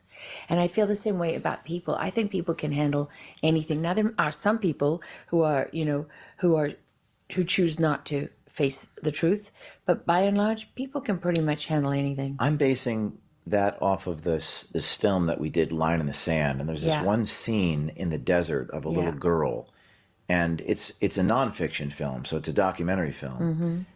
Whereas Sound of Freedom, incredible film, but it was actresses. And there's one moment in that film, and I just want you to play it here. Breaking right here. ¿Vienes sola, verdad? Ahí viene tu mami, tu papá. ¿Tu papi está en el cielo? ¿Y tu mami? Ya sé. ¿Con quién viniste, mija? Sola. ¿Viniste sola? ¿Cuántos años tienes? 10. 10 años. ¿De dónde vienes? De Honduras. ¿De Honduras? ¿Cuánto tiempo llevas viajando, mi reina? So, 5 días? there the unaccompanied minors are right behind me. ¿Cuántos años tiene? 12. 14. ¿Cuántos años tiene? 15, 14, 15 y 17. 17. ¿De dónde? México? Guatemala? Guatemala. From places like. And I think a lot of people couldn't really handle that. It was just, I mean, I was shocked because I agree with you. Like, this goes back to the whole, you know, in like the 30s or 40s, the journalism deans were talking about they need information fed to them. People are not, you know, we don't want to give them raw information. They're not capable of this, they're not capable of that. Yeah, and I understand your point, because you worked at 60 Minutes, and I want to ask you about how journalism has changed, but I found that my audience couldn't handle that scene. They were overwhelmed. Have you ever seen that in your career? Because I almost felt, I don't know what it was, maybe it was shame, they're not doing enough. They just couldn't process that. It's interesting. And I don't know, because that's very interesting to me, because I want to give them raw data, but I don't know if the American people are capable of handling the truth, and maybe this is how I've evolved. I don't know what you think about that. I just think it's our job to tell it. And then I don't worry about what people can handle and not handle. You know what I mean? It's like I don't get that involved in the process. My purpose is to figure it out and to do as best that I can to communicate that in a way that people truly understand it. You don't want to show something and then it be misleading. But, you know, maybe, James, I wonder if part of the reason that your audience struggled with that is that they don't want to, what you captured in your film and in your reporting is the reality, right? That on the one hand, you have this real issue of national security and law and order with the border, and you have then on the other hand, a complete and utter abuse of the open borders for very nefarious reasons, you know, by political entities and forces. But then you also have the reality of that little girl. And so it's hard. Sometimes people want to, just the simple answer is just get rid of everybody, and they want to cut themselves off emotionally from that. Because the reality is they turned human beings, little children, into weapon systems. And when you go onto a battlefield and you have to remove all the landmines that are left over from the battle, they don't have feelings. They don't have faces and families. And you don't have to worry about tearing that mine apart. But here, you're presenting that uncomfortable truth about the fact that there is a human cost. So just this scene, I mean, it was emotionally overwhelming. I mean, people were like, they audibly gasped. And I didn't even show the worst stuff. But obviously the girl's been drugged and things happened to her. And, you know, I've been an optimist my whole career. I've been like all about it. You met me 4 or 5 years ago in New York in our office at Project Veritas, and I was preaching the gospel that you're preaching, and having seen a little bit of this, I kind of got black-pilled a little bit. And you were going to tell me, like, what's the most evil thing you've seen and how you reckon with evil. Well, I mean, if you're talking about evil, I mean, there's so much around us right now. I mean, I just interviewed a guy who described, he rescues kids. He described coming into a house and finding just bodies, dead babies everywhere. And what they do with these babies is that from the time they're born, they don't give them milk or their mother's breast to suckle on. They give them their genitals, a man's genitals, and so they starve them. So these babies suck harder and harder because they're starving to death. Where is this? And then they drown them. This was in the United States. They do it all over the world. When? I interviewed another woman from El Salvador years ago. She told me about this in El Salvador. And so these babies starve and then they drown in semen. What happens to the men who do this to the babies? They're all over the place getting rich off the internet or fulfilling all their worst fantasies on the dark web. And they're still free, and most of them. And why is that? Because we don't do anything about it. What is your price? Because if you're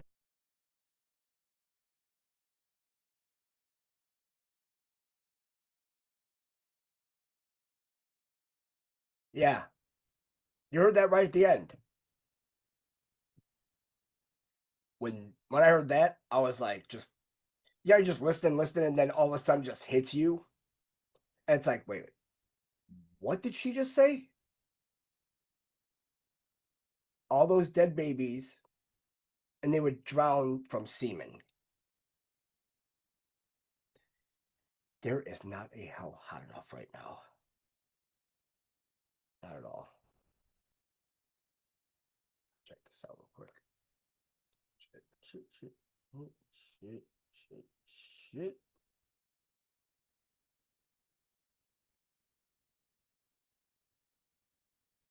Whoa.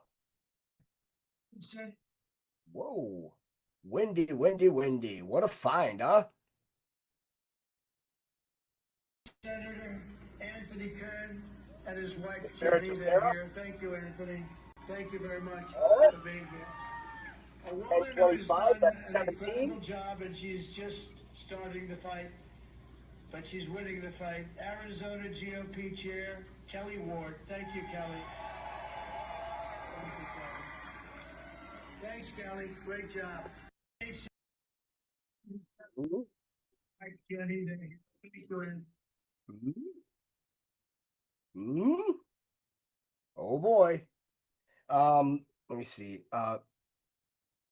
Do have I've got one more in the Promethean update. We'll play that, and then if anybody wanted to get their let me check real quick. I want to check and see if I got everything. Yeah.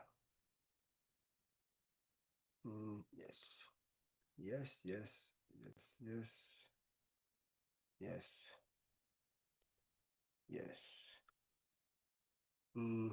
Yeah. All right. Yeah, this real quick.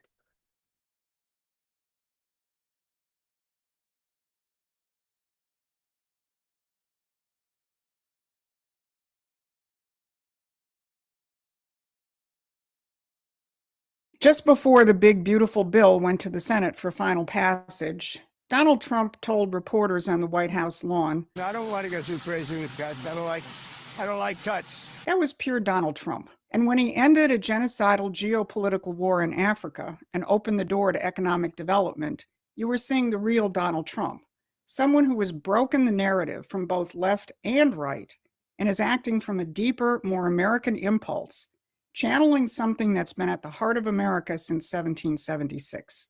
Now, he's been there all along, but most people want to put a mentally comfortable label on him: conservative, Republican, capitalist. But what we're witnessing right now is something quite remarkable: the reemergence of a genuine American political movement under the leadership of a unique historical individual. And it's happening just in time for America's 250th birthday in 2026.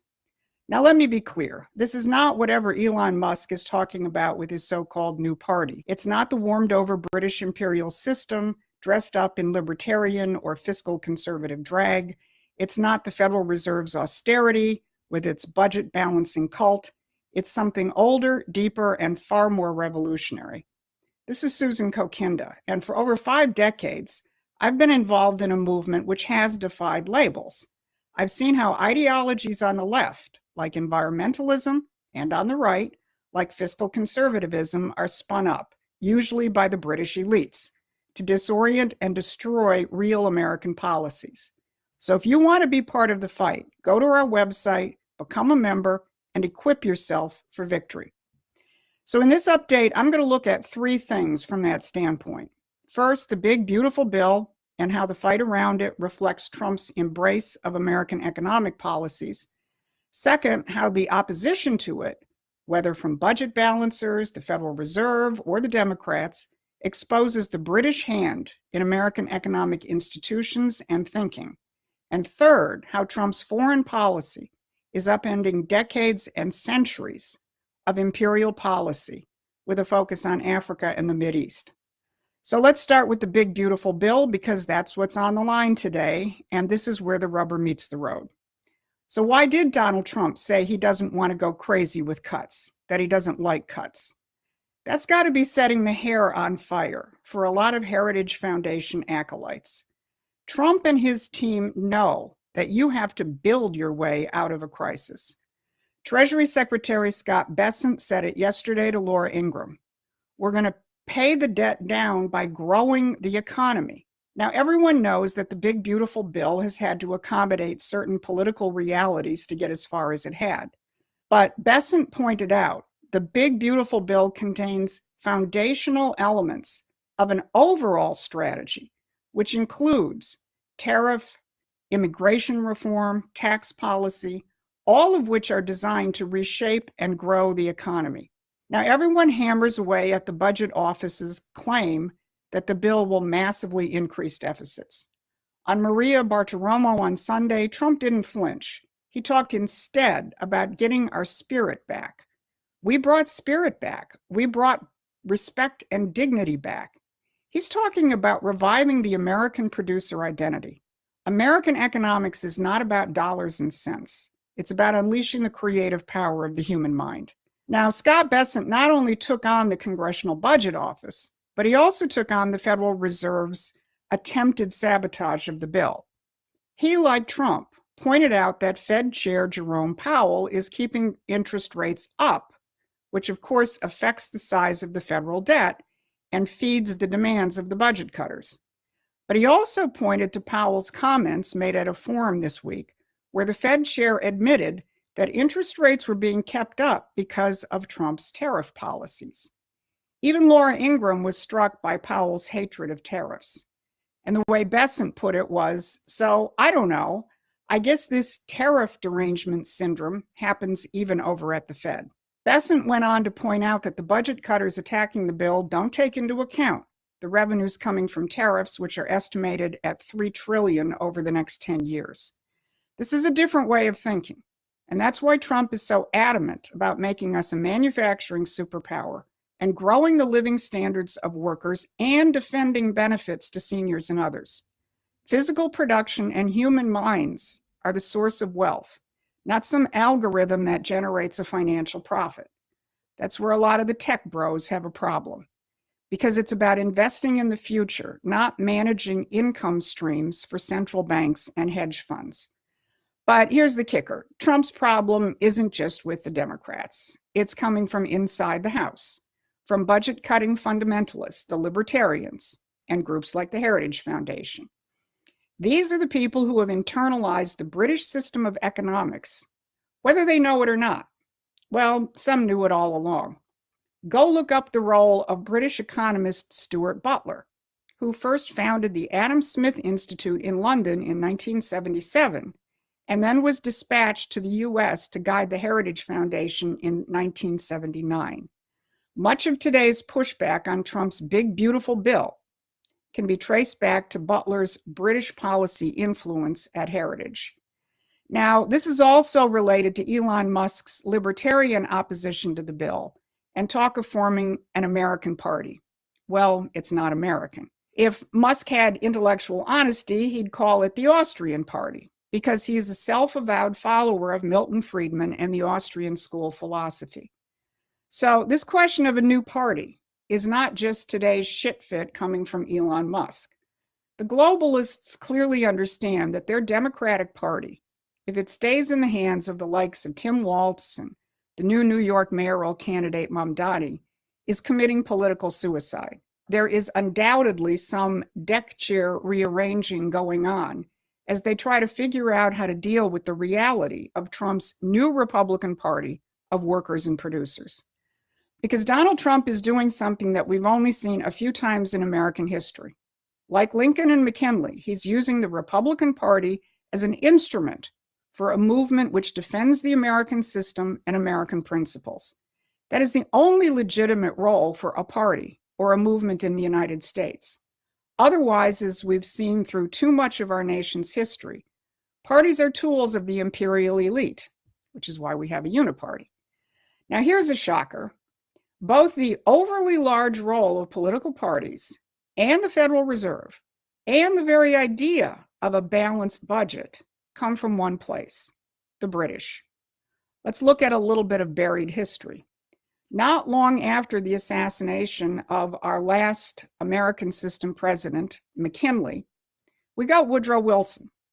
Wilson wanted to introduce British-style parliamentary democracy into the United States, where parties rule and the interests of the nation and the people are sidelined.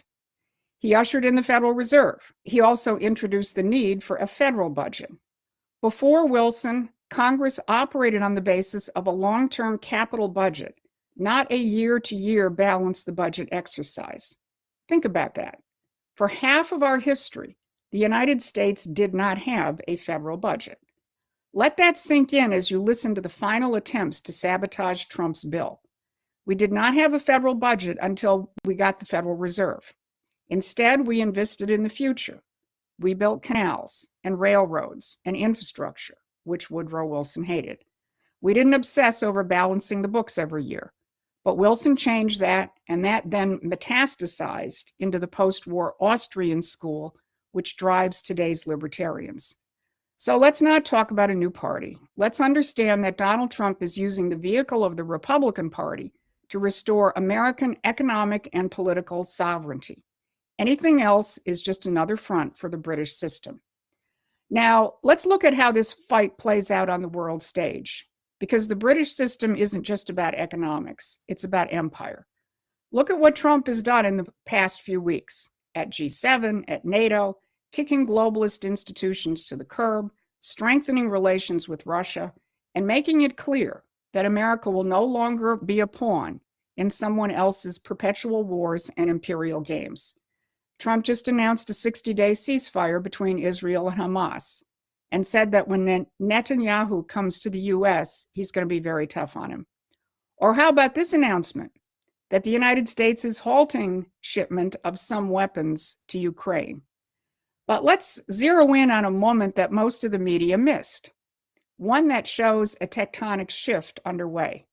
Secretary of State Marco Rubio put out a statement on July 1st as USAID was being shut down, making clear that the US role in propping up color revolutions and keeping nations dependent was over. How did the Uniparty respond? In a show of unity. Barack Obama and George W. Bush, two presidents supposedly representing opposite sides, rushed to defend the record of USAID. They even brought in Bono, the globalist mascot, to make the case for keeping the old imperial system alive. But if you really want to talk about the imperial system, let's look at Africa, where Trump is making a transformational difference. Don't forget, many African countries were still colonies of the French, Dutch, Belgian, and especially the British, many until the 1960s.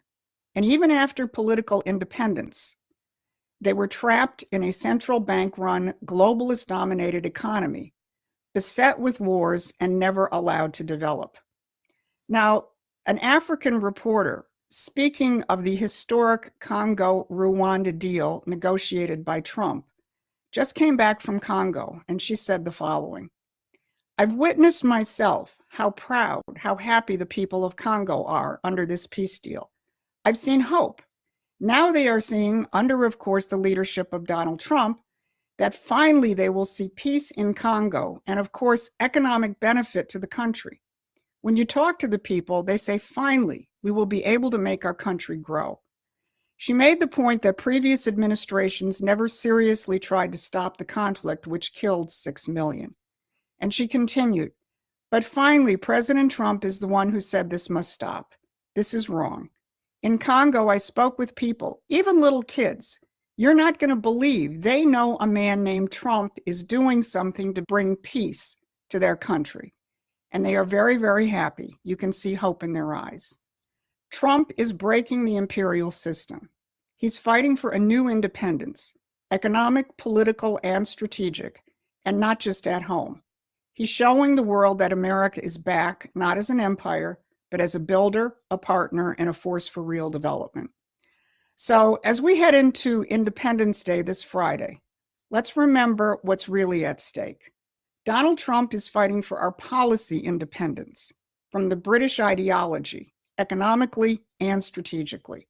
This is not about left versus right. It's not about Republican versus Democrat.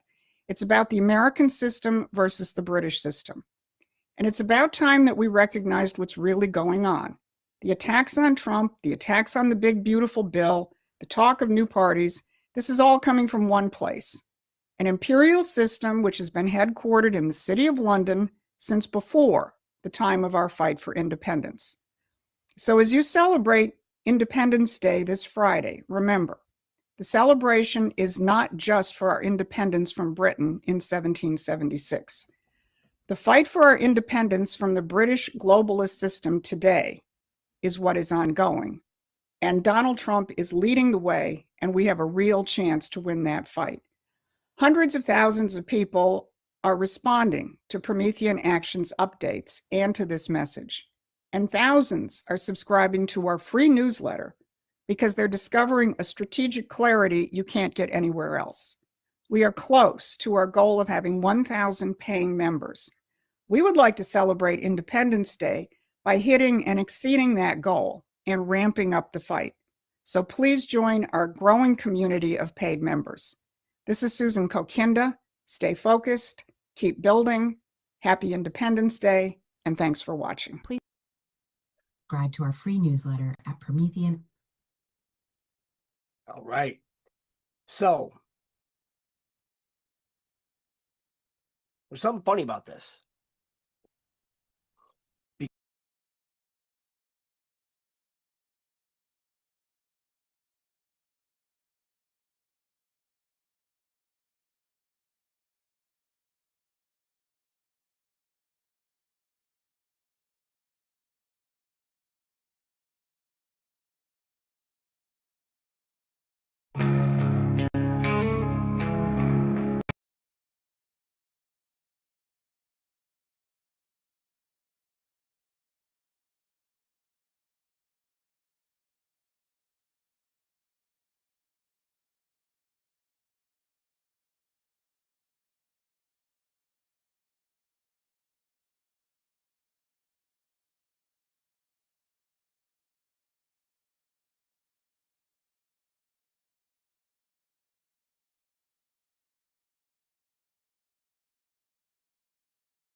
In our lives we face the fight, moments of dark, moments of light. A world split by what we believe, but longing to be free. If we could end this endless fight and see the world with fresh, clear eyes, focus on what's truly right for me, for them, for you, for all our lives. Imagine if we turned our gaze from others' ways and creeds to nurture earth in gentle ways and tend to all its needs. In the stillness of the night, we'd find a roaring song, a symphony of shared delight, where every voice belongs. If we could end this endless fight and see the world with fresh, clear eyes, focus on what's truly right for me, for them, for you, for all our lives. In the stillness of the night, we find a roaring song, a symphony of shared delight, where every voice belongs.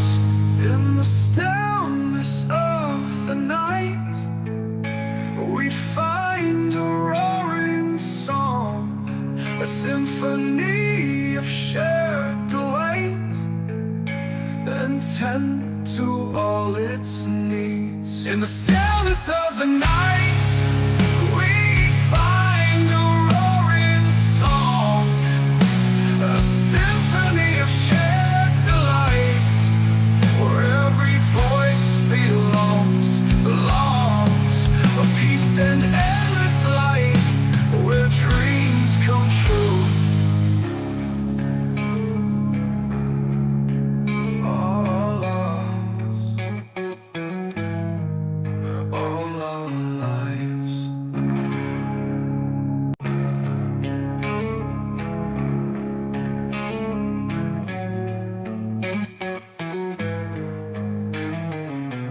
In our lives we face the fight, moments of dark, moments of light, a world split by what we believe, but longing to be free.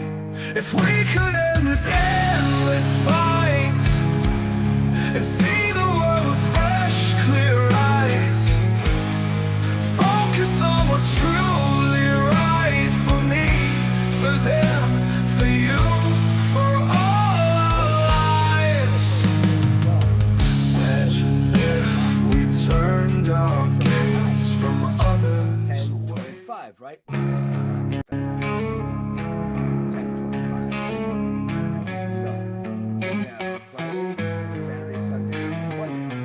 In our lives we face the fight, moments of dark, moments of light, a world split by what we believe, but longing to be free. If we could end this endless fight and see the world with fresh, clear eyes, focus on what's truly right for me, for them, for you, for all our lives. Imagine if we turn.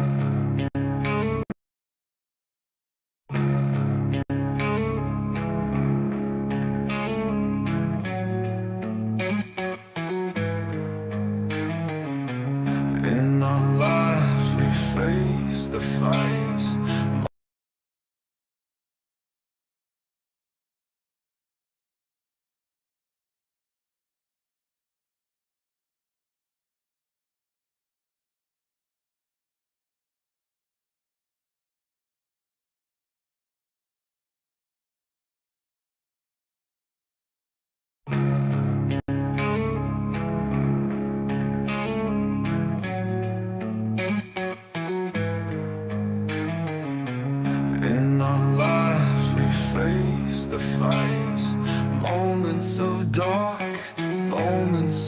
minds, a world split by what we believe, belonging to be free.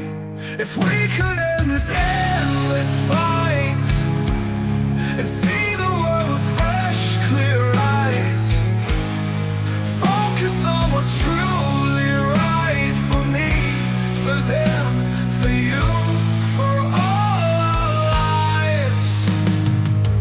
Imagine if we turned our gaze from others' ways and creeds to nurture earth in gentle ways and tend to all its needs.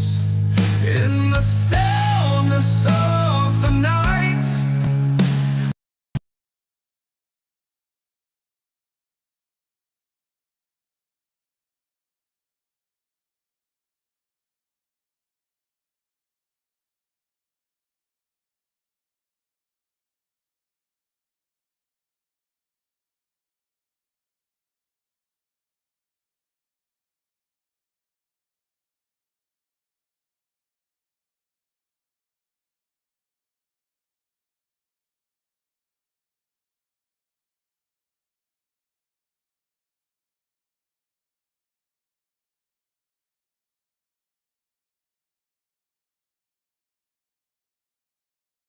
we find a roaring song, a symphony of shared delight, where every voice belongs. If we could end this endless fight and see the world with fresh, clear eyes, focus on what's truly right for me, for them, for you, for all our lives.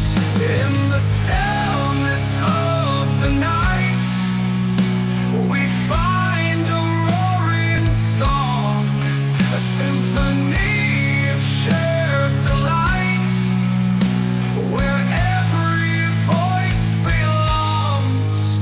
In the stillness of the night, we find a roaring song, a symphony of shared delight, and tend to all its needs. In the stillness of the night, we find a roaring song, a symphony of shared delight, where every voice belongs.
they have been sacrificing the children in these tunnels,